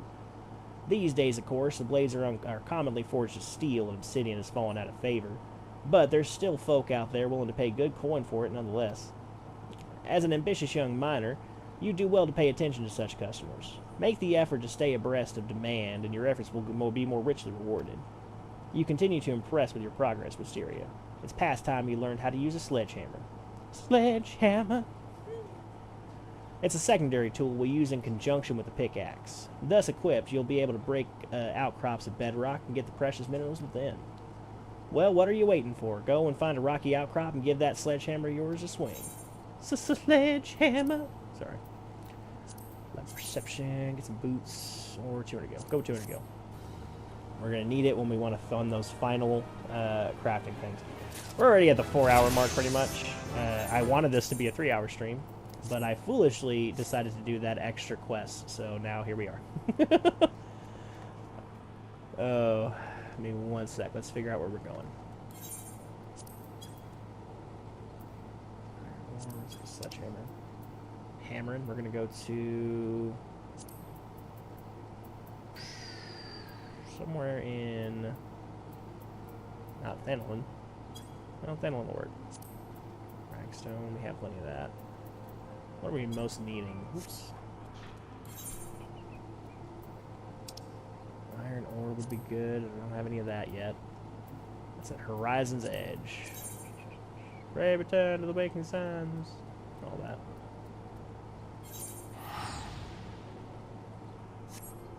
Be right back. Walk over there.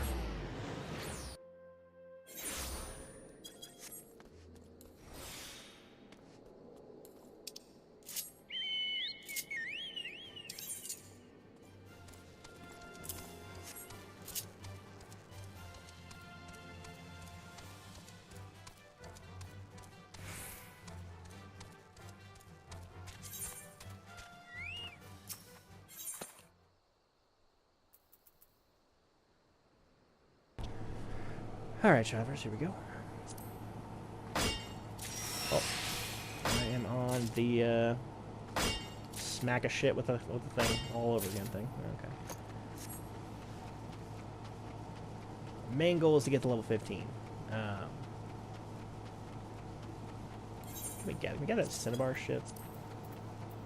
It's useful for alchemy. What was that at? Hammer? Cinnabar, yep. Where are you at? Oh, shit! Well, looking at that, that's also at Horizon's Edge, and it's hammered outcrops. Yep, right here.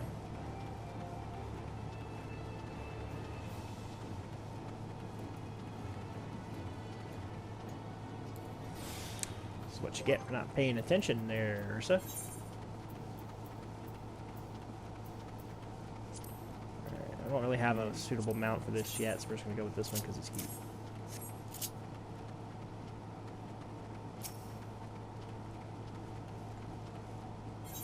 Turn that off.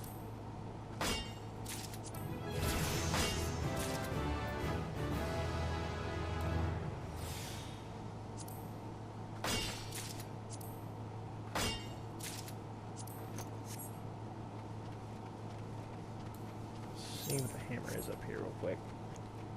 And do I have anything that'll increase my like high quality? Because I seem to recall that being high quality cinnabar is the next thing you need. Gatherer's Boon, not for a while. Man, that's actually really far up. Level 30 till you get the high quality stuff. So that's crazy.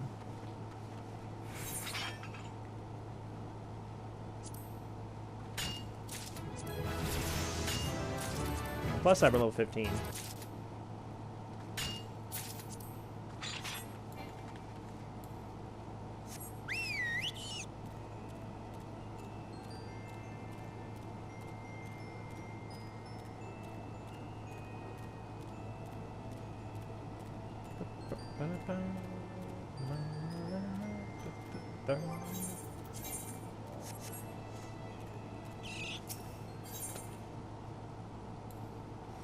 I seem to recall this having something to do with cinnabar, so let's keep doing that.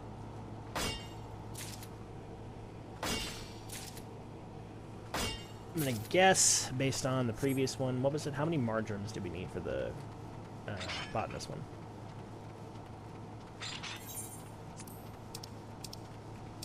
Cycle of land. For the botanist, we needed...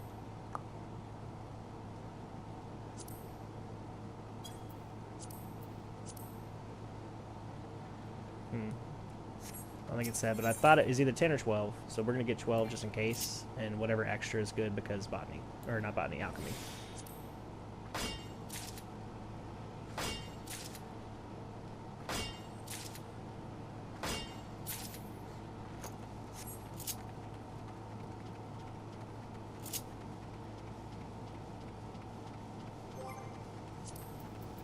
So macros, we'll need the botanist. Yep.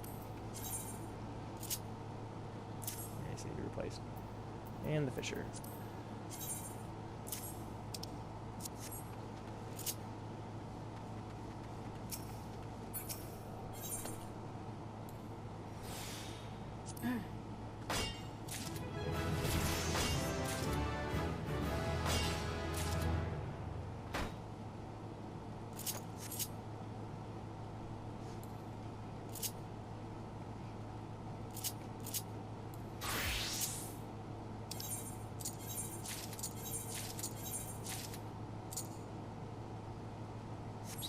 There.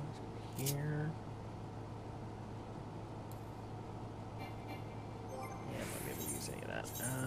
Botanist, miner. Botanist. That there. That'll be perfect. And then I need to get the mounts. Let's see. We're going to go with... That seems suitably minery.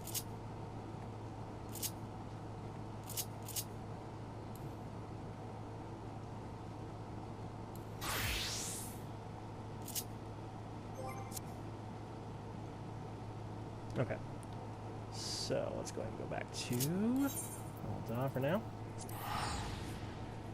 Whatever that quest is, we definitely have a high enough level to get it, and that'll complete Old and then we just need to go to the questing of Limsa.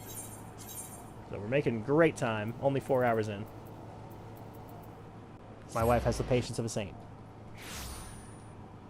She's also just distracted with, I assume, yep, critical role. We may or may not be streaming it. I'm still waiting to hear back from some of the players as to whether or not they're comfortable with it, but we are definitely playing Daggerheart the next couple of weekends. I'm waiting to see if that's something we're going to stream or not, but... Wisteria, I've been searching high and low for you. You have a visitor, and no one, and no ordinary one at that. I speak of Deep Canyon, vice foreman of a Magina and Sun mineral concern. It would seem your word of your sizable haul of obsidian has reached his ears, and now he wishes to meet you. I can only speculate as to his intentions, I'm afraid. We haven't spoken much of late. Truth be told, I've scarcely seen him. You'd never know it, but we used to be close. Anyway, I suggest you go and see the man. Find out what he wants of you. He's waiting by the entrance. Definitely had to give her a Southern Belle accent. Wasn't even a choice. You must be Wisteria Willowheart. I've been waiting for you. I'm Deep Canyon, vice foreman of the concern. I must say, you're not what I was expecting. I was sure Adalberta's newest protege would be an Alamegan, like every other miner this place produces these days. But I wager you're from even further afield, and that you're an adventurer. No offense, but in these parts, adventurers are known for being fickle buggers who break pledges like the rest of us break bread. Truth be told, I've always wondered whether you lot are actually good for Ul'dah. But it seems you're not like others. It takes more than a Jobin miner maybe. Jobin? Probably Jobin. Jobin miner to deliver an order for the concern. I've a mind to assign you work, real work.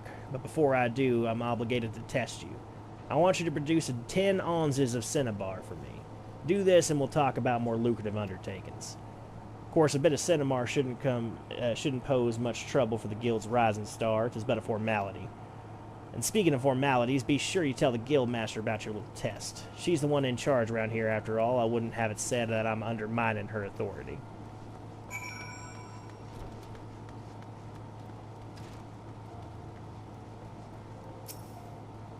Test from Deep Canyon, you say? I thought as much. In case you don't know, cinnabar is the mineral used to make quicksilver. It's found in certain types of rocks, and you invariably need a sledgehammer to get at it. Now, I don't mean to dampen your spirits, but contrary to what you were told, cinnabar isn't easy to find, and in fact it's known to elude even the most experienced miners. And here you are, tasked with procuring 10 ounces of the stuff. Safe to say this test is no mere formality. I mean, I may not be able to help you dig, but I can point you in the right direction. Search just outside the Sunrise Gate. The rocky outcrops thereabouts are known to yield cinnabar. 10 ounces may sound like nothing, but take it from me, you'll have to work for every one. This is a big task, Wisteria, but I believe you are equal to it. I've never done it. Oh, didn't mean to do that. Should say some things, though. This here's the Miners' Guild. Is there something you don't know? I'm Adalberta, the master of the guild. It's my job to look after those miners who put their names down on our roll. This includes instructing them in the finer points of our trade. We get commissions from mining concerns and various other places, and I send the best suited among us to go and fulfill them. If needs be, I provide such advice and support if I'm able. It's not easy managing a boisterous bunch of lads and lasses who'd sooner drain a tankard than swing a pickaxe, but I give it my best. At the end of the day, that's all anyone can do. Want 10 ounces of cinnabar, not one less. Oh, and make it quick. I've got other commissions I want to be seeing to.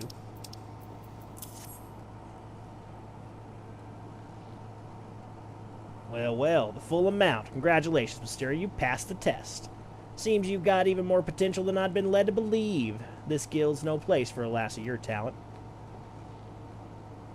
I'll make you my personal assistant, but sadly for you, the position's not open to adventurers. Why? Because the concern only employs those whose roots are firmly planted in Ul'dah. Our nation owes much of its prosperity to the mining trade, but more and more, we see outsiders growing fat off the knowledge of our forebears. Oh, I know full well there's decent foreigners out there who give as much as they get, yourself for one, but ultimately what belongs in Ul'dah should stay in Ul'dah hands. Of course, the current guildmaster doesn't share our way of thinking, which is something I dare say we'll need to see about correcting before long. Might be his business is good, but 'tis better to shorthand than to watch outsiders make off with our wealth. But we were talking about you, Wisteria. You've proven yourself capable, and the concern will have more work for you in the coming days. Depend on it. Before I go, here's some free advice from me. Pay more attention to your gear. What you wear in the field affects how well you work. Even a decent pair of gloves can make a world of difference. Take my word for it. These things cost money, 'tis true, but what's the price of a pair of gloves compared to the untold wealth that lies out there, waiting to be dug up? Bugger all, that's what. And on that note, I'll bugger off. I don't doubt we'll meet again soon, assuming you stick with your trade long enough, that is. Okay, this is the thing that I almost took last time. It's a much prettier color as well. So I'm going to take this, because this is actually going to improve both our crafting and our gathering. And I'm actually going to put it on literally everything that I have, too. Like I said, it's a huge improvement over everything. And that's miner level 15, so we are really making some good progress. I know it's taking a while longer than I was anticipating, but we're getting a lot done, so not going to complain.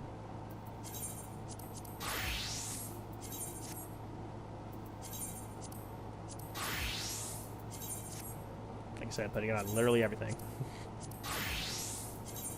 This will be good for probably another 10 to 15 levels, really. Maybe 10. Crafting's a bit weird. You kind of need more gear than you would expect, which I guess is to be expected. Back to that. Back to this.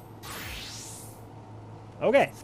We are now ready to go and gather the remainder of our gathering classes. Next stop is going to be Limsa. So we have Blacksmith, Armor, or Culinarian to pick up for gathering, and Fisher to pick up, or sorry, for crafting, and then Fisher to pick up for gathering. We are going to start out at the one that I'm dreading the absolute most, the Culinarian.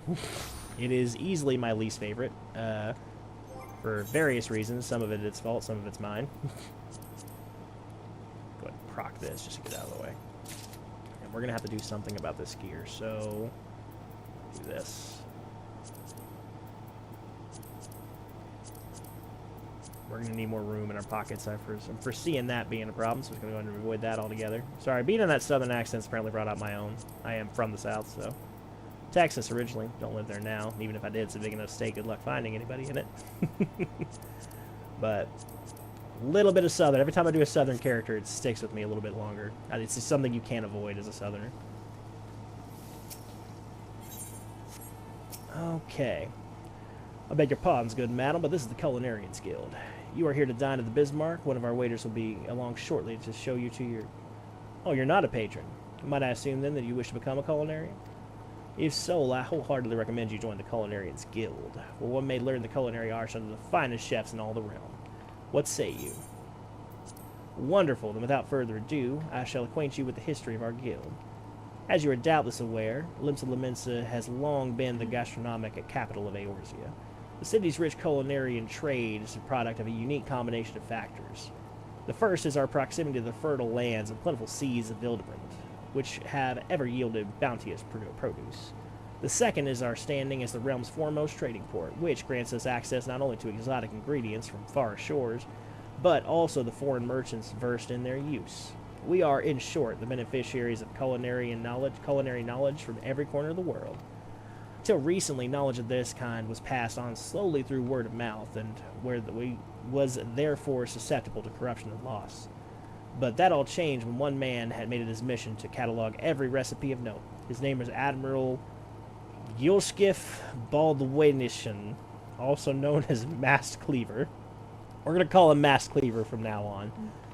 The man's love of fine cuisine was such that at sea he would regularly spend as much time preparing meals in the galley as giving commands on the bridge. It was none other than he who was founded the Culinarians Guild and codified cooking methodology. Today, the guild carries on Master Cleaver's legacy through the scope of our endeavors has expanded significantly. Not content with simply preserving existing recipes, we labor tirelessly to devise wholly novel culinary creations with which to delight the senses. To this end, our doors are open to folk from all walks of life, including adventurers such as yourself. One may liken our guild to a great pot of stew, and each member to an ingredient imparting a unique flavor. As with every dish, however, adding ingredients willy-nilly is certain to spoil the taste. Before you take your place in the pot, you must be deemed a worthwhile addition to Guildmaster Lingsith, a man whose passion for cookery burns hotter than any oven. Before troubling him, I must warn you that Oz is a truly sweltering kitchen. As such, you would be well advised to ask yourself, can I stand the heat? If you earnestly believe that you can, speak with me once more, and I shall be glad to guide you through the enrollment process. Wonderful. Then you must speak with Guildmaster Lingsith at once. This will come as no surprise, but he is the finest chef in Limsa. His skills and dedication are second to none. You will find the Guildmaster up on the stairs yonder, keeping a watchful eye on his charges. Impress upon him your desire to learn, and he will surely find a place for you in his stew, by which I mean the guild. I don't want to be stewed by Rogadan, thank you. That would be very unpleasant. The hat, though. Well, Matt Venturer, I take it you wish to join our guild. Let's have a good look at you then. Bah! What an underfed whelp like you know about cooking. Judging by those scrawny arms of yours, you'd struggle to lift a spoon, never mind a skillet. I jest. It don't take muscle to be a culinarian. Else, it don't even take talent. At least not on its own. No, lass, more than anything else, becoming a good cook boils down to passion. If you got that, there ain't nothing else you can achieve. So, tell me, have you got it? That's the spirit. Aye, your passion for culinary arts is plain to see. And you'll be needing every bit if you want to become a master culinarian. Why, if mastery was a 12-course meal, I'd hardly have finished the soup. Make no mistake, our trade's as tough as old mutton. And passion's the only thing that'll get us through with the gristly bits. But enough talk. What do you call yourself? Well then, Wisteria, welcome to the guild. To mark the occasion, I present you with your very own skillet. Sorry, I slipped back into Southern. Ain't much to look at, but it'll be more than service a novice like yourself. Now then, let's see whether you can tell which ends which. Aye, I know I said struggle a little with the spoon, but you've won me over. Now, show me you can hold an old skillet, and I'll get started on your first task. I said it, once you slip into Southern, it's hard to go back. I tried to make that guy over there Cajun. It ended up being Southern.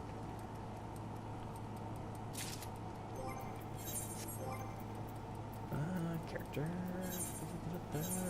Culinarian. Bam. And let's put on some clothes. Plus, I'm going to move this all the way up.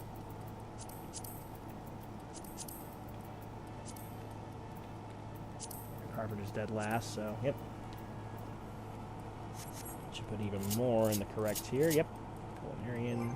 Just make sure I got that right. Culinarian, armorer, so armorer is next, and blacksmith.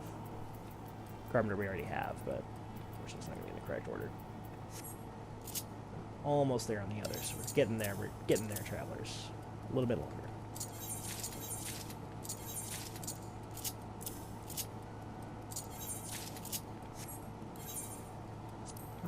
Okay, we have nothing of what we need to make this a thing, so that's going to be fun. I see your old skillet. You're holding the skillet the right way around. Good. A culinarian lives and dies by its utensils. Get that into your head before you do, not else, or your food will look like shite and taste worse. Now, let's see what you can do. For starters, I want you to make me maple syrup using your skillet. Recipe's as simple as they come. Only 2 things. Maple sap and a fighter shard. Jossie sells the sap over at the guild counter. Now, time's a wasting, so get to work. I don't pay folks to sit around waiting on the trade. Maple sap. You know, at one point, I think I had maple sap, too. Let's go ahead and sell these. And then we're going to need these. Phoenix South will keep. That's selling. Yep.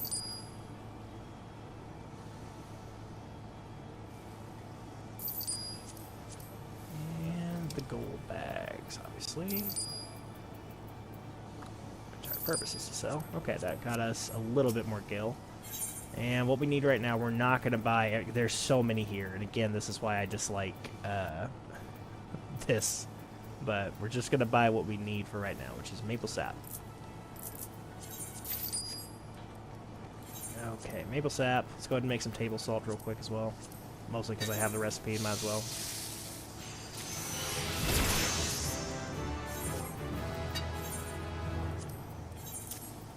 Real quick. Let's just go ahead and do this.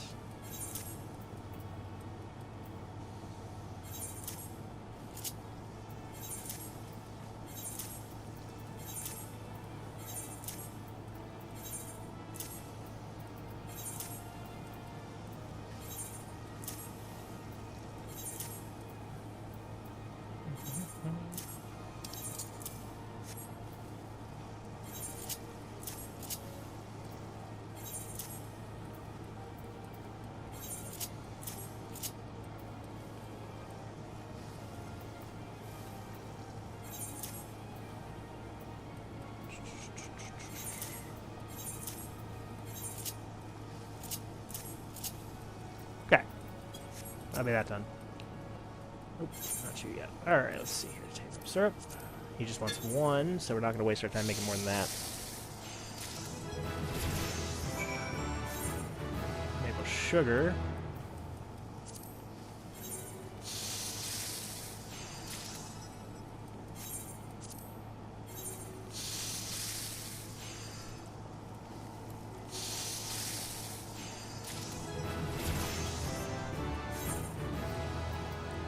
One lowland grape, a chicken egg, mineral water, and 3 rye.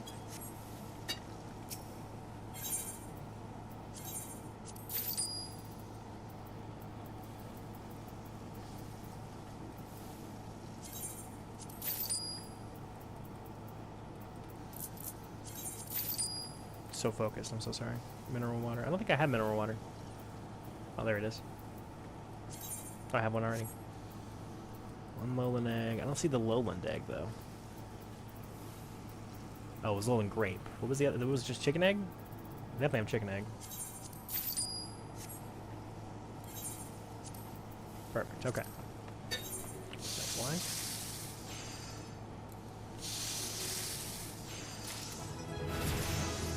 Raisins?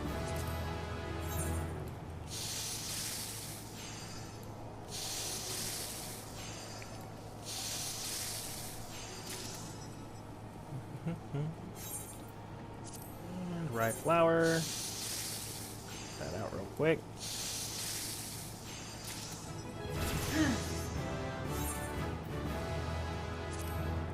Honey.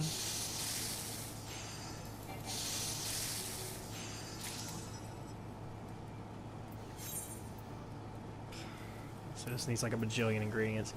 Okay, sunset wheat and algoed milk. And Lamosan anchovy if you got it.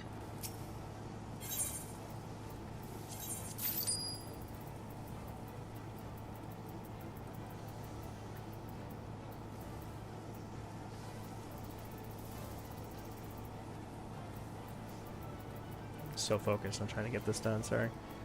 Sunset wheat, there we go. And some sort of fish, which they don't sell here. Okay. I can make this, which is like a ridiculously complicated recipe. And pretty indicative of the experience we're about to have as a whole. It's a very complicated discipline, culinarian. Alchemist is similar, although I think Alchemist is a little bit more forgiving. Culinarian is just absolutely brutal. It's like, hey, just have a bad time. You go through like 7 ingredients to make butter, and then you use that butter to do 1 ingredient for another thing that has 7 ingredients. It's just a whole lot of that.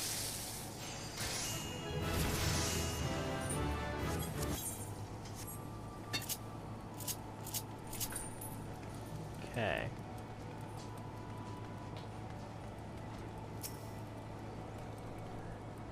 What in the 7 hells are you waiting for? Told you to make me some maple syrup, didn't I? You're set up, good lord. The maple syrup's ready, is it? About bloody times. Let's see how it tastes then. Well, this ain't bad. Flavor's alright, consistency's nearly there, and short. Damn sight better than a lot of novices manage. Like how it's in like a little bottle. As you probably know, maple syrup's one of the most popular sweeteners around, and a key ingredient in all manner of cakes and treats. What you probably didn't know is that boiling the stuff down gets you maple sugar, a different sweetener with different uses. It just goes to show even the simplest ingredients can have hidden complexities. I said earlier that a culinarian lives up and dies by his utensils. Well, that's just the half of it. He also needs to know his ingredients, and that's summit as only comes with experience. Keep your nose to the stove and report back when you're ripe for another task. Give me rock salt? One of those ingredient things? Give me rock salt. So I probably now have like a bajillion rock salt. He sure did. I think he did anyway. Okay, next task. You come at a good time, Wisteria. Just so happens as I need your help with something. One of our chefs ordered up an order a bit ago, and has been down in the dumps ever since. Endgame is his name. Joined the guild a few moons before you did. Determined lad, but don't take failure too well. Any robe, we can't have him crying into soup. Play havoc with the seasoning. See, so I want ye to cheer him up, and there's not like a good meal to take a man's mind off his failings. Nice bit of grilled trout should do the trick. Just one of his favorites, if you to cook him up a plate of that, I reckon he'd find the experience highly motivating. The main ingredient, princess trout, can be added at High Lane. Really? As for Ingham, you'll find him working in the kitchens, preparing the dish to take it to him. Appy grilling. I hate reading it. It's so hard to read. So Jossie's the guild supplier, and she didn't have any fish. She said he'd find it at High Lane. So where the hell's High Lane? Is that the Fisher's Guild? I mean, that would make sense. You'd buy fish in the Fisher's Guild. Let's go try that. Because I also need Lamos and anchovies, and there was a fish I needed for something else. Princess trout is what I need for this. Let's try that real quick. I want to see if I can find a fish seller.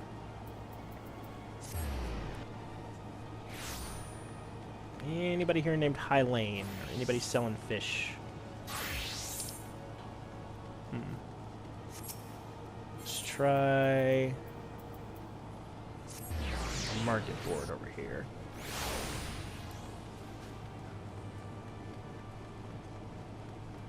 Anybody named High Lane? Trade craft supplier, Blue Lily. Gerolf seems like they'd sell stuff, but no. They sell foods. Battlecraft. Pendant.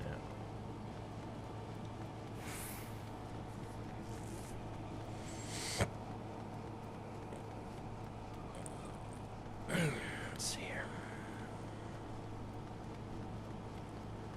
Stair. Script exchange.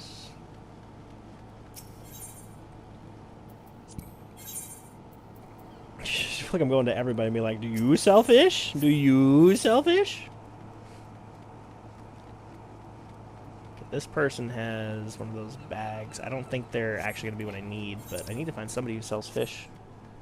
Because I don't want to take the Fisher quest yet and then have Fisher quest get in the way of the Culinarian quest, and I am not about to play market board prices for it.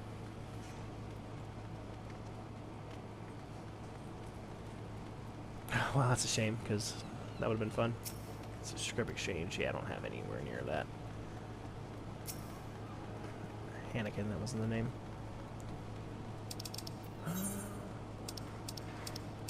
Let's see.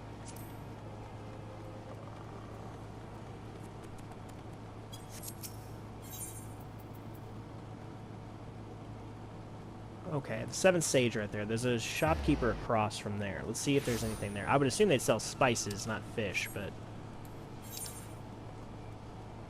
There's definitely a shopkeeper there.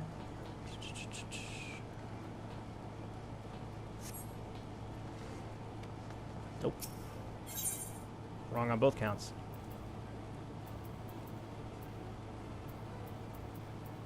Interesting.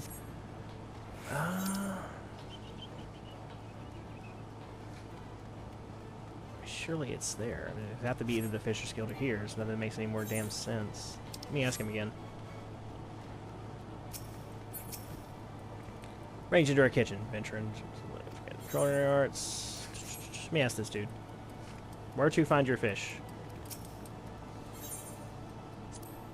Chef me, yes, I'm quite fond of the dish. I don't deserve it. Let's see here. There's no fish here, right? Am I crazy? No, definitely no fish here. Diving dove. No, she's about to be important. About to Google the damn thing.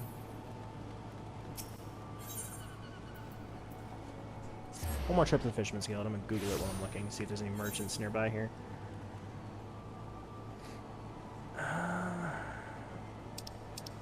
So means you would think that it would be. Apparently not.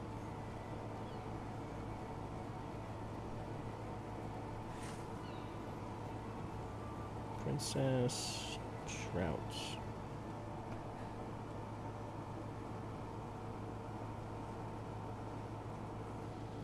Okay.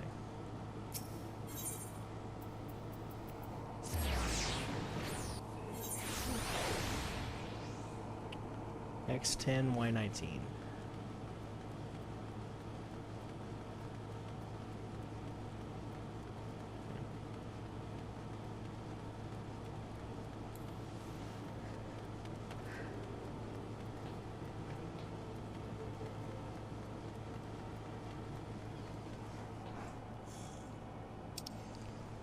Oh, this is the lower decks, I see.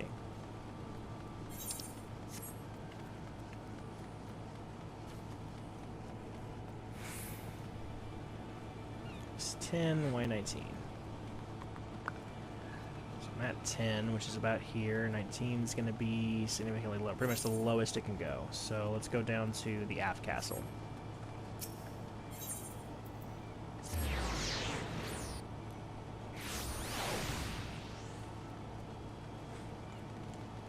Yeah, I'm glad I Googled this, because I don't think I would have thought to look way the hell down here. The Highland, okay. In fairness, I never knew this existed, so this is an actual, like, fish selling area. I'm sure I've walked through this a bajillion times and just never knew this was here.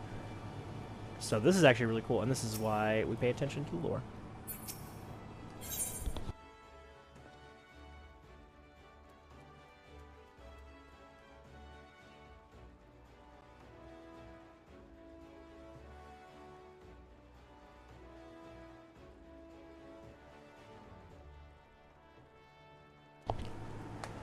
Okay, the most an anchovy, we need 3 of those guys. Finger shrimp, I don't remember. Crayfish, don't remember. Princess trout, I definitely need at least 1. I'm gonna go and grab 2. Then I'm gonna need more.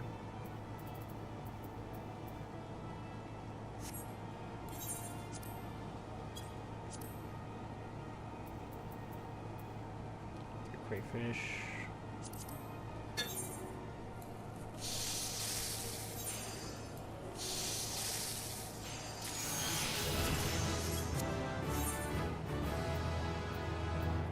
Crayfish, a haddock, if they have a haddock.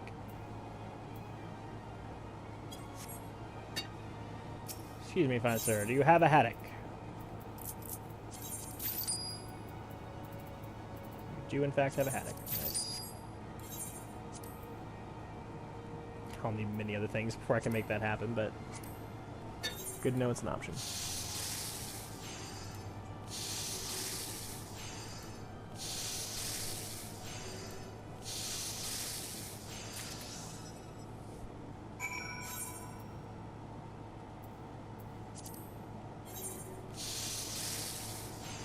Okay, that's that trout we needed.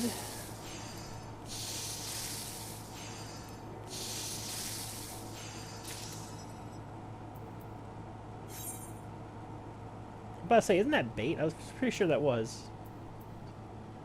Mineral water. Can I make that? Yeah, alchemists make that, right?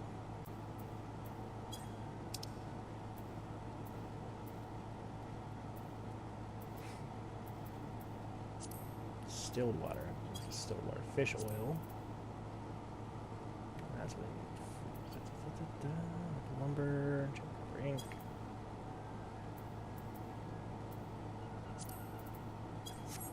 Real quick then. No, we'll do that later. Stay on task. Stay on task. Let's back up to the outcast. So yeah, now we know where they sell the fish in Limsa. I guess that's like right above the Fishers Guild, so that makes sense. But just never put that together. It's pretty cool.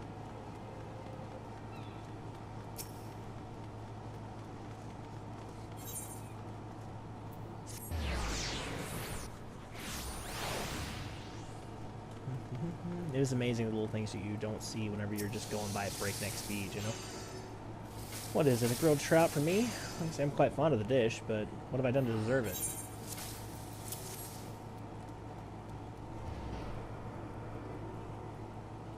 Guildmaster thought it would cheer me up, you say? Well-meaning though he may be, food is not the solution to every woe, but come, let me see your handiwork. It is my duty as your senior to give you counsel, after all. Surely not. You made this? Surely the aroma, it's delightful.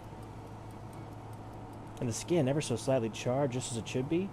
Woes save me, the thought of sinking my teeth into the crispy layer and tasting the tender flesh beneath. Oh, Beg pardons, as I was saying, this is quite impressive. In fact, I doubt even the guildmaster would be able to fault it. Trust me, I know. But I don't understand it. You've been scarcely long enough to learn syrup making, yet you're already capable of this? Do you know how long it took me to achieve the same? 6 bleeding moons! Gods, am I so utterly devoid of talent? No, I will not be outdone by a mere novice. I refuse to be outdone. My apologies. Thank you for the trout, and would have you accept this knife from me. Using it in conjunction with your skillet and your cooking experience will be enhanced. Much enhanced. Do not mistake my gift. It is payment for the trout, nothing more. Besides, it would give me no pleasure to get the better of a woman who wasn't properly equipped. Now leave me be. I have stock to take. Probably said stop to make. Oop, that's gone.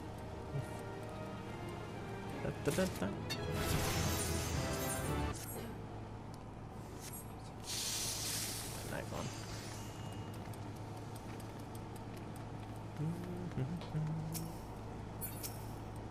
Okay. Ah, Wisteria, fine timing. I need your help. Remember Ingram? Well, your grilled trout did wonders for his motivation. Lad's been working his ass off ever since. Any road, I thought I'd give him a chance to prove himself with a big order for delivery, but it looks like he might have bit off more than he can chew. Now everything else made is made to me satisfaction. The problem being what's not made, and I ain't talking about missing chool or Eorzea crouton, neither. No, I'm talking about a bleeding main course, grilled dodo. So I am much obliged if you could whip up 2 servants in his stead and get them over here quick. Because you're not familiar with the dish, 'tis one of the Bismarck's old favorites. You rub garlic salt into a piece of dodo tenderloin, then grill it. Shouldn't pose a rising star like yourself much trouble. Yeah, let's see what it needs first. I'll be the judge of that, sir. Stew, grilled dodo. Okay, garlic and dodo tenderloin. That actually doesn't seem that bad. Garlic. Where are you? There it is.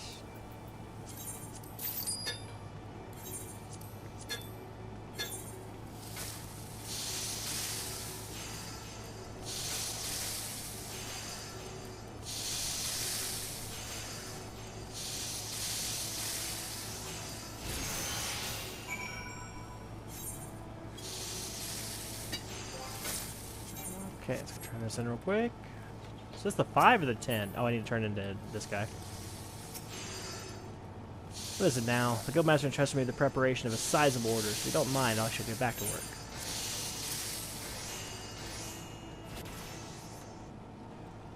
Hmm? You brought me 2 servings of grilled dodo. And what precisely do you propose I do with the main course? How could I have forgotten the main bloody course? And it's far too late to start preparing now. Damn it, your grilled dodo will have to do. I only hope the quality of the other courses and accompaniments compensates for. By the 12. You cooked this. The golden brown hue, tantalizing the eyes from betwixt a perfect diamond pattern of griddle lines. The surface is seared to perfection. Aye, over a hot fire to seal in the juices, just as the guildmaster teaches. And this irresistible aroma. Just enough garlic to balance the dodo's gamey richness, but not so much as to overwhelm the palate. Beg pardons, as I was saying, this is impressive. Grilled dodo may seem a simple dish, but therein lies the rub. If one thing goes wrong, everything goes wrong. I could not have produced anything near this standard. Gods damn it, I practiced day and night in order to improve my skills, only to botch my largest ever order. And then you come along and save the day. You of all bloody people. Ah, what have I done to deserve this? Suffice it to say, I am not pleased with how things have turned out. But you've done me a kindness, and I always repay my debts. Listen well, for I will share with you the information that should prove to your profit. You know what guild leaves are, I trust? Well, there's a variety that calls for culinary expertise. They're known for tradecraft leaves, and they provide an excellent opportunity to hone your skills while earning coin. If such work interests you, I recommend you speak with Tumul Kori of the Adventuring Guild.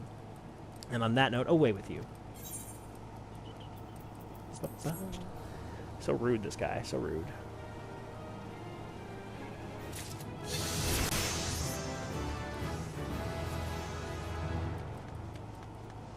Okay. Oh, we're not level up yet.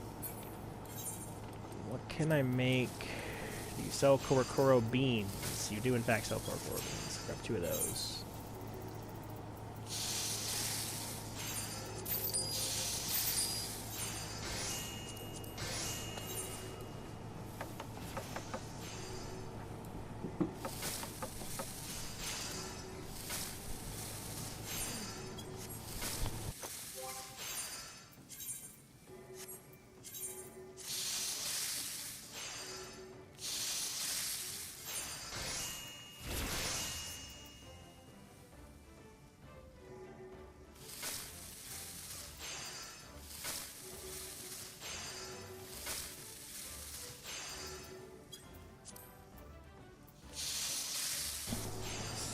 Lavender oil. Let's grab 4 lavender, 4 olives, and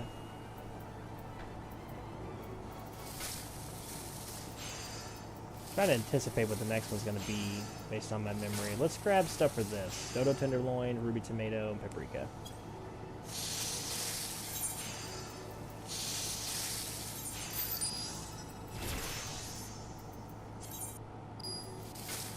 And if I'm wrong, I make something else, and it just becomes beneficial for that, so that's fine. Cinnamon, black pepper. Batwing. I don't think I have the others here. Let's grab this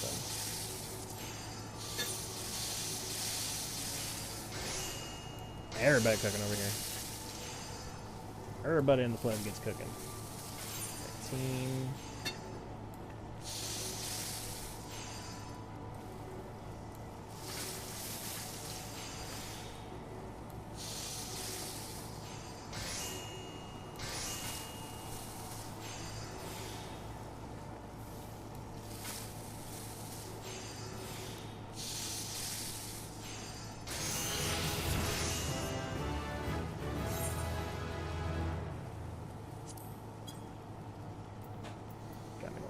19. That's a lavender? Oh, there's no shop selling price for lavender. I could have sworn I harvested some. I did. I harvested 1 lavender. That's fun. Wasn't there olive oil? 4 cinderfoot olives, which do have a shop selling price. So we'll grab that, and then onion, tomato, garlic.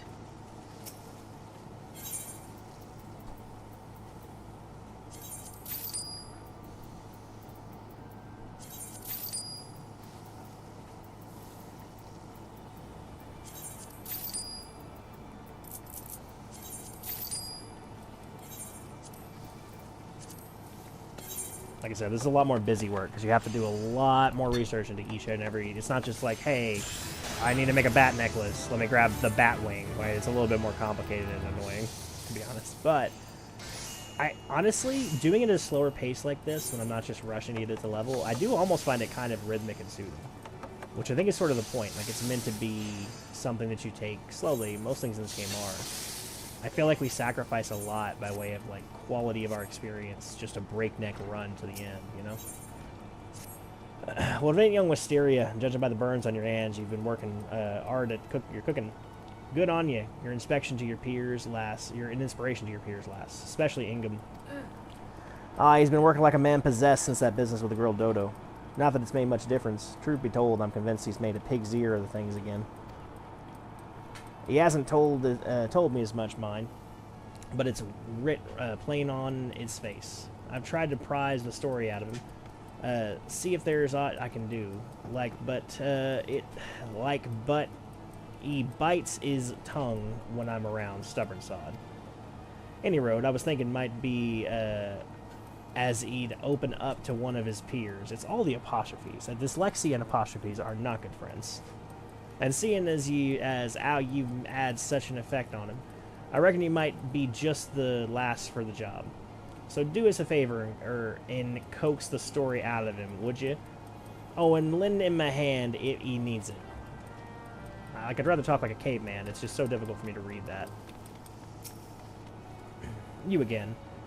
What have you come for this time? Oh, I see. Guildmaster has been spying on me now. He thinks that I'm incompetent and can't be trusted to do my own work. Who am I fooling? If Master Linksith thinks that I'm incompetent, it's because I am. With me, it's one bungled order after another. It shames me to reveal this to you of all people, but I've offended one of the Bismarck's regulars. The man Matagima is his name, has a soft spot for meat Oh, I was right! Meat Micklebobs, and so I'd impress him with a complimentary skewer. Only to have his expression turn sour in the instant he took a bite. I'll never forget the steel in his voice when he said he would have words with the management. I mean to add luster to Bismarck's proud reputation. Instead, I tarnished it. I want to set things right, but I don't know how. Matajima's still out on the terrace, but I just can't bear facing him again. Not so soon. Gods, what am I to do? Easy. No, I shan't be ordering anything else. I see you're still here. Let me guess, you've come to apologize on behalf of that sorry excuse for a chef who made that god's awful meat macabre. Well, I'm afraid the damage has been done. I have been served second-rate food at the Bismarck. It is only right that the man responsible should be dismissed, and I mean to see that he is. Do not mistake my intention. I do this solely to preserve the Bismarck's good name. Were it to become known that Linksith was employing the services of inferior chefs, this once fine establishment would soon fall into disrepute. You have yet to speak a word, but I take it you are not pleased with my evaluation? Very well, if you would have me believe that this incident was an aberration, and not, in fact, the indicative of a general decline in standards, I should suggest you convince me with your cooking. I will not have it said that I am an unreasonable man. Make me another meat mikote bob, one fit for consumption this time, and I shall consider my stance. Reconsider. I actually already made one, because I remembered that somehow. And it's high quality.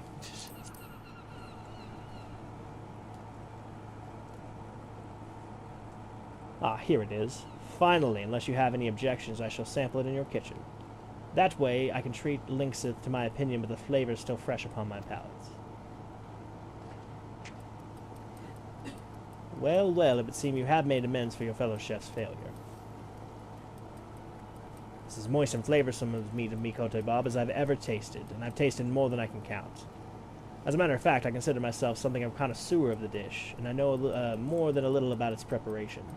Would you tell me what I think of your colleague did wrong? First of all, in his eagerness to seal the meat's moisture, he left it searing far too long, producing something akin to charcoal. Not so with your dodo. Its surface charred just enough to be aromatic while the middle is still moist. Oh, moist. Second, your friend grilled all the ingredients off, even though tomato and paprika require far less time over the fire than meat. To your credit, you did not fall into this trap. Last but not least, your friend was too heavy on the salt. Those with underdeveloped palates may beg to differ, but it is the harmony of sweet, sour, and salty that makes a mikoke bob. And yours, my friend, struck the perfect balance. Which brings me to my conclusion. I was wrong to assume that the quality of your colleague's dish was indicative of a general decline in standards. It would seem the Bismarck's reputation is in no immediate danger. Thus reassured, I shall forget about the incident. Master Lynx has done well to train such a capable culinarian. I pray you continue honing your skills under his tutelage.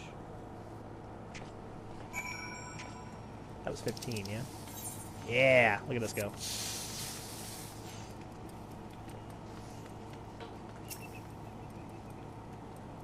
Ah, Wasilia, it's just the woman I was looking for.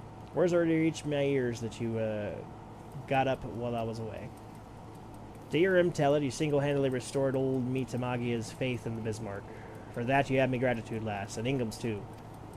I told him to thank you in person, but he's too bloody proud. Don't hold it against him, though, eh? I've already forgotten the daft sod. Forgiven, excuse me, the daft sod. I don't know what you've heard about me, but I ain't never been one to give none of mine the axe for buggering up a dish or three. There's no denying our patrons are important, but they ain't me main reason for being here. Nay, me first day in training is the culinarians. That was terrible. And I've even had a good old name of the restaurant suffers for it. You won't see me shedding no tears. You know why, lass? Because it's the people what ultimately make this place. And the more than anything else happens, it's their passion for cooking that makes it bring it out. Truth be told, there's only one reason I'd send the man away. If he'd stopped wanting to be a culinarian. Of course, I doubt that summit as I've ever applied to you. In the short time you've been here, you've already proven yourself more than capable. And so long as you keep your nose to the stove, you're only going to get better. I look forward to seeing what you're capable of and tasting it for good measure. Teal again. I wonder if it picks the dies at random or what the deal with that is. But either way, that is culinarian complete. We are just 2 crafting classes away and 1 gathering class away.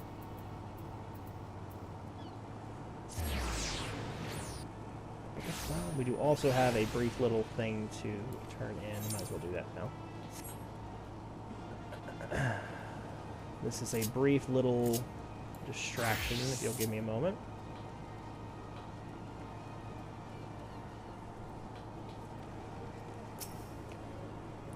There is one's alms and compassion of you, friend, I beg of you. Retrieve from me the tools of my trade, for I am none other than Jan Delane. Could this be? Yes, I can feel it. The light returns to my eyes. Power courses through my fingers. I live!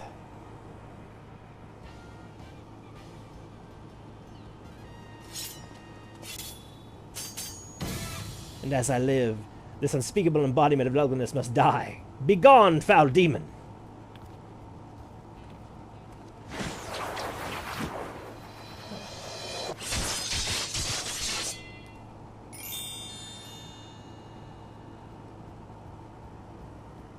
And so, I ask, how do you feel, madam? As if I am but reborn in a single magnificent moment.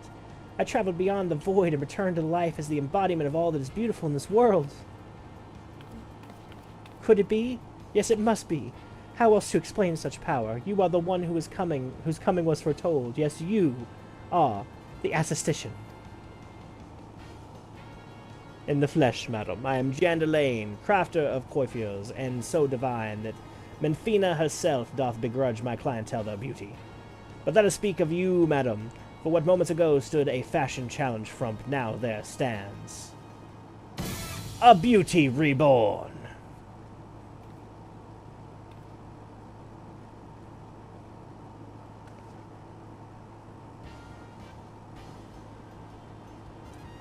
And you, the one whom I must thank for reviving my soul, that I might once again bestow my gifts on a realm bereft of beauty, a kindness I intend to repay in full. Do you fear that your own hairstyle is becoming passé? Fear the specter of the ugliness threatening to consume you? Fear not, friend, for it shall not survive my wrath.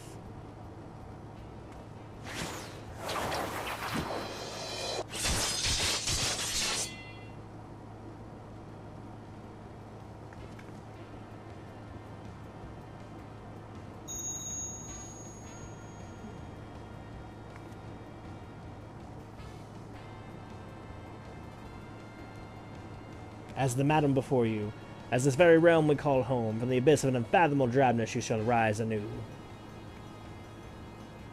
My clients have been known to make reservations for moons, even years in advance. But you shall know no such trouble. No, for proving a staunch ally to good taste when all others turned a blind eye, I gladly place myself at your beck and call. Yes, the next time you find yourself plagued by aesthetic ennui, you need only ring the crystal bell from the comfort of any inn room at which you have taken up lodgings. Gentleane shall hasten to the scene, yes, in a flash. The dreary, uninspired life you have hitherto known shall end. You shall travel to the realm of beyond and return to us as a beauty reborn. I give to you this as a token of trust. Treasure it, for it is the key to the world of aesthetic wonders ordinary women shall never know. It is shiny, in fairness. Oh, Master Delane, do come back. I've not made my next appointment.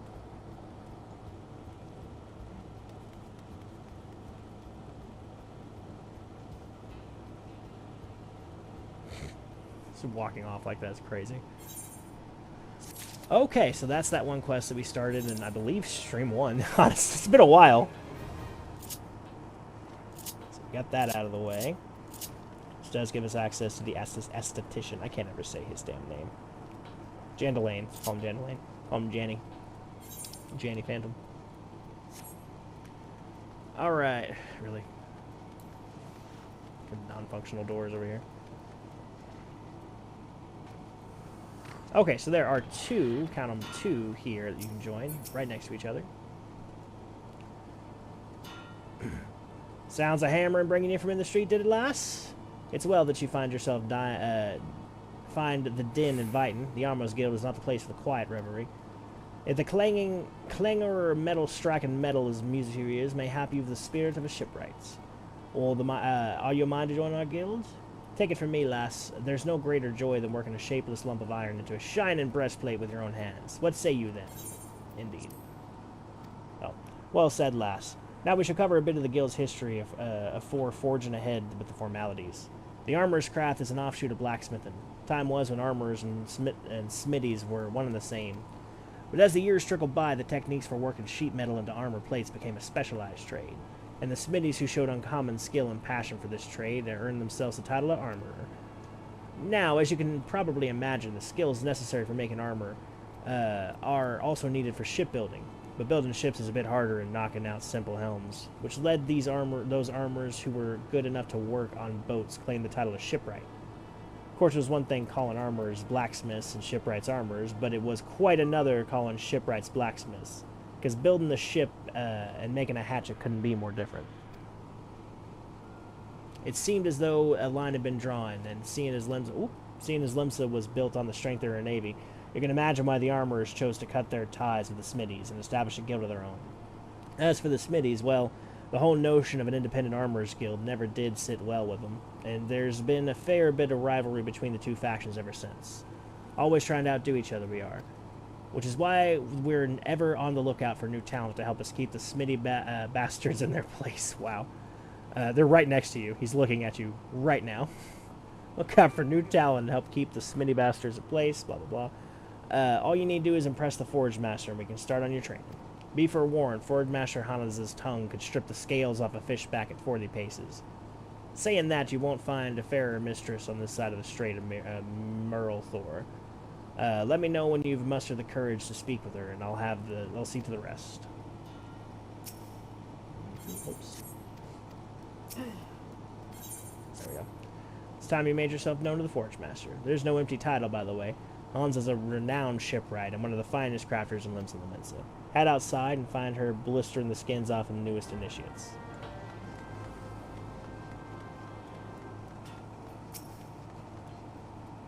Another aspiring armorer, are you? Welcome, I am Hananza, Forge Master of the Guild. I take it Guanaco has explained to you the history of the nature of our craft. Good, I have a little to add on that front. Save this. The life of an armorer is not an easy one. Day after day you will pit the flesh and blood against iron and flame, and without a passion for the forge you will fail. But passion alone will not make an armorer of you. To truly master this craft, you must be possessed of a will as unyielding as the metal you work. Knowing what lies before you, have you a fortitude to persevere? Ha! I see you have no fear of hard work.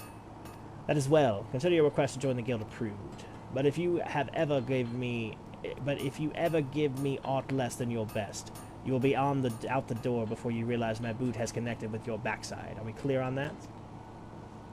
Good. Now that we understand each other, let us begin with the basics. What is your name? Wisteria? Very well, Wisteria. This tool is called a doming hammer. Here, grip it firmly. Note its weights. Let me know when you feel comfortable with it in your hands. I'll tell you if you're holding it properly.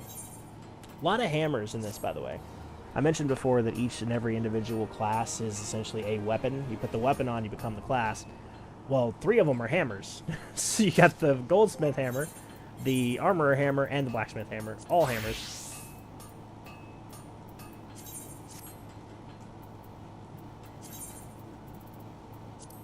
Okay, move set up. Move set up. And we're getting so close, travelers, so close. One more after this, and that'll be all of our gathering quests completed. Armor. Whew, we're getting these over here now, which is excellent. Excellent, excellent. We're getting there. Oh, yeah, let that do it.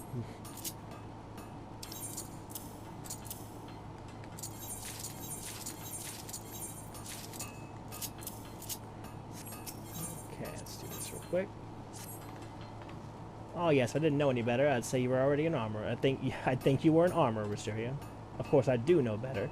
Until you craft something with a hammer of yours, you'll look like a babe with a rattle to me, and I've no intent on mothering you. Make no mistake, I mean to shape you into an artisan, however hard I have to pound. Giggity? Save your sweat for the forge, lass. I don't expect you to fashion a full suit of plate on your first day.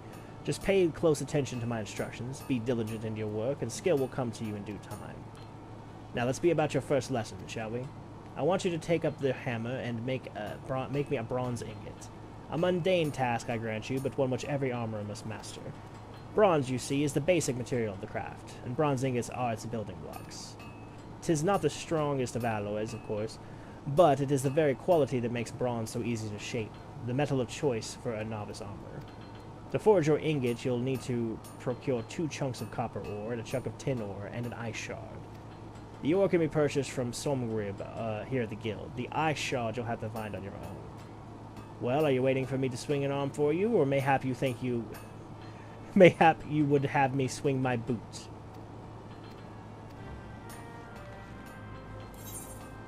Okay. I know we already have some. We're going to go and craft some. That first one just gives you so many, like, the dings. It's crazy not to.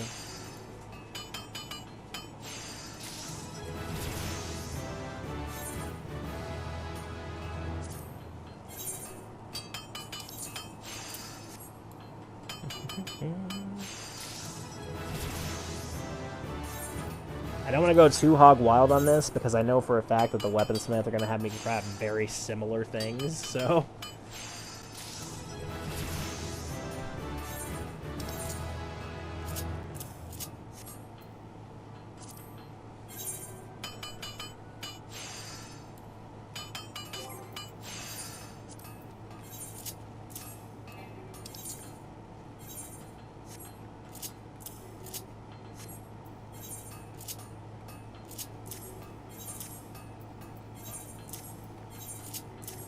Second here, travelers.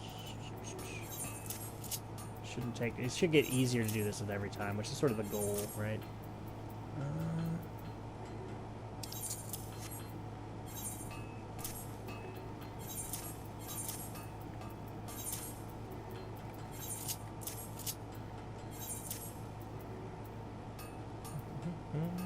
Let's got that. Reserve, got that. Veneration. Go, waste not, want not, should be there, muscle memory. Synthesis, where is Great Strides? There it is. Okay, perfect.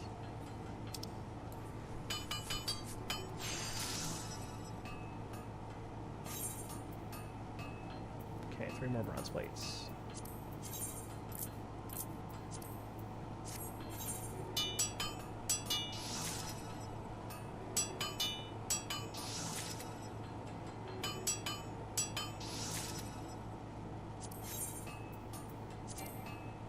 Oh, I need maple lumber for that.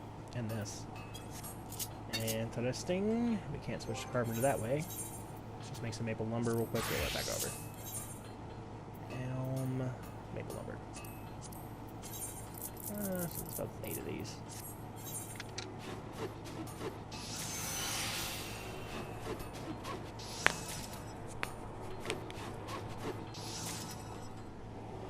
Oh, let's get the stretch. Ow.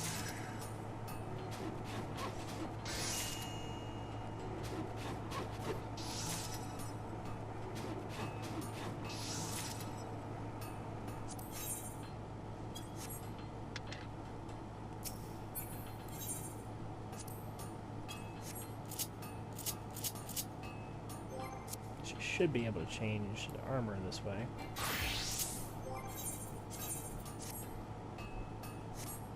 Yep. The bronze ingot I asked for, there it is.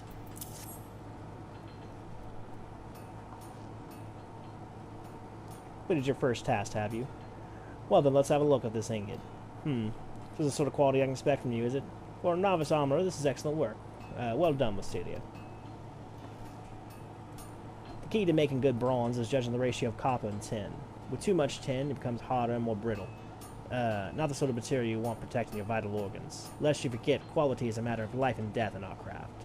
That is why we teach our initiates to the ideal metallurgic composition of every item we forge. Not that all are quick to learn. There are some who seem destined to produce mediocre results, however painstakingly the processes are explained. Thank the builder, you are not one of them. I am pleased to say that your ingot would fetch a decent price in the markets, but do not let the first success make you complacent. A single bad helm will lose you more trust than 100 good ones will win, because bad armor means dead men, and it is not good enough. It is not enough that your work be good; it must needs be consistently good. And achieving that consistency requires discipline and long hours of crafting the same item over and over and over again. For you, this means a mountain of bronze ingots in your dreams, bronze ingots until you process is ingrained that you may wake up and find your pillow and ingot made in your sleep.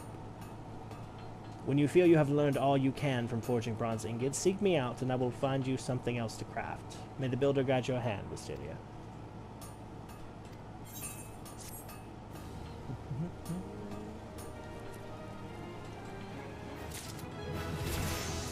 Finish up these.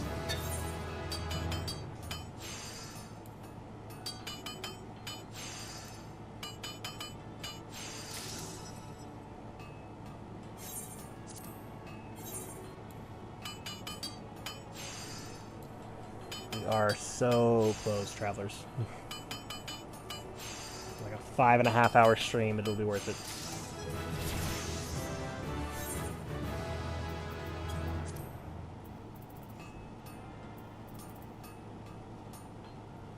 Okay, let's see what she needs of us. Ah, Wisteria, I take it you're now intimate with every aspect of bronze ingots production? Good, then you can assist us in pressing matter, excuse me. It seems that one of our youngest members, Swithin, accepted an order which he would struggle to fulfill in thrice the time he promised. While I am tempted to let him squeal under the weight of his own ambition, the guild is not in the habit of delivering late. Several veteran armorers have volunteered their services, but I would also like to assist in the matter. On the one hand, you will be helping to spare the guild unnecessary embarrassment, and on the other hand, you will be deepening your understanding of the craft. The builder could not have planned it better. For your part in this endeavor, you are to craft 3 bronze hoplins. You'll need bronze plate and maple lumber to make the shields. While we're on the subject, now you have acquired, how have you been acquiring your materials? The markets are a reliable source, but have you considered making an arrangement with a miner or botanist? As you will have gleaned, the craft calls for near constant supply of copper and tin. Both of which are commonly mined in the region of Danelin. Should your purse grow too light for comfort, there is little to stop you from taking up a pickaxe yourself. For the time being, however, I want you to concentrate on honing your skills as an armorer. With the fundamentals under your belt, Hoplin shouldn't prove too challenging. But do not fall into the trap of complacency. A poorly wrought shield is worse than no shield at all. Each piece you craft, however simple, must reflect the utmost attention to detail. Make the guild proud, Wisteria. Hoplin, where are you? Bronze Upland, come on down. Good shield, right? Oh, there it is. I've already made one. Okay. So 2 more bronze plates. Easy peasy. Or, sorry, 4 more bronze plates. 2 per, and 2 more.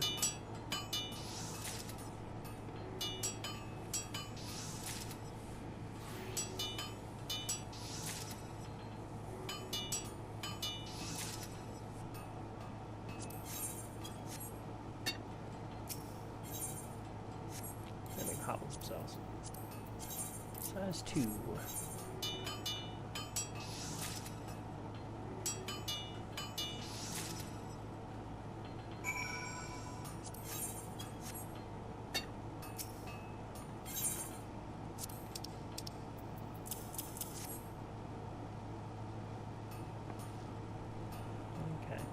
Impressive. You have managed to balance the conflicting requirements of sturdiness and portability, much as you have balanced hardness and melee ability in your first task.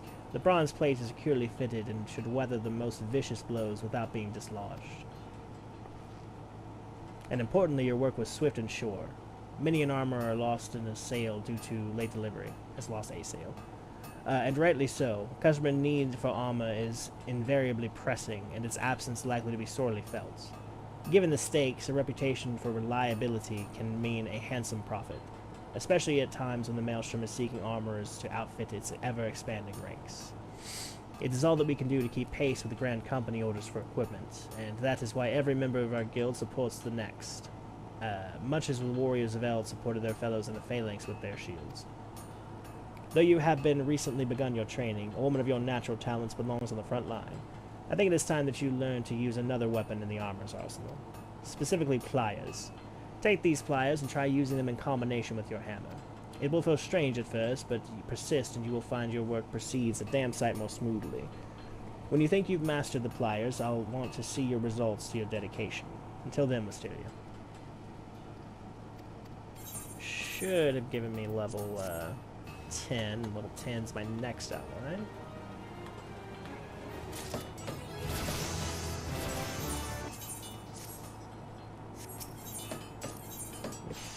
Ah, Bastidia, just the last I was hoping to see. I have a new initiate that's near exhausted my reserve of patience, and I think it should benefit from seeing the results of Pierre's dedication and skill, specifically yours. Her name is Gurnay, and the builder helped me. She is the most distracted, fumble-fingered craftswoman ever to lift a hammer. And she could but learn to forge the simplest of items without constant supervision. I would consider it a rare victory. It is unfortunate that Bragot did not see fit to invest all my armors with your natural talent. But I suppose we must all start somewhere, and if I abandon every initiate that was slow to grasp the technique, our guild would have a grand total of, 9 members, mayhap 10? I jest, but would be few enough of our clients in the Maelstrom to have to share breastplates. So what say you, Wisteria? You need only craft a dozen sheets of bronze plate to supplement Grenade's own. When they are ready, I want you to deliver them to the lass in person.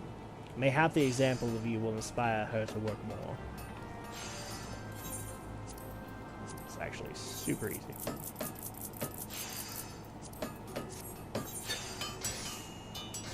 That's her right there. Okay.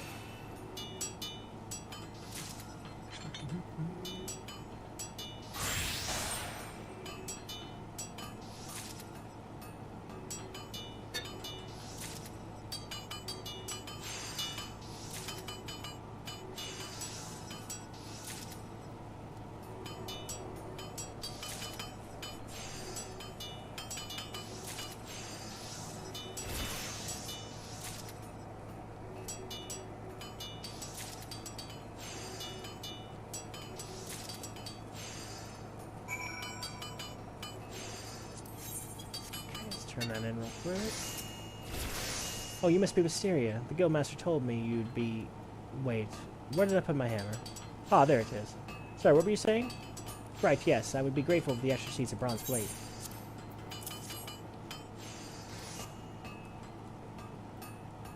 Gods, did you craft these yourself? Why, they're absolutely... Whoa. Nearly dropped them. No harm done, though. As I was saying, I can certainly see why the Forge Master speaks so highly of your work. The bronze is the perfect color and thickness, so I assume you carefully measured out the amounts of tin and copper? I always add too much tin. Did you know metal can shatter? Probably shouldn't, actually. You probably shouldn't be doing that. Well, I didn't. Truth be told, I've tended to put all my efforts into making the armor itself, rather than bothering with the base materials. I mean, comparing to hammering out glorious winged helmets or ornate greaves, measuring out metals just seems so trivial. But looking at your work, I'm beginning to wonder. I never realized how beautiful a simple sheet of bronze could be. With materials like this, just imagine the sturdy, shiny suits of armor one might create. It seems I've been putting the cart before the chocobo. From the moment onwards, I swear to focus all my attention and care at the task at hand, even if the task at hand is forging bronze ingots. And what of you, Wisteria? Do you have any grand projects waiting for you on the anvil? I overheard some of the senior armorers boasting about the coin they made through trade crafts. Might be something you consider? I'd say Tomokiri over the Drowning Winch is the one to talk to, and that's where I'll be heading once I improve my technique. Now, where did I put the hammer? Oh my god. I'm gonna come back and Hans is gonna have glued it to her hand, or welded it on, more likely.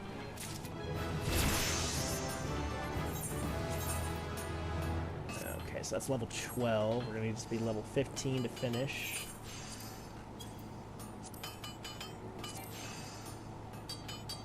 What am I missing? Oh, the rings. And let's go ahead and make 10 of these and the plates.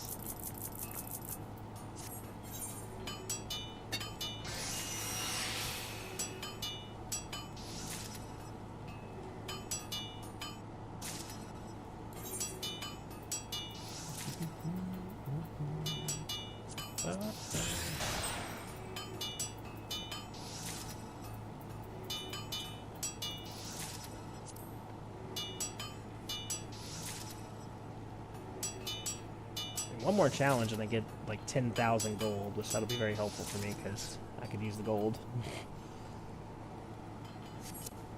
Not likely to get it for a while though. Let's see here. And the plates.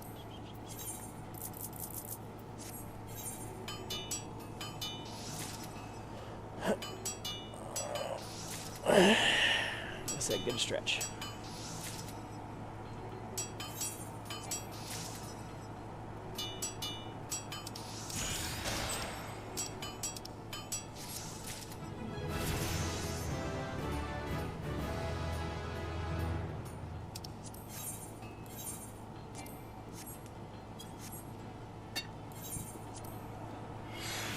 Extract all these guys.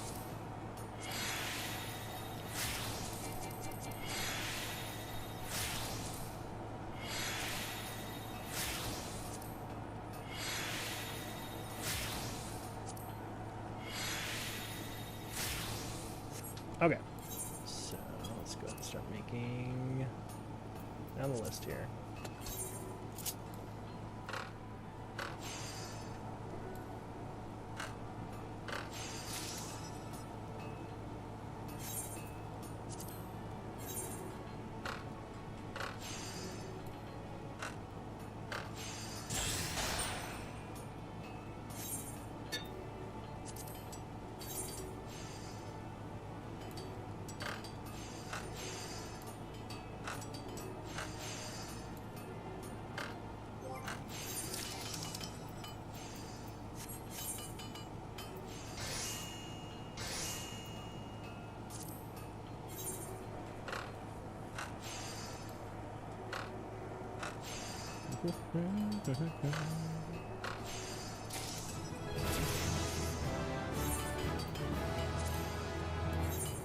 Almost there.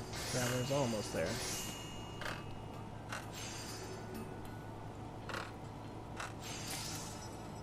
This has been a marathon over here. We've been going for 5 hours. Okay, I'm gonna need 1, 3, 4 more plates.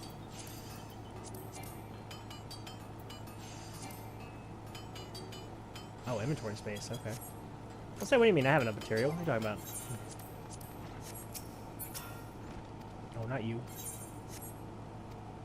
Bugger off. Sorry, I wasn't even trying to talk to you, guy. Right here.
Forget that these exist.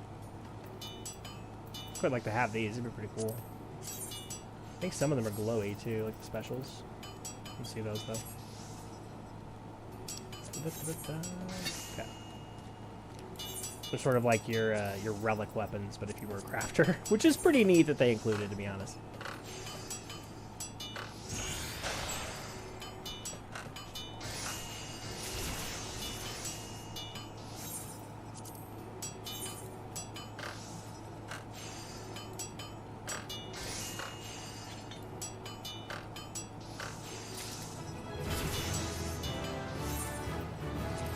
Last one.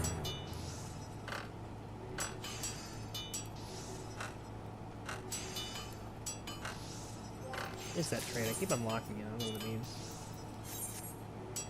Allows you to execute trial synthesis. Oh, okay. Alright, let's see here. Last one for this. Where have you been, Mystidia? There's work to be done. I need you to speak with another novice, last by the name of Dristwida. I was due a bobbit and buckler from her bells ago, but I find myself standing here with nary a nose guard. Lest you wonder, Dristwida is nothing like Renee.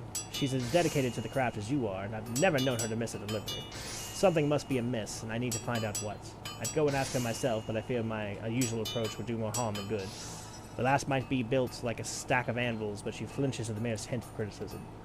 That's why I've decided to assign you as Dristwida's supervisor for this job. I'm counting on you to sort this out, Mysteria.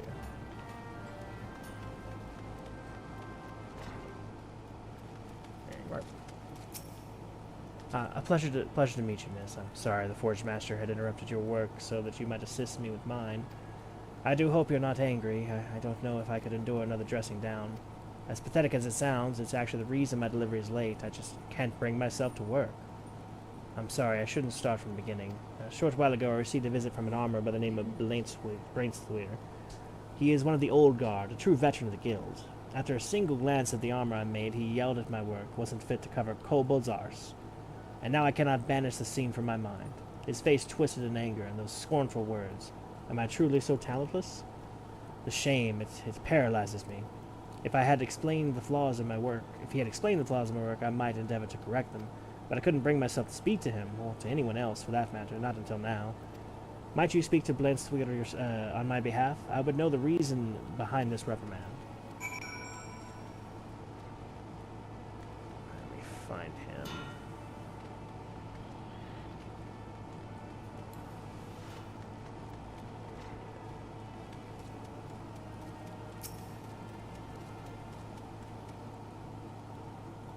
Hi, I'm Blandsteer. If you're looking for an armorer with skill and integrity, you've found him.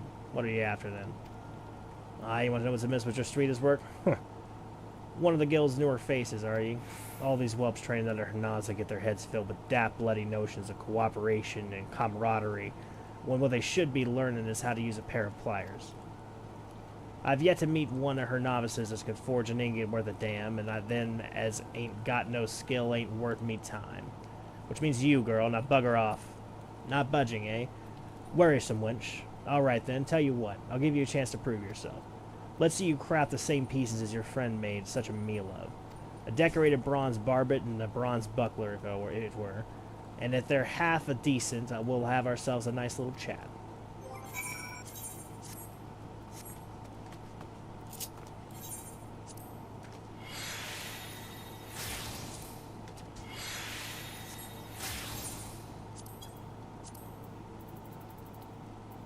Buckler, I need iron rivets for that. For iron rivets, I need iron ingots. Which I can make one of.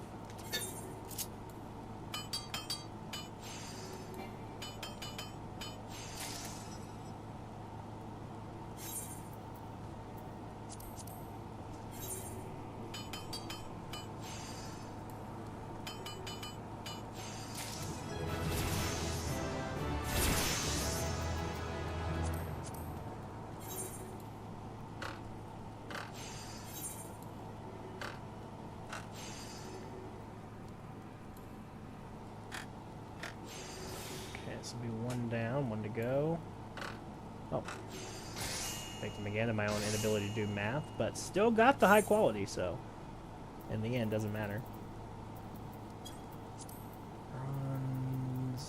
barbets. Decorated bronze barbet, though. Okay, I don't see a decorated bronze barbet. Oh, there it is. Buckler's good. The bronze barbet. I'll need a regular bronze barbet, which is here. Okay.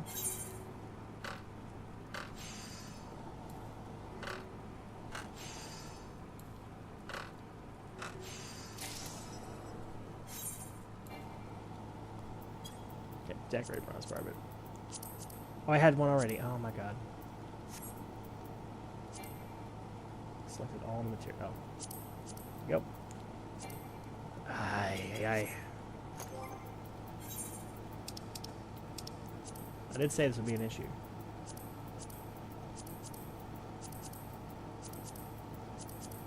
The problem when you want to craft one of everything is you end up with like a ridiculous amount of stuff in your inventory that you don't need.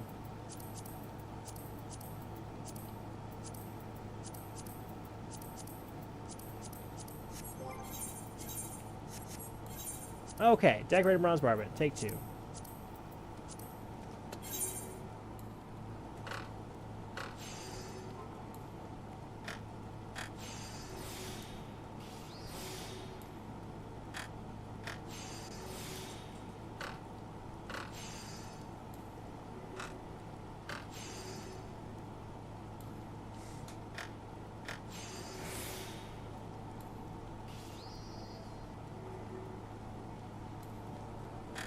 That should be good. 100%. Yep.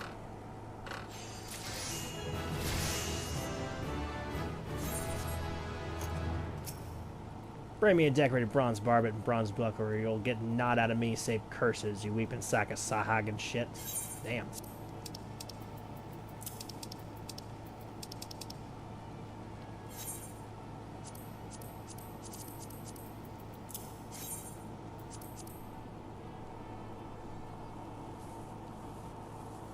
Back at last, are ye? I was beginning to think you'd go crawling off to Ul'dah to buy the damn things in the back alley peddler. Anyway, let's have a look, shall we? I crafted them right in front of you. Bugger me, are you sure you made these yourself? Seems at least one of Hanaz's whelps knows the difference betwixt a hammer and a sledge. Builder, take me, you've got some talent, lass.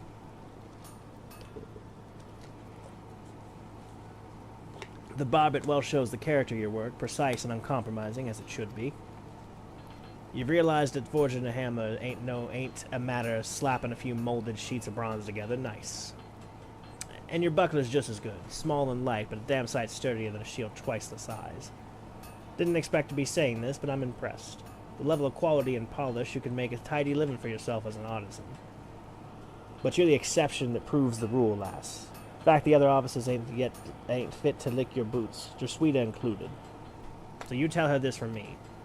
If you've the time to wallow in wounded tears, you've the time to examine your own mistakes. There's no room in this world for a craftsman that can't criticize their own handiwork. So learn how to gouge your failings and correct them, or hang up your bloody hammer.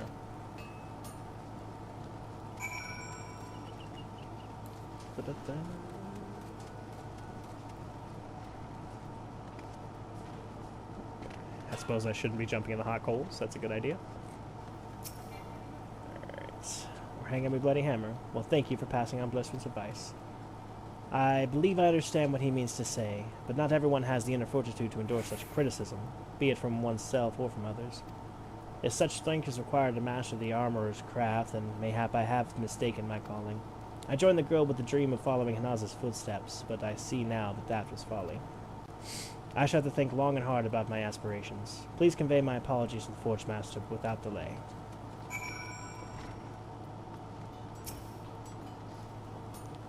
Ah, so Blanstrier. So it was Blanstrier that caused the mess. That old bastard always did take it upon himself to weed out the weaker initiates. We're not exactly on the best of terms, he and I, even after all this time. I've known Blastrier since we were not but wide-eyed novices, serving our apprenticeships under the same master. We always had our differences, but when our master retired, they became that much more stark. And when we both put ourselves forward for the role of Forge Master, the resulting contest drove a permanent wedge between us. Blanstier's arguments are not entirely without merit, but neither is his approach the only way to train new armorers. For that damnable curmudgeon, though, it's his way or no way at all. The idea of nurturing aught less than God's given talent is an anathema to him, and his ears wax death at the mere mention of it. But outfitting an army is the work of more than a talented few. It is the work of many hands acting in unison. I have turned a blind eye to Blenstier's behavior until now, but if he could threaten the unity of the guild, something must needs to be done. I will think on it.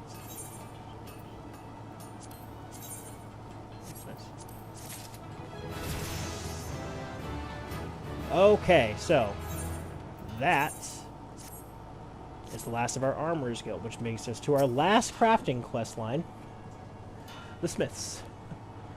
Unless you're blind and deaf, I presume you've been wandering into our forge of your own accord, drawn by the siren song of our smithing hammers, no doubt.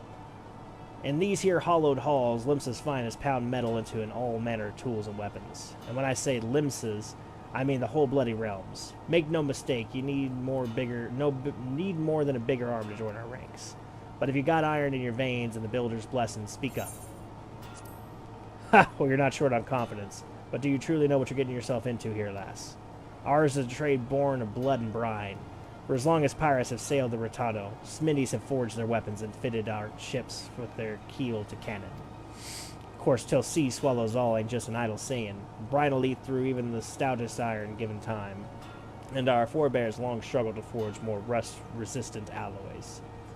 Lucky for us, the smithies of Eld were a determined bunch, and clever too. So when they learned that the kobolds knew something of advanced metallurgy, the smithies set out to make it their own. Thanks to the kobolds' wisdom, which they generously gifted us, with only the merest hint of pirately prompted Lamosan smithing, came on leaps and bounds. That was a fucking tongue twister. It wasn't long before the Gridanians of the Ul'dah started eyeing our knowledge like we did the kobolds, though. And so, some 150 years ago, two particularly forward-thinking men named Theor Nuldeek and Bryce Vimili, had the bright idea of establishing a respectable business. Being fair-minded fellows, they'd sell their wares to anyone who had the coin, pirates and foreigners included. And when folk weren't inclined to pay, they made sure to reminding them that we hadn't completely forsaken our pirate ways. Times have changed, though, and we're a wee bit more willing to share our wisdom these days. The company's been running the Blacksmiths and Armorers Guilds for years now, welcoming any soul with the necessary talent and the will to work. As to whether you've got enough of either, well, that's for the Forge Master to decide. Speak to me when you're ready to present yourself to him. Ooh, so tongue-twistery. Probably because I've been talking for 5.5 hours now. So what'll it be? Reckon you've got what it takes to train with the best of the goddamn blacksmiths in the realm? Huh, that's the spirit. If you'd taken any longer to decide, I'd have told you to bugger off, no matter what you said. Can't have a half-arsed adventure wasting Forge Master Breathiel's precious time, see? He's got a lot of irons in the fire. That's why me and the other lads make it a point to keeping idlers, imbeciles, and otherwise unqualified from getting in his way. Any road, it's time you went and paid your respects to the man. He's the one over yonder making a face like he's carrying the weight of the world on his shoulders. This guy. About time, Randwolf sent me a new recruit. It's been too long. I'm Brithiel, Forge Master of the Blacksmiths Guild. If you're aiming to become a smithy worth the name, 'twould be great pleasure to educate you on the finer points of the craft. Oh, the rest of these sour-faced bastards tell you it's hard grueling work, fit only for best and brightest. But I say put a hammer in the hands of any of the willing and see what happens. What do you say then, lass? Will you swing a hammer for old Brithiel? Ha! I knew I liked you the moment I set eyes on you. What did you say your name was again? Wisteria Willowheart. A name fit for a hero if ever I knew one. In fact, I reckon I did hear it in a bard's song once. Or was it some poor sod cursing in his cups at the winch? Bah, don't matter if it was saving the world or cuckold in your husband. Wow, or cuckold in your husband. 'Tis a time to forge yourself a new reputation. Pound out a new legend, and you can trust old Brithiel to help you do it. Wow. But there I go, putting the cart before the chocobo. Here, lass, take this cross-peen hammer. A smithy without a hammer is like me without a drink, bloody useless. Well, don't just stand there garping at her. Take her in your hands and have a few practice swings. Whatever you fancy, she's all yours now. What would I give you? What wouldn't give to be you right now, lass? A Smitty never forgets his first hammer. He starts crying.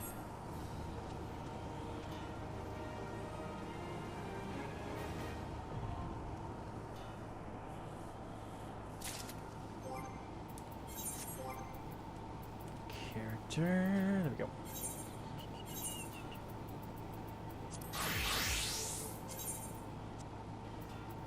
Ooh, last crafting class to add. This took way longer than I thought it was going to. But we've gotten so much done, I really can't complain. Especially since my wife has been patient enough to give me all the time.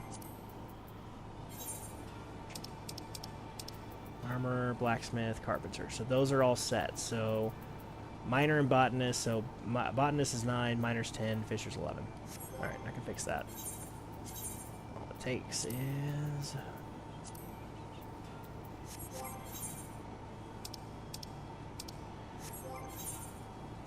macros, miner, botanist, okay. So these should be all set then. We can do away with this, and instead replace it with this. Some macros.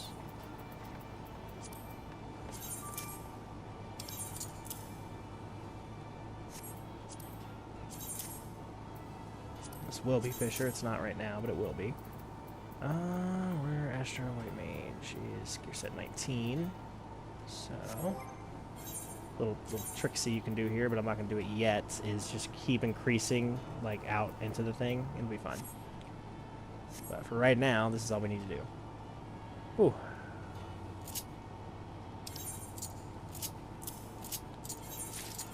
This is easily the longest stream I have ever done.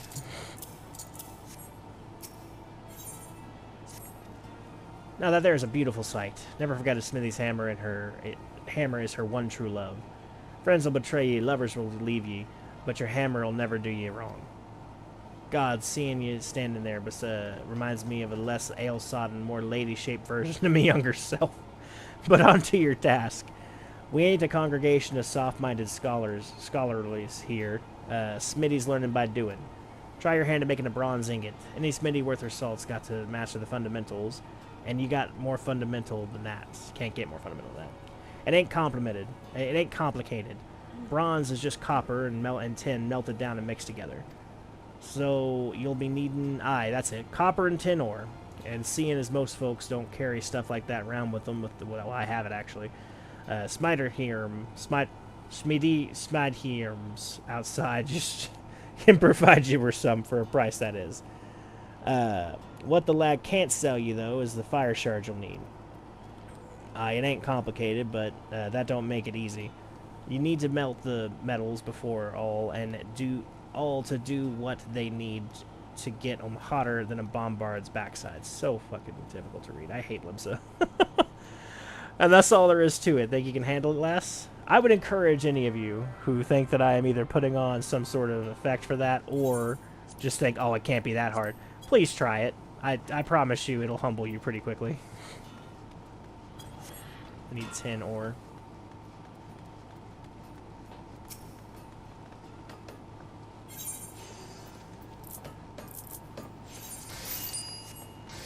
Okay, bronze ingots.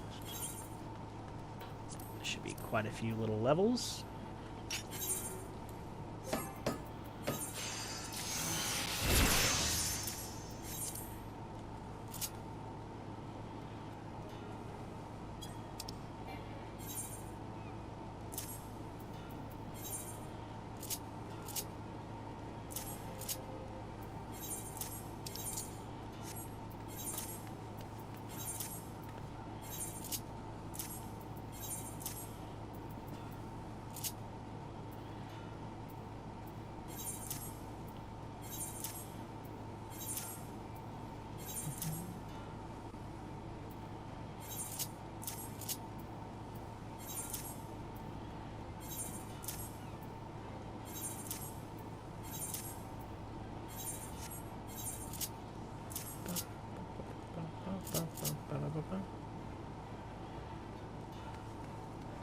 Yeah, I think that's fine, because I don't think I'm going to need to move much on a I was just thinking if I put that there, it means I can't put the mount there.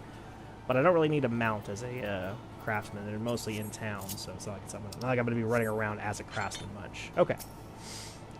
Remember to make a bronze ingot, all you need is oh, I'm not going to read that one because it's redundant. Yep.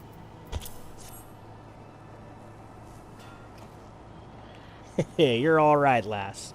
Better than that even, sure. You ain't done this before?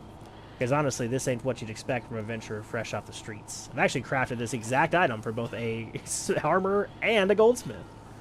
I think you might be a bleeder natural, lass. It takes just the right balance of metals to produce bronze suitable for weapons and tools. But this ingot you've made, lass, it's on par with them as our veterans produce. Take this to Hawker's Alley and find a buyer in no time. Rygar's watching over ye, and ain't no doubt about it. You've got talent, lass. But don't let it go to your head. I've seen plenty of folk get drunk on early success, only to puke their guts up later because they forgot that talent's worth bugger all without hard work and dedication. So I tell you what, keep it simple for you, lass. Practice the fundamentals till you can smelt bronze in your sleep, and what you've gained the knowledge, the kind of confidence as only comes with experience, come back and I'll teach you something new.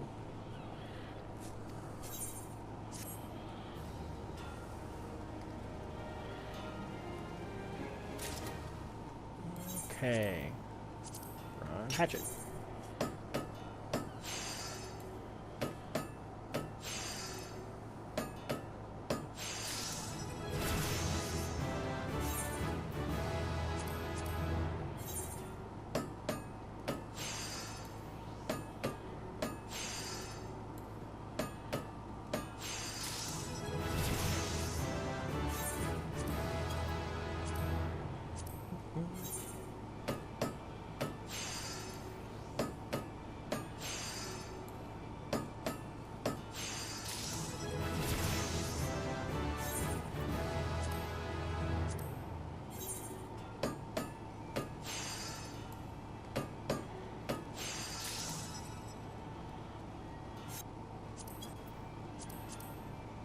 So much bronze.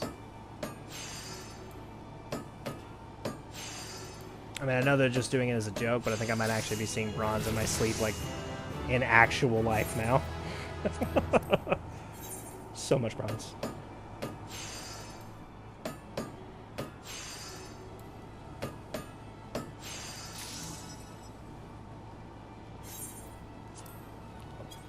Wow, they're out of materials there.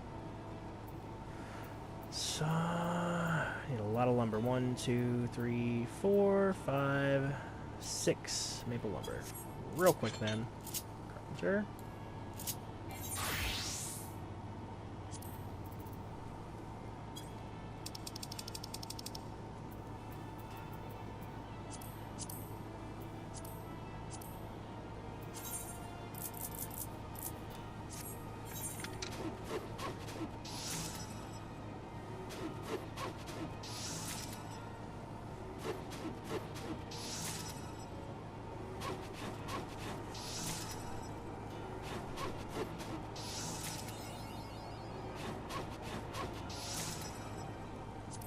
Okay.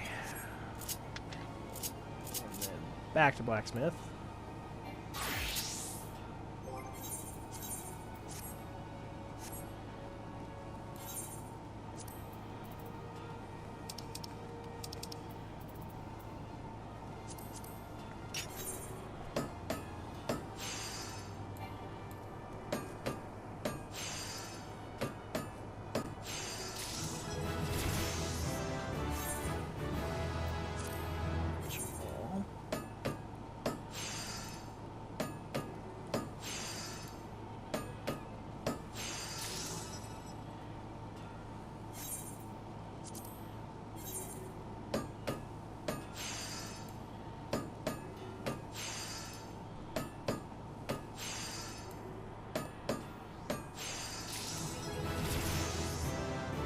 And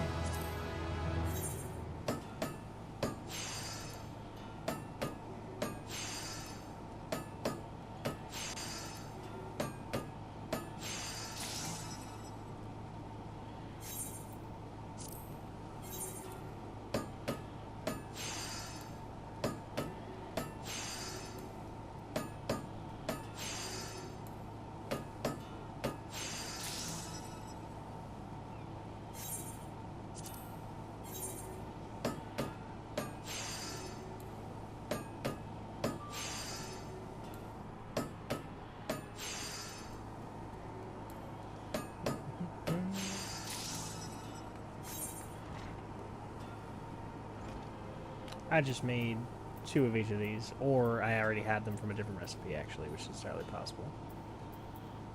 Oh, it's not focused.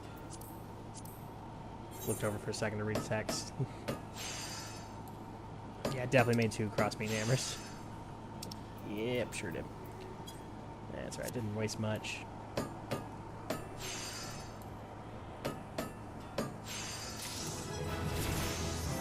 Okay, that's level 11. 12 gives us that other outfit, so we're good for now, though. Praise the builder. I was afraid you might have joined up with another crew.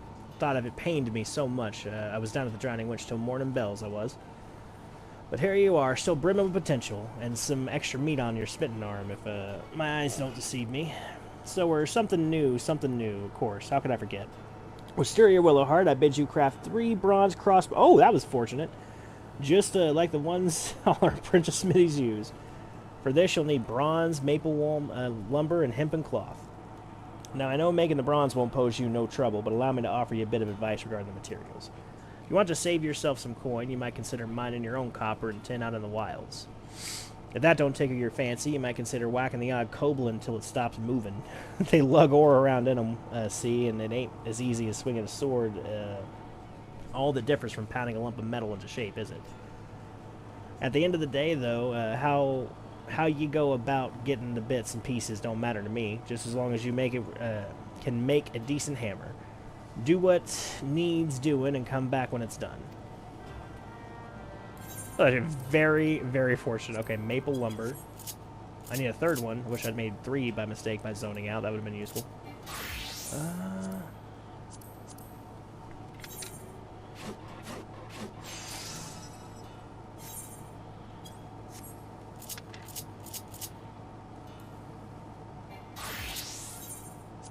Crossbeam? Crossbeam.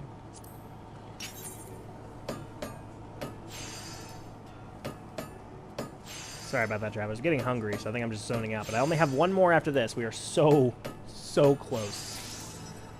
Put this to bed in about 6 hours. Or the hammers I asked for last.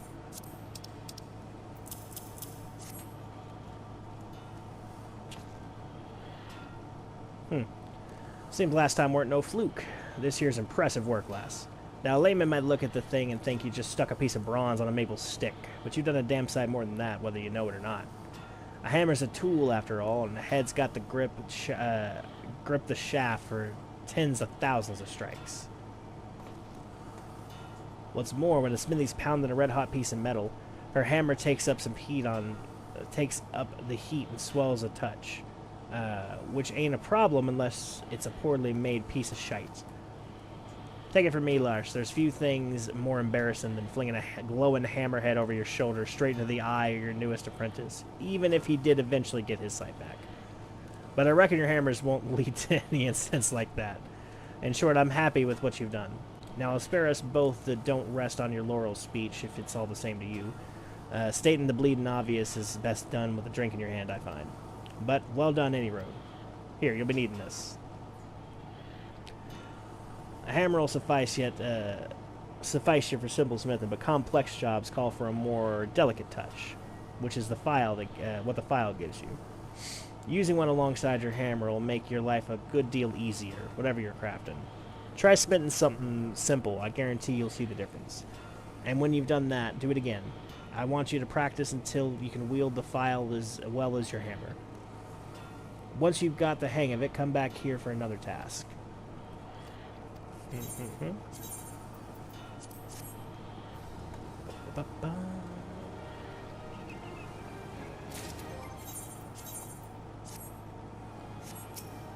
Nope. You know what, lass? It may not be my place to say it, but me being your guild master and all, but I like you. I really like you. Together there's naught we can't... Why are you making that face at me? Oh, no, I didn't mean it like that. You're the most promising pupil I've had in God's knows how long. I was just waxing sentimental for a moment. You can't honestly tell me don't get a bit emotional when you think when you've been out the night before and... Bah, forget it. Been working hard, have you? In the eye, I can tell. But this is just the beginning, lass. You see, the art of blacksmithing is deeper in the deepest ocean. And if you plan on getting to the bottom of it, you'll need to sink? No, that's no good. Alright, how about this? If you mean to set sail for the faraway land of some smithed mastery, you mustn't try to make the journey in the dinghy. Ah, the hell's with it. Just make me 10 dozen bronze rivets last. That's... It just gives up. It just gives up. It's like, fuck it. This isn't me. He was trying to be all poetic. He's like, nah. Fucking give me a drink. Give me some rivets. Shut the fuck up. Praise the builder. You've done it again. These rivets are perfect. Store-bought and everything. Ah, but don't take that to mean they're special, because they ain't. You see, rivets have got to be perfect, and I tell you for why. If you're pounding something and your hammer breaks, you can't just grab a new one. That's a whole other story when your rivets fail. Sorry. Ever seen an airship, lass? Marvelous things they are, but bloody complicated. Now imagine you're a dozen malms above Limsa and your fancy flying a boat starts springing rivets. Might be as it's from the engine, might be from the hull, don't make no difference. Whichever it is, you're royally buggered. If I was on that airship, lass, taking in the gorgeous views as the confounded contraption tumbled down onto the earth below, I'd be cursing them rivets with all me heart. Aye, and the half-hour splashes to shout 'em out, too. And you wouldn't want that on your conscience, would ye? Which is why you must always make quality products which stand the test of time. To help you learn the importance of quality, I want you to try smithing for paying customers. Start by having a word with Timokari down at the winch. She would be able to point you in the direction of a few Limosans as in need of services of a talented lass like yourself. Hone your craft, earn some coins. Hells, have a drink while you're at it. The winch is always serving.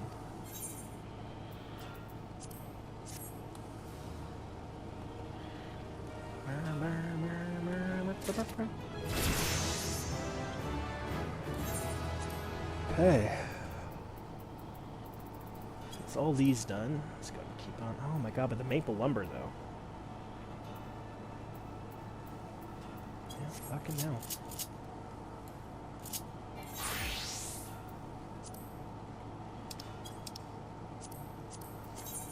Just fucking synthesize it all, I guess. I just can't with this maple lumber. It just keeps coming up over and over and over again.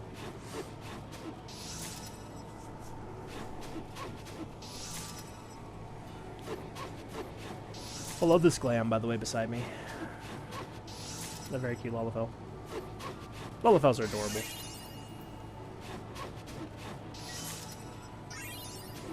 Hang targeter while I'm in this.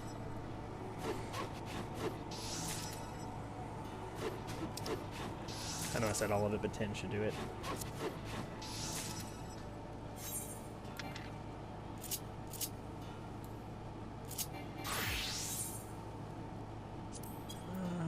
Okay, back to this. Squeaky, squeaky, squeaky. That's fucking hilarious.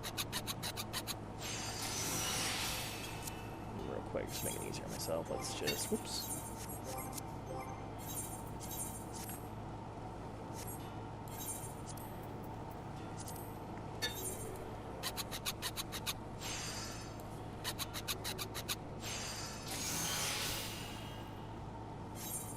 Viking sword. Amount of bronze ingots.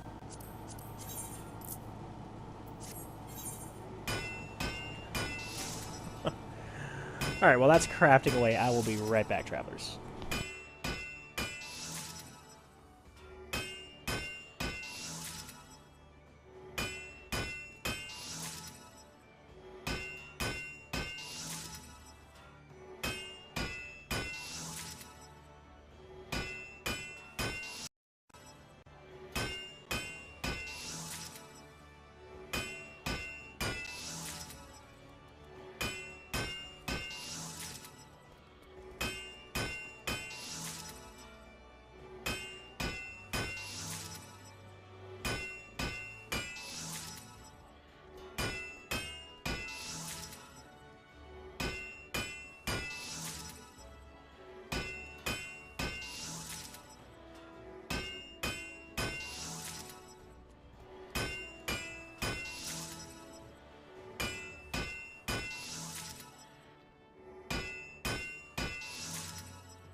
Okay, travelers, we are back.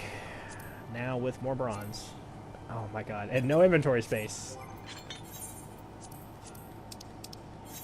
One of the first things I'm going to do as soon as we get done is inventory management. I'm also going to see if I can unlock desynthesization, desynthing, so I can get back some of these materials, because there's really no, I mean, these sell for like 5 gil each, and there's just no reason to, I mean, there's a lot of them admittedly, but there's just no reason to do that. I'd rather get the gil back. And level up my desynth besides. Okay, we only need one more level, so let's just keep on crafting. I'm so glad I decided to do this on bonus streams. There's one saving grace for this, is that I don't have to do this in the main streams, because that would have taken like an eternity.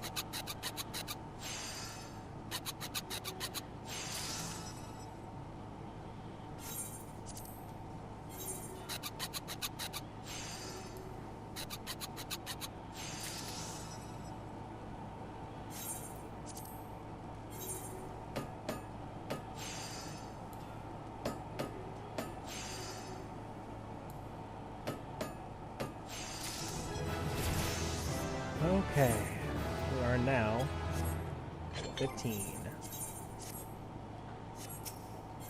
Final one for him, at least for now. Ah, hells, not now, lass. Can't you see I'm struggling with a matter of great import?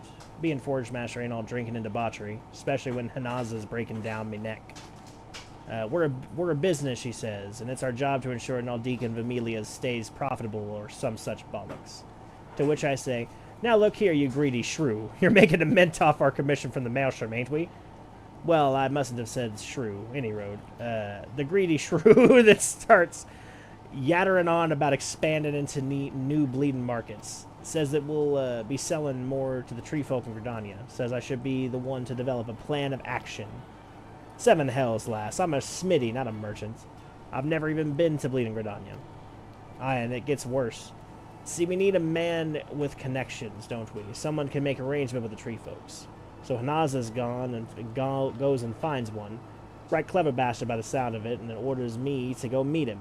So I goes and meets him, only to find it's none other than a bleeding Phazar. Phazar, yeah. And I'd sooner bash my own teeth in than talk to that piece of... Wait a minute, I know how to do this. You can talk to him. You'll help old Brithiel handle the Gridanian nonsense, won't you? Of course you will. Go on then, chop chop. What's wrong with Bracehar, whatever the hell his name is? There we go. Here on Brithiel's behalf, you say? I might have guessed.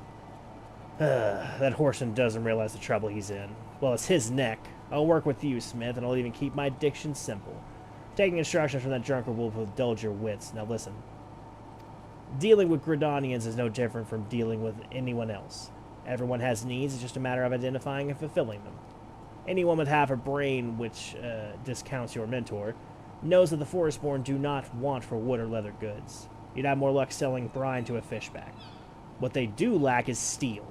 Theirs is an insular, isolated nation and has long sought to survive without relying overmuch on foreign trade. But the calamity changed all that. Half a decade on, and with no end of the rebuilding in sight, they have been forced to open their gates to adventurers. And where there are adventurers, there are demands for weapons and armor. Quality weapons and armor, mind you. My Gridania contact wouldn't accept anything else. I will need some samples to show them. Bring me a bronze Spatha and a spiked bronze Liberius for this purpose.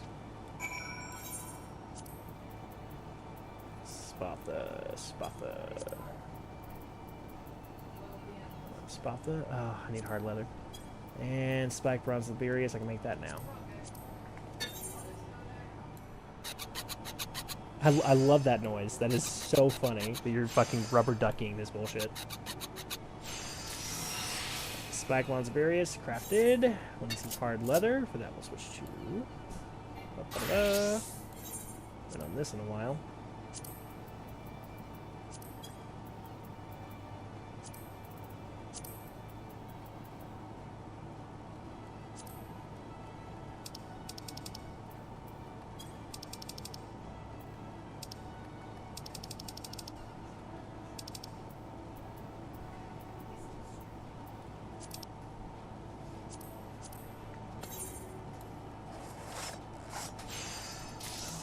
Okay.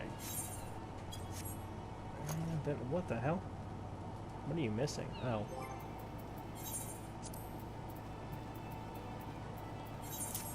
This might have been before I finalized the section, yeah. Okay, so back to armor, and this will be our final craft for the armor, and then just the fishing is left. We wanted bronze spatha, there we go.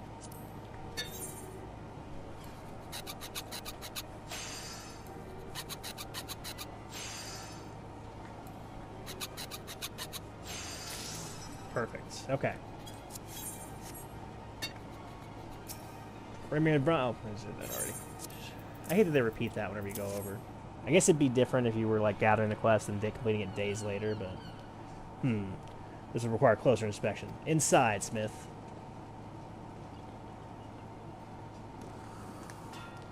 You made these weapons? I must confess, the quality is quite good. I thought you know more than Brithiel's errand girl, but it seems I was wrong. Only a true smith could have made these pieces. As I rather suspect you are aware, a poorly wrought weapon can cost a man his life. Be it brittle, prone to blunting, or unevenly weighed, every flaw will serve to hinder its owner in battle. Not so this spatha. Well-tempered and perfectly balanced. It is a weapon fit for a warrior. Hell, with a blade like this, even I could probably best a beast or two. And this labyrinth is a work of art as well. Simple, solid, and more than capable of cleaving a fish back in two. It is even more... if even a relative newcomer to the guild can produce a work of this quality, then my contacts will have naught to worry about. These samples should convince them of that. It seems you've saved your mentor's job. You just leave the rest to me, Smith, and there's nothing easier than selling an excellent product. That's, yeah, appreciate the compliment. I do not think I have ever seen the armor or the blacksmith cutscenes. I'm sure I did them. I'm sure I skipped them. They don't resonate super well with me, so I'm interested to learn more about them. So we'll get in there and do that then. So that's done, but we are done with that for now. So yeah, let's go get the fisher, our final one for the day, and I can finally call it. Whew, I appreciate all your guys' patience. If you've been watching all this, probably have it on in the background doing leaves or something. Not leaves, roulettes. I really appreciate the support. And we are almost done. Let's go over here. Good glam, good glam.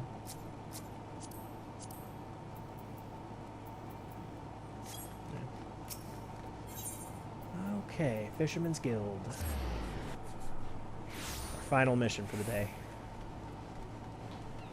Whew. Alright. Well, fishing, welcome to you, adventurer friend. You've worked for your way to Fisherman's Bottom. When you want to fish for just a day, call a culinarian.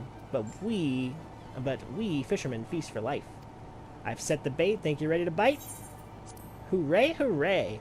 Looks like we've got a live one. Let me walk you through the life of a fisherman in Limsa Lamensa.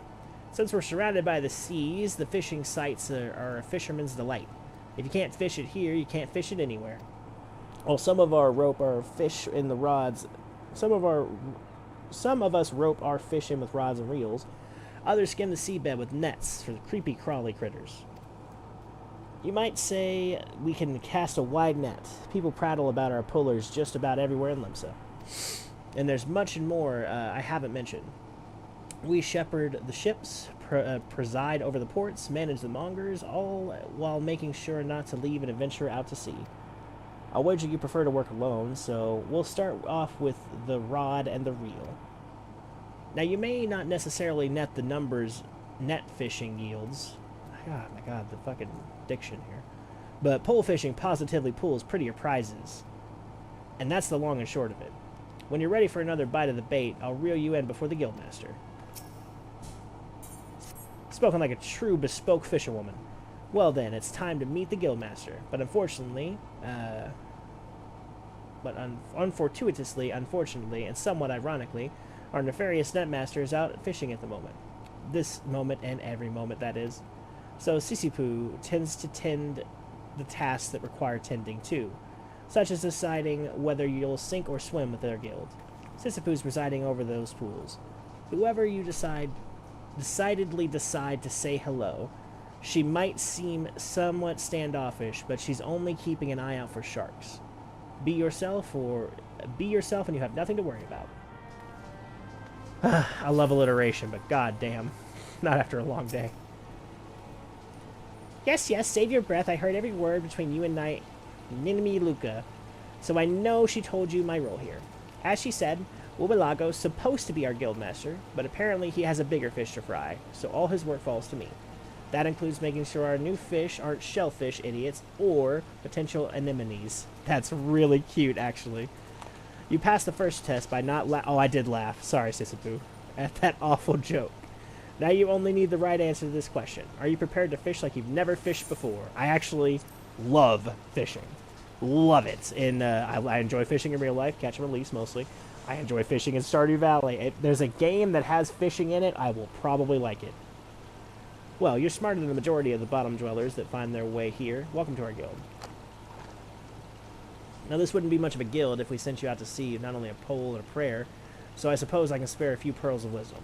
Nevertheless, you're still going to need a pole and a prayer, so I can at least provide you with the former. Here you go. 1 out of 2 isn't bad. I'll even throw in a lugworm, since you're not going to get far without baits. The rods we bestow upon our new fish are priceless objects, which is to say they don't cost anything. Once you know what you're doing, you'll probably want a proper one. But in the meantime, let's see if you can figure out how to hold your pole. Listen, lady. Ready the one I gave you, and your lesson can begin.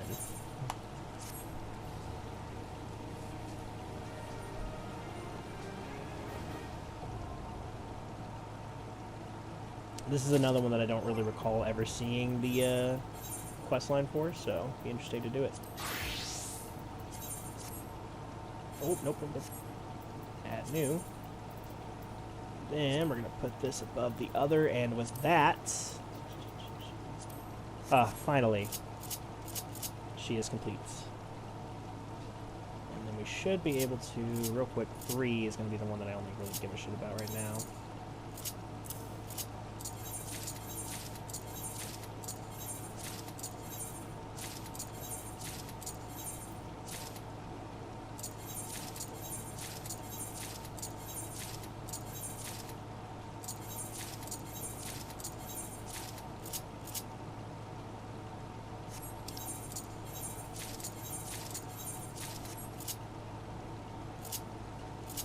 Okay.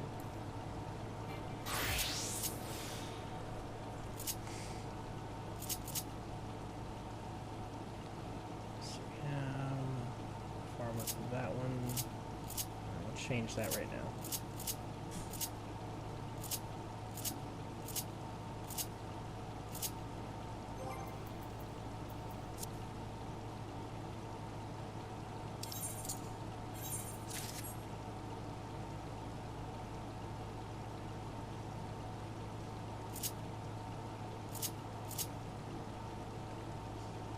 Yeah.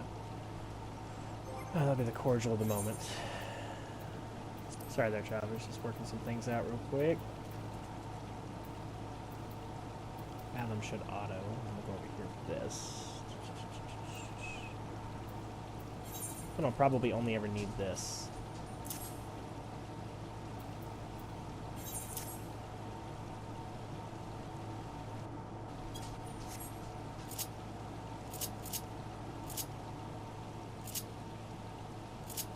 That's the miner.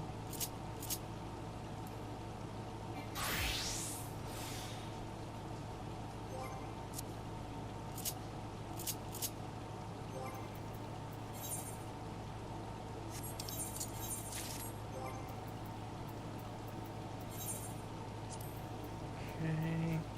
Gathers rolled. Shark guys here, and the Truth of the Mountains here. And there we go. And we're gonna go here with this. Do need to put sneak on. Just for a little while. 3.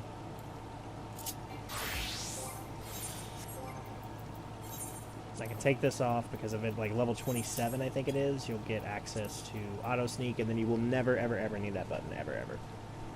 But for right now, we need it for now. And 3 fish. Okay, so first off, let's go ahead and grab the macros. Another reason why I wanted to do this in the bonus stream is I knew that this was going to take me a while to set everything up, so... Get that on the way. Mount guide. Yeah, cats like fish. We'll go with that one.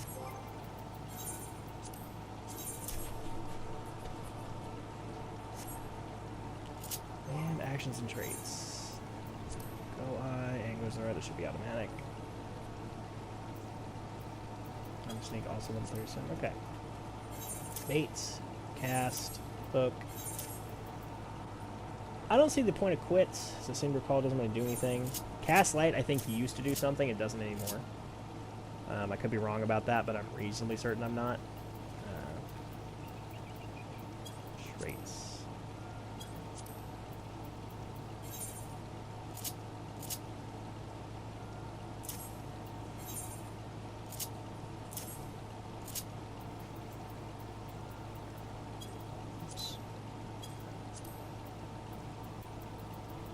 Sneak needs to go there for now. That'll work. Patience. That's an important one. So patience. Is that the one that actually increases it? Yes.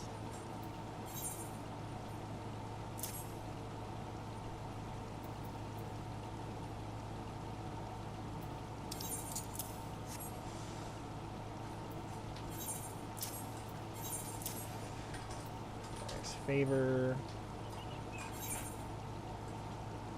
That one there. It's about similar. Release.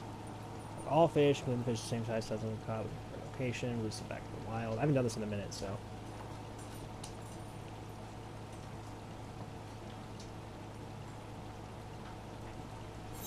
That does seem useful. Release list.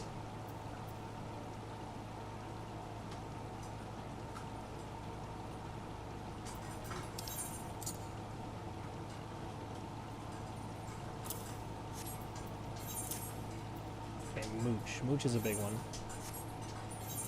Snagging. Snagging is interesting because sometimes you're going to use it and sometimes you won't, and you won't necessarily know when you're first starting out. It's one of those ones where a guide is perfectly acceptable for this and, in fact, quite useful.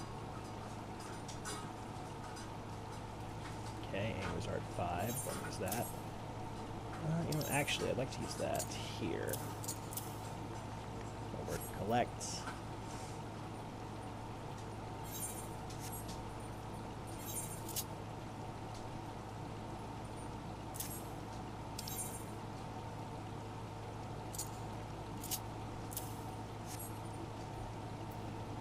Fish eyes, I'm just advising my activity. Patience 2. Yeah.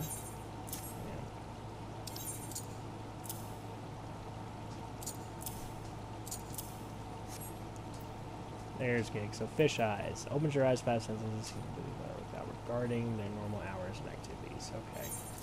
So that is very useful, but extremely expensive. Alright, so now we're going on to gig. And this is where it gets interesting with this specifically, because there are two separate styles of a thing.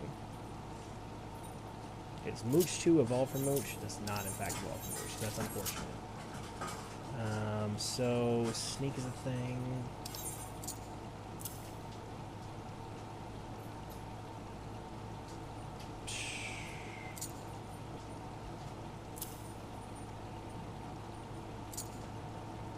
Okay, we're going to go ahead and remove this for now, so I can put Mooch 2 on this. Veteran trade.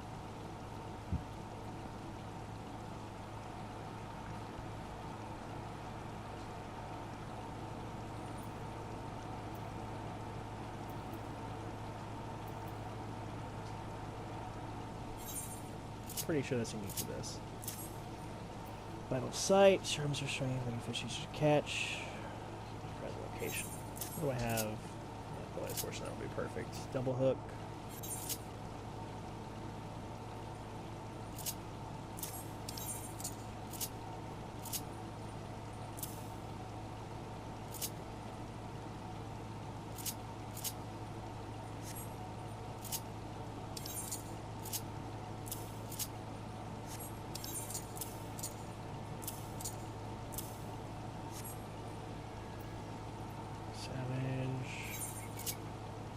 It's definitely a turn on and off right there.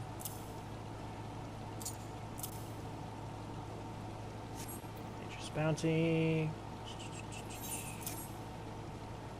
Surface Slap. some fish.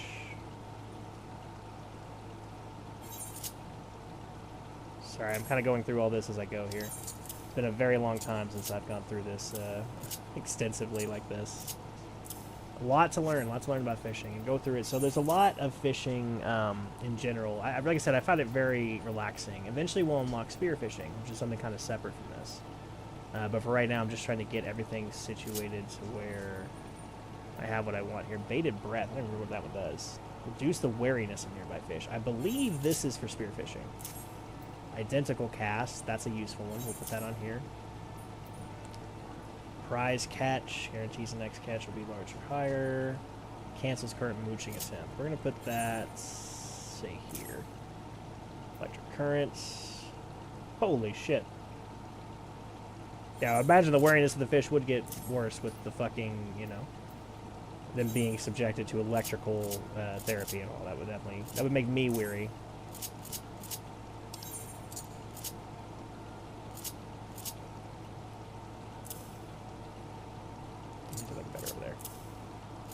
There we got triple hook, double hook.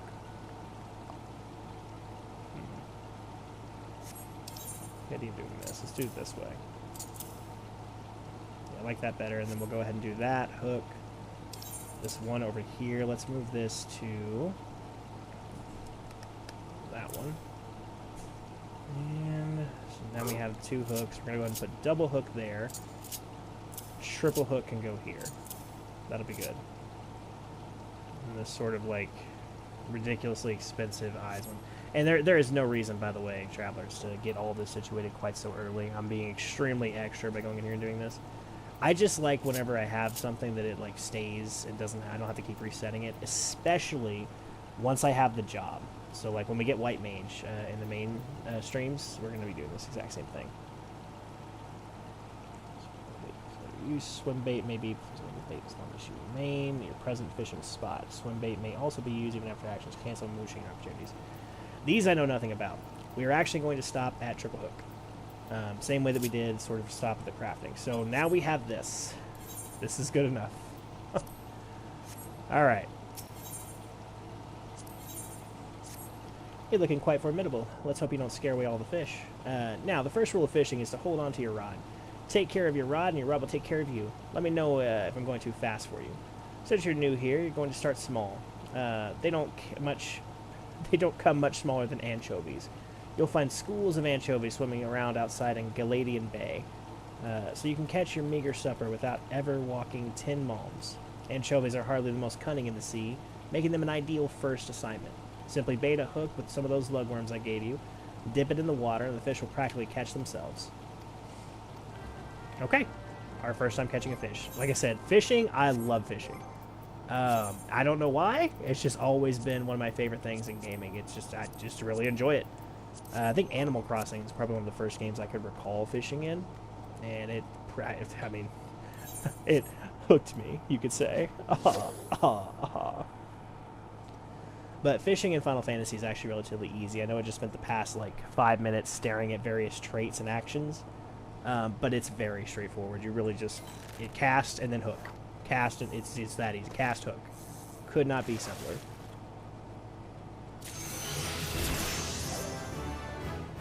There's our first already. Okay, so with this out of the way, we can kind of reminisce on what we're doing for the rest of the episode. So we are going. It's been 6 hours and 10 minutes at current timestamp that we've been streaming. So we have done quite a lot today. We have gotten every single crafting and gathering quest up to level 15 up to this point, except fishing. We're working on fishing now. So we're getting there. So sorry. Spazzing out over here. We have seen all the stories involved. So far, my personal favorites are... I honestly thought Alchemist would get me closer, quicker. I know it has a really good payoff, but so far I think my favorites are actually probably Beatin and the Carpenter's Guild.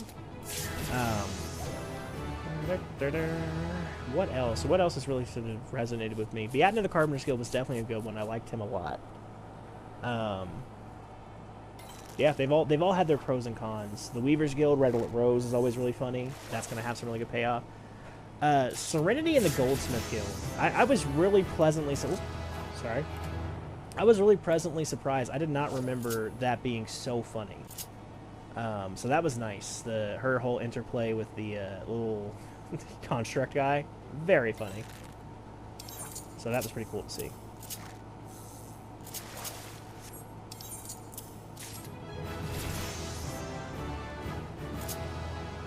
Light on over there. Why not? And what does chum do exactly? Chum reduces the amount of time for the next bait.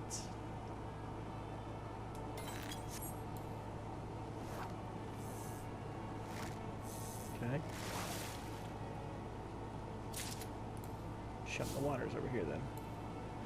Chum lasts just the once. Okay. So 100 for a quicker bite. Nice.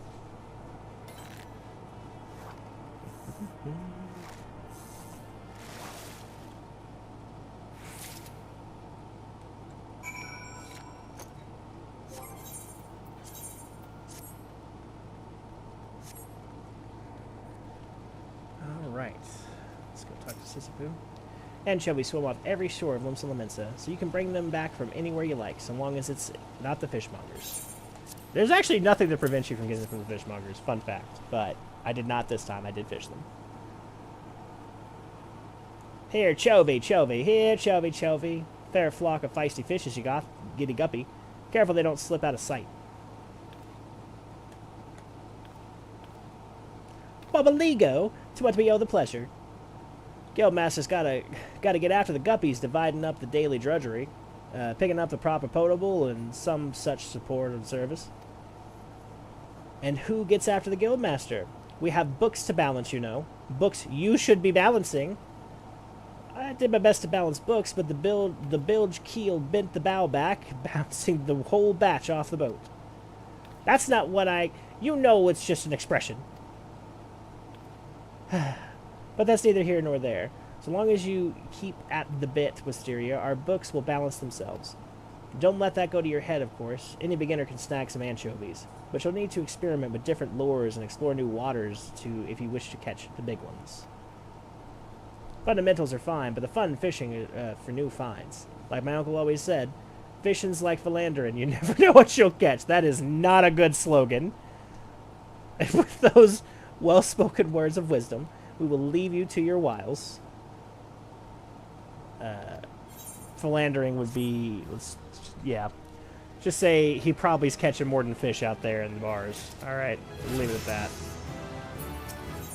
Sisyphus said it all. I smell that you haven't been neglecting your duties. A commendable attitude. No one's ever gotten worse at anything by practicing. No one I know, at least. Then again, you can't expect the same old tricks to work with new fish. Big ones don't grow to be that way by chasing everything that wiggles on a hook. To catch the fish you want, you must first know what the fish wants. Only once their prize is at stake can you tantalize and tempt your prey to taste the forbidden tackle. Anchovies may be willing to settle for lugworms, but harbor herring have a discerning palate and prefer pill bugs. Don't take my word for it. Go and see for yourself. Pick up some pill bugs from Sign Hill over at Hawker's Alley, then use them to catch 3 local harbor herrings. Like anchovies, they can be caught right outside. In case you have in mind to return to your previous spot, you should know that fish aren't as foolish as you might think. Keep casting your line in the same waters, and you'll find that fewer folk will take the bait. No, that was a mechanic, actually. Oh, need to grab this real quick. Well, if it isn't Wisteria, you may have just taken up your rod, but anyone can see that you have a keen eye of a fisherman. And I reckon you're looking to make the eye keener still? Bigger fish, more exotic locales? Aye, that's what we all seek, ain't it? And it just so happens I can tell you how to find them. You see, the Fisherman's Guild has just finished constructing a vast boat equipped for voyages on the high seas. Far as I know, Captain Frozergil is still looking for a band of fishermen adventurous enough to brave the deepest fishing hole of them all. If you think you've got the stones for it, I'm sure he'll take you on. So that is ocean fishing, which, fun fact, is why I'm married. It's not how I met my wife, but it is what we did. So it was with different time zones. But we would meet up and we would do fishing at midnight. And pretty much every midnight we would meet up and do fishing. Midnight for me, or what I suppose it was midnight for me, it was like 11 a.m. for her. Because I worked the night shift at the time, so we would spend a lot of time together doing fishing. It's how we really bonded. We would go onto that fishing boat, talk and fish, and spend time together relaxing. So when I said at the very offset of the journey that Final Fantasy XIV meant a lot to me, and I said just now that fishing meant a lot to me, the two are not inherently connected, but they both mean a lot to me. Really enjoy both of them. Very good memories. I think I'll probably save the first fisherman boat journey, though, for the actual stream, not the bonus stream. I mentioned it at the outset, but yeah, this stream is not likely to get edited down much. I might just go in and just remove some of the obvious grinding out, such as the crafting from 1 to 5s and stuff, this conversation. But likely it's not going to get very much editing.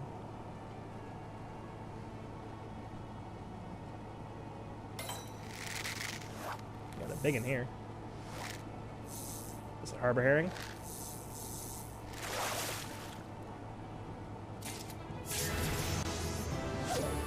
Deedly deedly doo.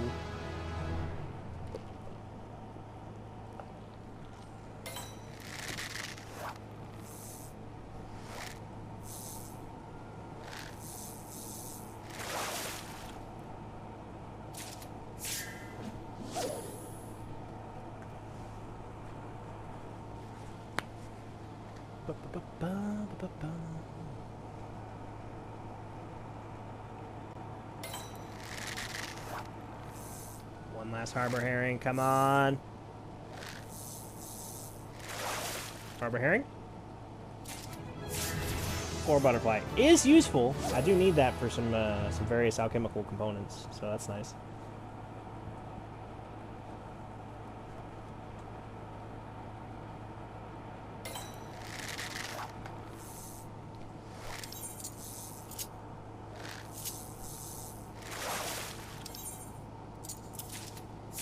The last harbor herring right there. Alright. Sorry, let's just check on 8. What is it? That one? Okay. Put the fishing guide. Heard me, I'm going to need this. The fishing log. Right here.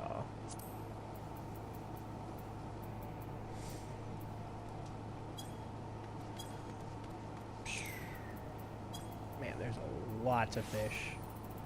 I love fishing. Sorry. I know some people can see that and get overwhelmed. I just got a little bit excited. I'm like, ooh, so many fish to catch. Bring me 3 harbor herrings, Wisteria. This should test your ability. There you are. There's nothing better than salted harbor herring, save for perhaps fried harbor herring, or grilled. No, definitely salted. You know, in the yesteryears of my youth, I used to use every fish I yanked out to yield a bigger one. A good gamble until the game got gargantuan. I guess I got greedy. What? Where did you... Well, sometimes it's best to throw back the big ones. Good gods, what's a guild master to do with to garner a grain of gratitude? Acting respectable would be a start. Respectable? I sailed the seas and snared everything that swam in them. And that would be an accomplishment if by everything that swam in them you meant fish and not lady divers. All you ever brought back were stories about carousing with trollops. Little dance. Look at his little dance. Oh, I love him. But chauvinism is just a red herring. The harbor herrings are what's important. Namely, a lesson of thinking from the perspective of the fish when selecting baits. In that regard, I can say you have truly a mind for of a fish. So here is a treat. Some of it may seem like gibberish at first, but as you make your observations and jot down notes, eventually all of it will be gibberish. That's funny. Well, take some time to study up, but be careful not to fry your fish brain. You'll need it for your next lesson. Fishing guide, fish locations, detailed fish data. Explain your accomplishments by reviewing your records. Copy. Hopefully that got me to level, the next level. And I think it's pretty close. Nope. It's like one more fish. We'll be good. Let's real quick bother... Oh, they don't have a cellar over here.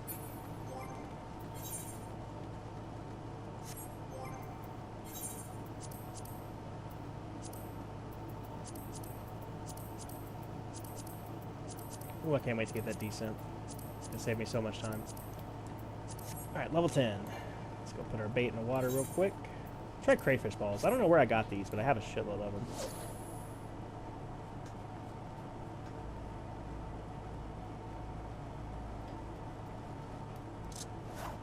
Oh, interesting. Lugworm back on again. Go from there, I guess.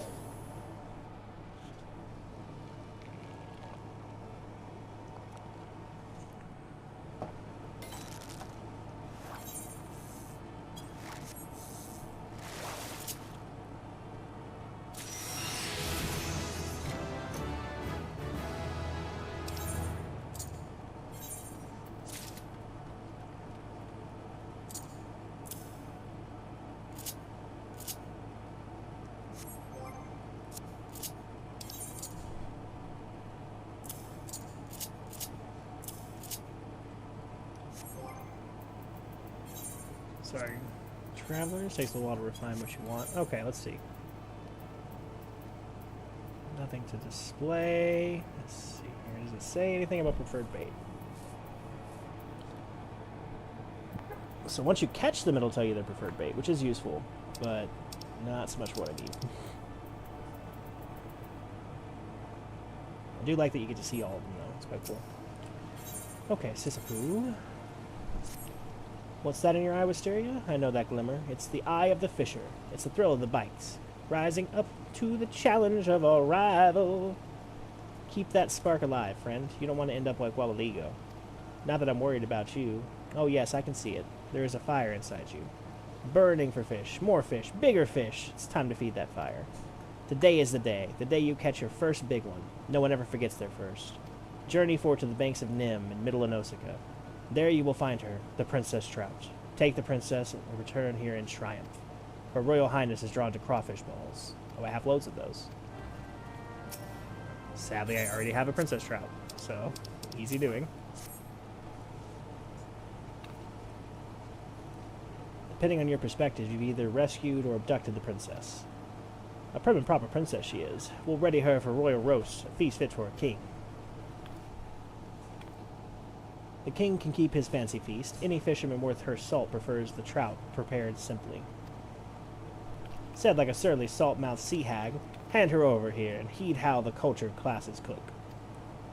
A fine day it will be when I take culture classes from you. Besides, I didn't send Wisteria out to the river to fetch a fish for you. I sent her to fetch a fish for me.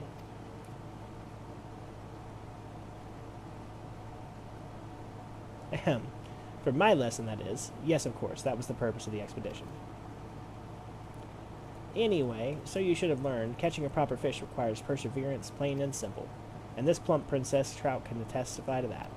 Continue to apply the lessons I've taught you, and before you know it, you'll be swimming in fish. Doesn't that sound appealing? I prefer to be swimming at them than with them, sure.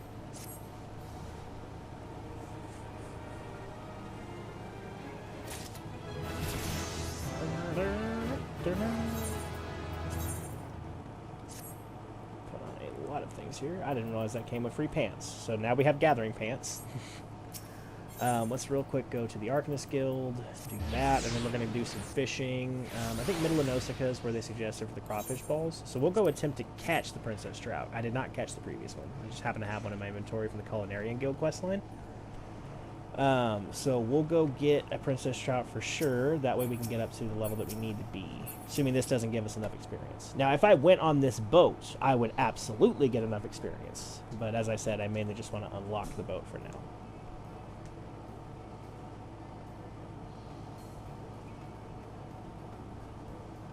Another daring soul come to join our crew, eh? Let me be the first to welcome you to the Endeavor. Now, this ain't your regular fishing boat. We sail it for where we please, holding only the course the winds provide to us. Aye, that's the only way we can see the unseen, know the unknown. Captain Frozagro, if I may, the Endeavor is the Guild's only ship of this magnitude, and if we, as you say, sail only where the winds please to take us, we may not ever return to this port. The Guild may not look favorably upon such a liberal use of its property.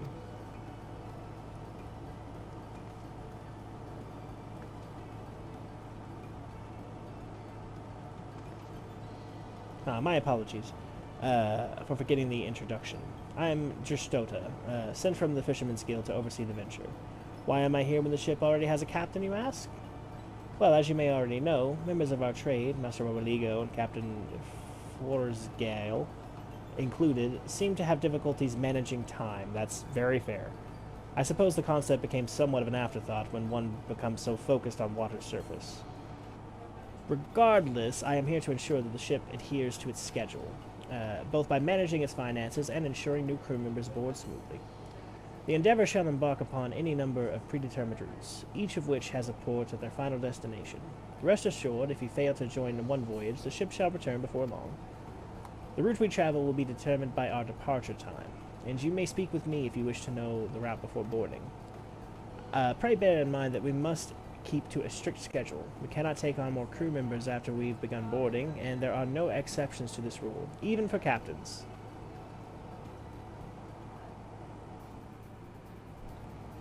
Aye, I hear you.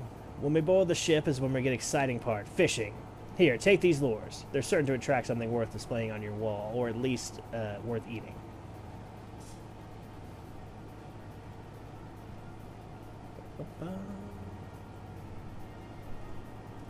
These are very useful lures, by the way. Should that be enough for at least one voyage, at least? If you're looking for another of the kind of bait, you can buy it here on the dock or at the ship. Try to switch it up now and then, because if you only use the same bait, you're only going to keep catching the same fish.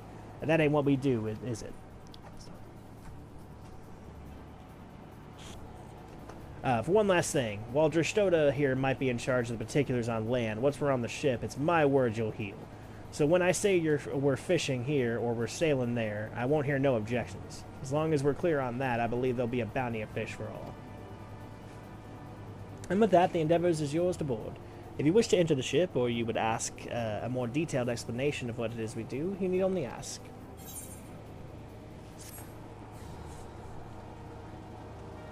Okay, so ocean fishing is unlocked. Oh, well. Suppose the game could definitely just also tell you that ocean fishing is unlocked. Alright. So, Middle of Nausicaa. Let's not get sidetracked too much. Middle of Nausicaa. Oh, we haven't been to very many places in Lenosia, that's right. We've done a lot of Thanlin, but Lenosia we've just been to Sestasha, so we haven't been very far. I don't think we've ever... Yeah, we've never been to Middle of Nausicaa. That's insane to me. Wow. Okay, well, here we are. Let's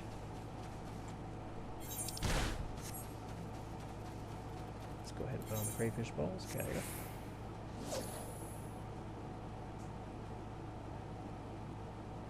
We need to reach level 15 so that we can continue and finish the 15 quest for Fisher. And at that point, we will be ending our journey for the night. At probably 7 hours at that rate. Slow biter, this one. Oh, okay. Let's try the versatile lure. Throw some chum in there.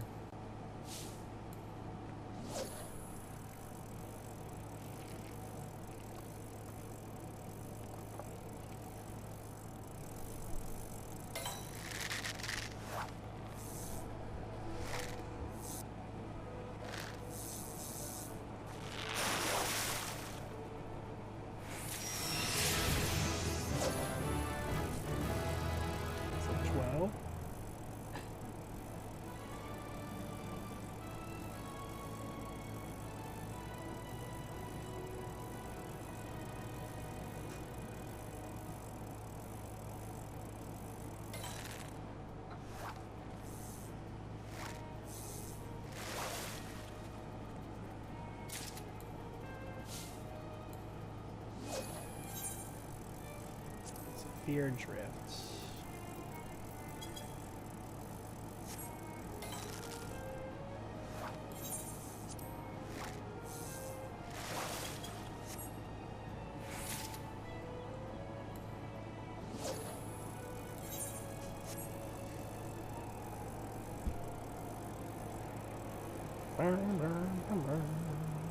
This should get me to level 13, then we'll probably go ahead and pull anchor here and move somewhere else. Sorry if I keel haul you with all the nautical puns.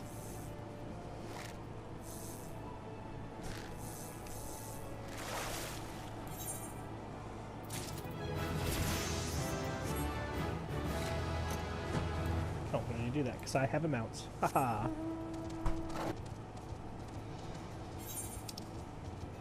Let's see here. There are a total of 5 fishing spots here. And they're usually pretty easy to tell. So, like, the Zephyr Drift is where I'm currently in right now. So, presumably everything here besides maybe the bottom part would be the Zephyr Drift. And then likely this river is going to be a fishing spot as well. So, let's try that real quick. Yep, river is indeed. Possibly that cave is its own fishing spot. Like I said, you can usually visually tell where a fishing spot's going to be.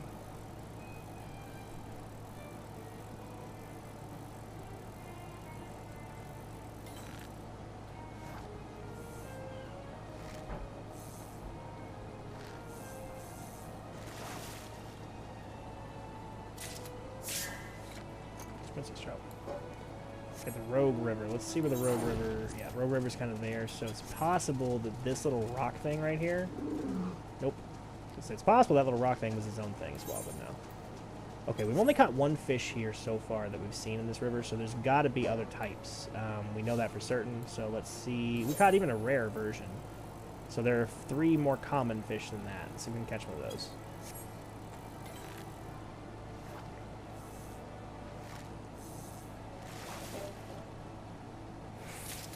Dwarf catfish.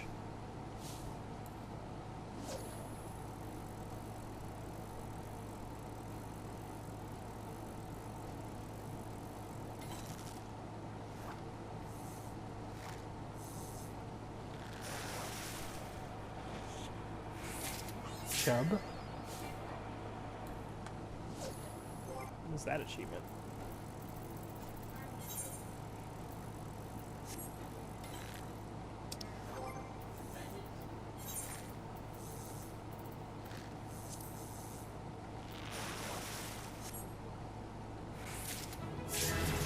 Trout. Ooh, a large one, though.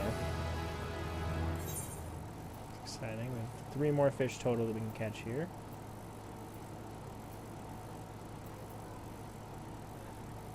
For that, we'll try the river up north. We'll do 1 more cast here, then try the river up north.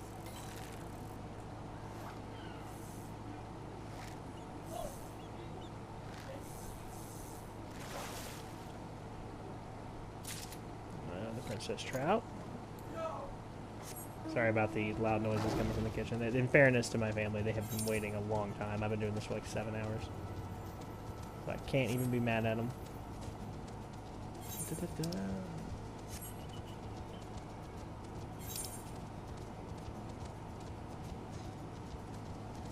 Yeah, we'll see about this later.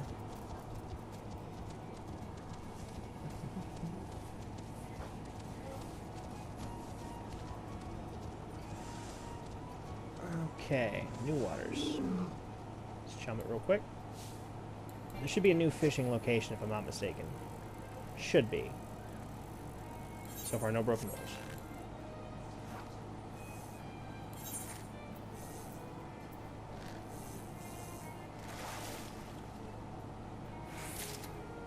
Okay, West Eglise River. And that one contains pretty much the same fish as the last one. So let's try 1 more time, see if we get something other than the Princess Trout or one of the other ones we caught in the Rogue River. This is also kind of cool because I don't think you would otherwise know the name of these rivers. So it gives you a lot more, like, mapping the realm type information, similar to the Lookout Guide as well. The sightseeing log, sorry. I mean, you use the Lookout emote to use it, so it's not an inaccurate way to call it, but... some things I'm going to do before the next stream, the next story stream, are going to be unlocking desynthesizing and materia melding. Those are both quest lines that don't really offer much in the way of story, so I don't feel bad in taking those without them being on stream necessarily. Pretty happy with that.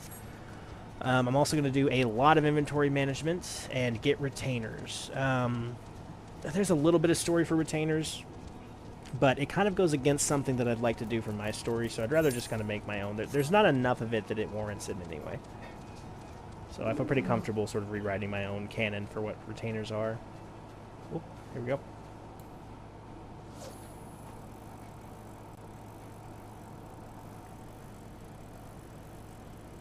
It's a long way to cast a fishing line, by the way. This is like the longest line ever.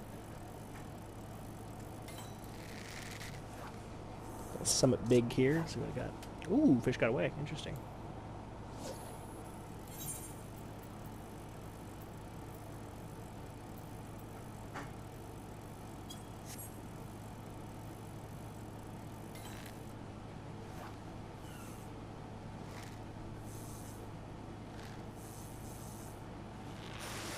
Yeah, not that one. What's this one? Another princess trout. Okay, the Nim River, and okay, there was a skip there, so that means I'm probably missing one. So I'm gonna guess is the beach, because like it should have been one more over here. So in between the West Eagles River and the Nim River, I'm missing something. And like I said, I'm gonna hazard a guess that it's down here on the south side. That would make the most sense. There's water features down here. Yeah, this waterfall. I bet it's this waterfall. Or the cove, maybe. Chum up the waters there.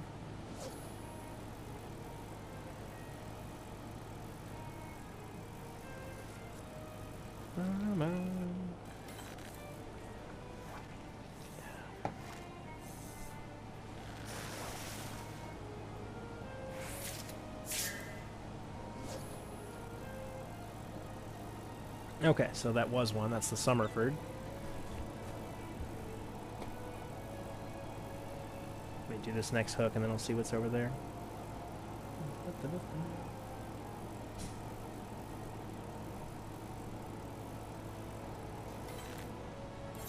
Summerford. Ooh, it's got quite a lot of fish, actually.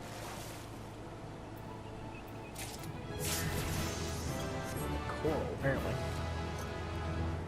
Okay, so that's level 15. We have got enough on our plate to worry about not fishing right now. Gonna get back there and finish that quest. Ooh, we got the LAX favor. That's nice. That'll be really nice for like MGP management. Oh my god, we got all kinds of stuff at level 15. Ooh, other thing we got. That. Alright, so level 15 got us all that. What else? Let's see. 15, patience, LAX favor, yeah. And it gave us, we have all that, traits. Gull eye, allows you to discern the location of fishing holes at or below your level. Okay, that's new. Angler's arts may grant stack of angler art upon landing a larger max. Interesting. Sneak, do fishing, okay.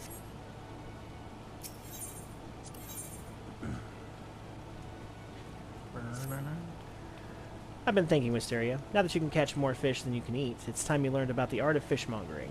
Normally, customers purchase fish that have already been caught, but a certain Kieran sailor has a penchant for freshness.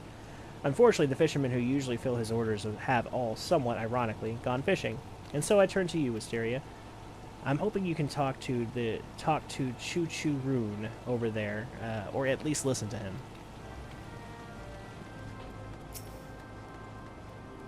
Choo Choo Rune, the sailor sails the sea. You, the fisherwoman, fish the fish. Look out as look out. Choo Choo Rune spots in water, jumping silver fish, jump flashing silver flashes. Choo Choo Rune wish to taste the silver taste. Choo Choo Rune pay good silver if the fish 5 good silver fish. Okay. Well, Choo Choo Rune has a way with words, doesn't he? Unfortunately, his way appears to be repeating the word silverfish. Only the most experienced fisherman would be able to decipher that nonsense. This sounds like a job for Wabalugo. Since I'm busy doing his job, rest assured that what he may lack in sense, he more than makes up for in nonsense. She's so sassy.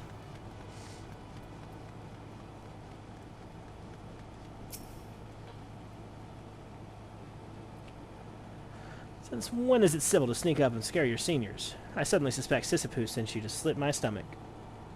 Wow. That woman's well aware of my weakness. If she's going to shout about the way I shove down shrimp, she should know better than to leave them showing on the shelf. Or is that not why you're here? Setting table setting aside, I bet you shells to shellfish. I know what the Kirin spied. If it was silver and sauntered while skimming the sea, I somewhat certain he saw a navigator's dagger. Daggers don't lend themselves to a Lemosian's liking, but the settlers of the southerly isles stir them into soup stock. You can find them in Brewer's Beacon. Snaring one is a slippery slight for a starter, but it's a flitting flicker for of the fist of a fisherman with a gull's eye like you have. Now daggers are drawn to decoys that dangle, so do yourself a favor and fetch some rat tails for them to flash their fins at. Okay. So he gave us a lot of good information. First thing I need to figure out is rat tails. Rat tails, Harper's Alley.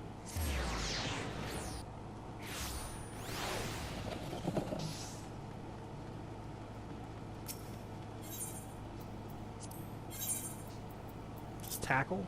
Yeah, we had 10 of these guys. Is there anything in here I can sell? You and you.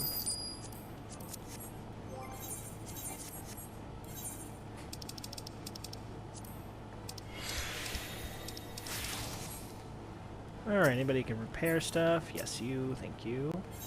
Our inventories? Yep. We basically made up all the money we spent, too. Not really, but when we hit that challenge run, we should. And now we can do crafting and gathering challenges weekly as well, which is nice. Oh, trust me, crafting is a good investment. It's well worth the time. Fishing is more of a hobbyist sport, to be honest with you. It's not going to be the most useful for money, but I enjoy it, and I'm going to do it, so, yeah. Okay, Brewer's Beacon. I feel like that's one of the Lenosias that I haven't been to yet. So here, lower. Brewer's Beacon. I know what it looks like. I feel like this isn't it. Is it Eastern Lenosia? Bloodshot. Definitely not Eastern Lenosia. Miss Morabai. Candlekeep Quay. Where is Airport? It's wherever Airport is. I think I have Airport unlocked. Yeah. I think it's like the right part of Airport. Shouldn't say right. I was a former delivery driver. East. It's the east part of Airport. Swift Perch. Yeah, there it is. Brewer's Beacon. Okay.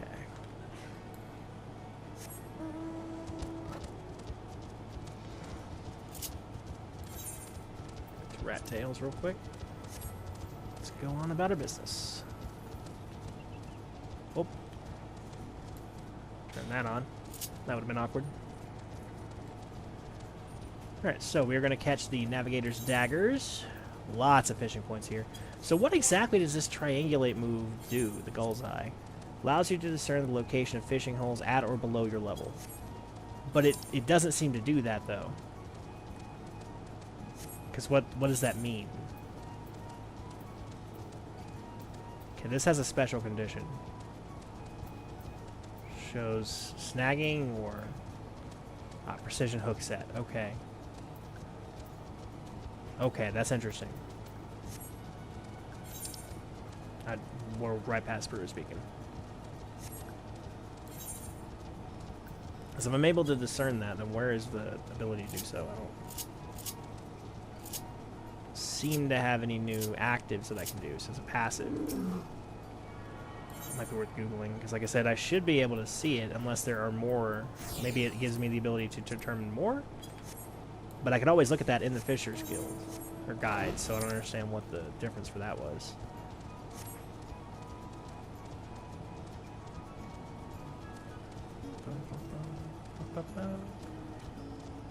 Alright, we need to catch 5 Navigator's Daggers.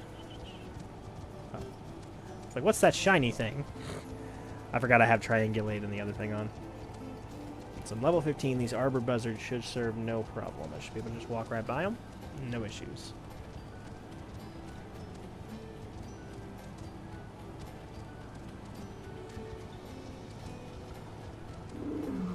Okay, just chum the waters and go for it.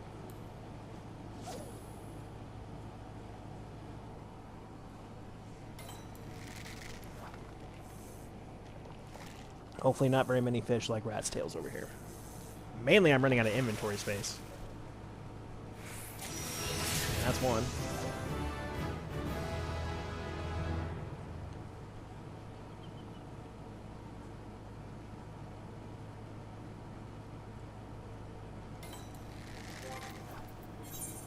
Switch the traits. Flavor. At least we're such a little offer together.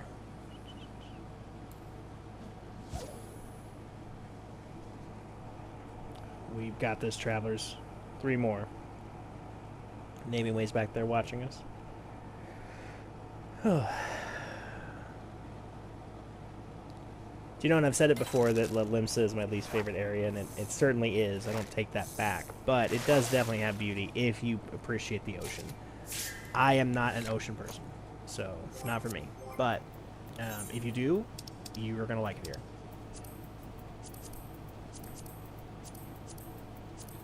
Come on. We need 3 more fish. 3 more fish, and we are done.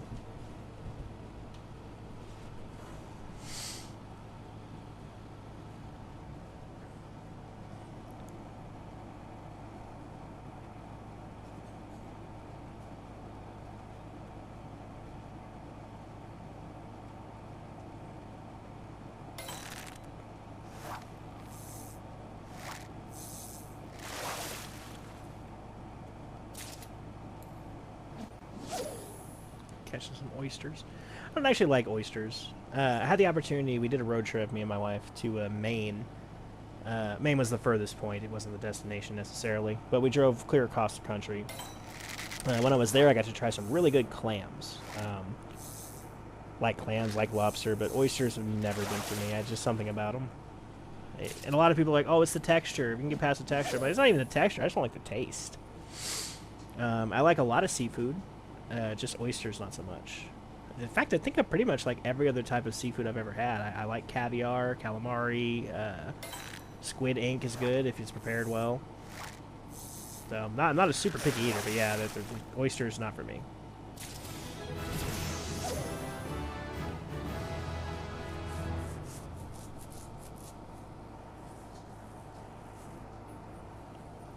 Ooh, look at that.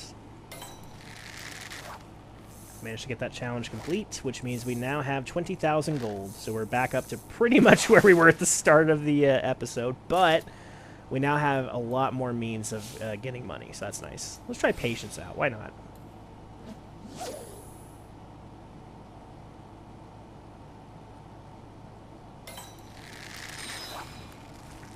Some of them high-quality fish.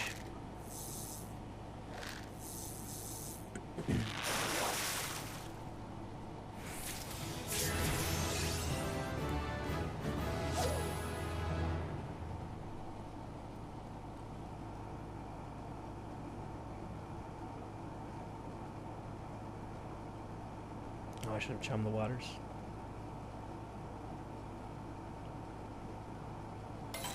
Ah, wrong hook set. That's not good.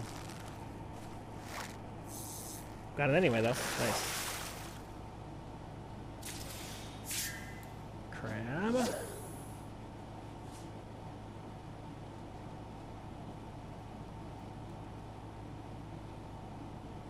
One more navigator stagger. Come on.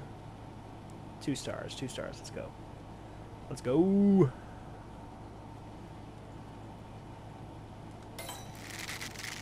Okay, that's the right size.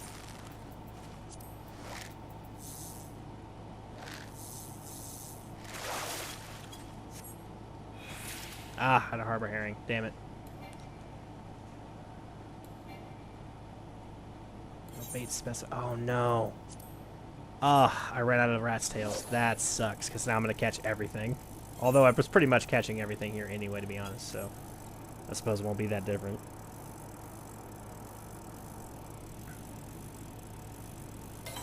I didn't want to buy more rat's tails, because this one seems to give you a lot of rat's tails as a reward, so. And I need to look into how to get the Chocobo saddlebag, because I know you can do that as well, but I'm not sure how to do that. So we'll have to look into that soon.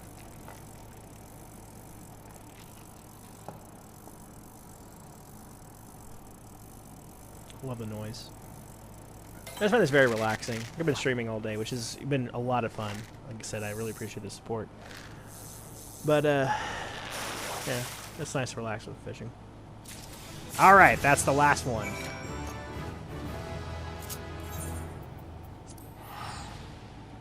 So GTFO. GTFO. We almost got to level 20. Alright, Fisher Guild.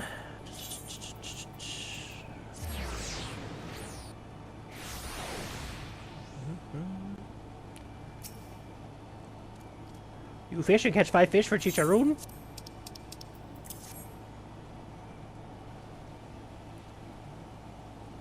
The shiny shine, the smelly smell. Cannot wait to taste the tasty taste. It looks like you found the fish they were after. You find. Maybe chicharron season was season, or smoke was smoke. Maybe grill on grill. Many, many cooking options for cook. My, you certainly are putting a great deal of thought into this. Chicharron gifted to feast on feast gift. Best chicharron regard with with chicharron's best regards. We're always grateful for your patronage, chicharron. Please see him out and return here afterwards, Wisteria. We've more to discuss. He's still jumping. It's cute. Cute. Okay. Phew. I'm glad you were able to handle that sudden request. So many of my freeloading fishermen can't be bothered to stay ashore for more than a day at a time. You, on the other hand, have proven far more reliable. I can think of at least one Karen who'd agree. Now that you've seen how rewarding fishmongering can be, I hope you'll take the initiative to try it yourself. Okay. That ends our journey for the day. Let's stick with money. Yeah, we'll stick with money. And that's the first crafting / gathering quest to get to is 20. 20 is Fisher. That's hilarious. Okay, travelers, we have had one hell of a journey. I have a lot of work to do off of the scenes, basically. But we have accomplished so very much. Let's look at this real quick. When we started, this screen was completely void. It was all gray. We saw the stories of every single one of these classes up to level 15. I will go in and level them up using Grand Company turn-ins, various methods, probably some leave quests just for fun, to get them to level 50 off the screen, but I will not be doing their actual quest lines. I'll be doing those on stream. The goal would be to get, say, Carpenter to level 50. I'll level them up all simultaneously, but just as an example. Carpenter to level 50, finish up the Carpenter leveling process, and then on stream go in and do all the questing all at once. It'll be contained that way. We'll see how many of them I could do within a reasonable amount of time. I vastly underestimated the amount of time that this would take, so I don't want to promise you, oh yeah, no, totally, we'll do 5 of them in one, and then no. 4 seems like a good number just off the top of my head, but again, I underestimated my time before, and I don't want to do that again. But this is the bonus content. This is not part of the main streaming content, and it will only happen not on Tuesdays and Thursdays. Tuesdays and Thursdays are our main streaming days, where we will be focused on completing the MSQ. We'll be going in and completing our journey as a Warrior of Light. We are really close to some really major milestones in that regard, and I look forward to streaming that on Tuesday. But for the time being, this has been Eorzea the Ghost, excuse me, Eorzea the Literary Bear, and I am signing off for the day. We hope that you've enjoyed your travels and the stories that we shared, and let us know what your favorite gathering class is down below. Okay, bye.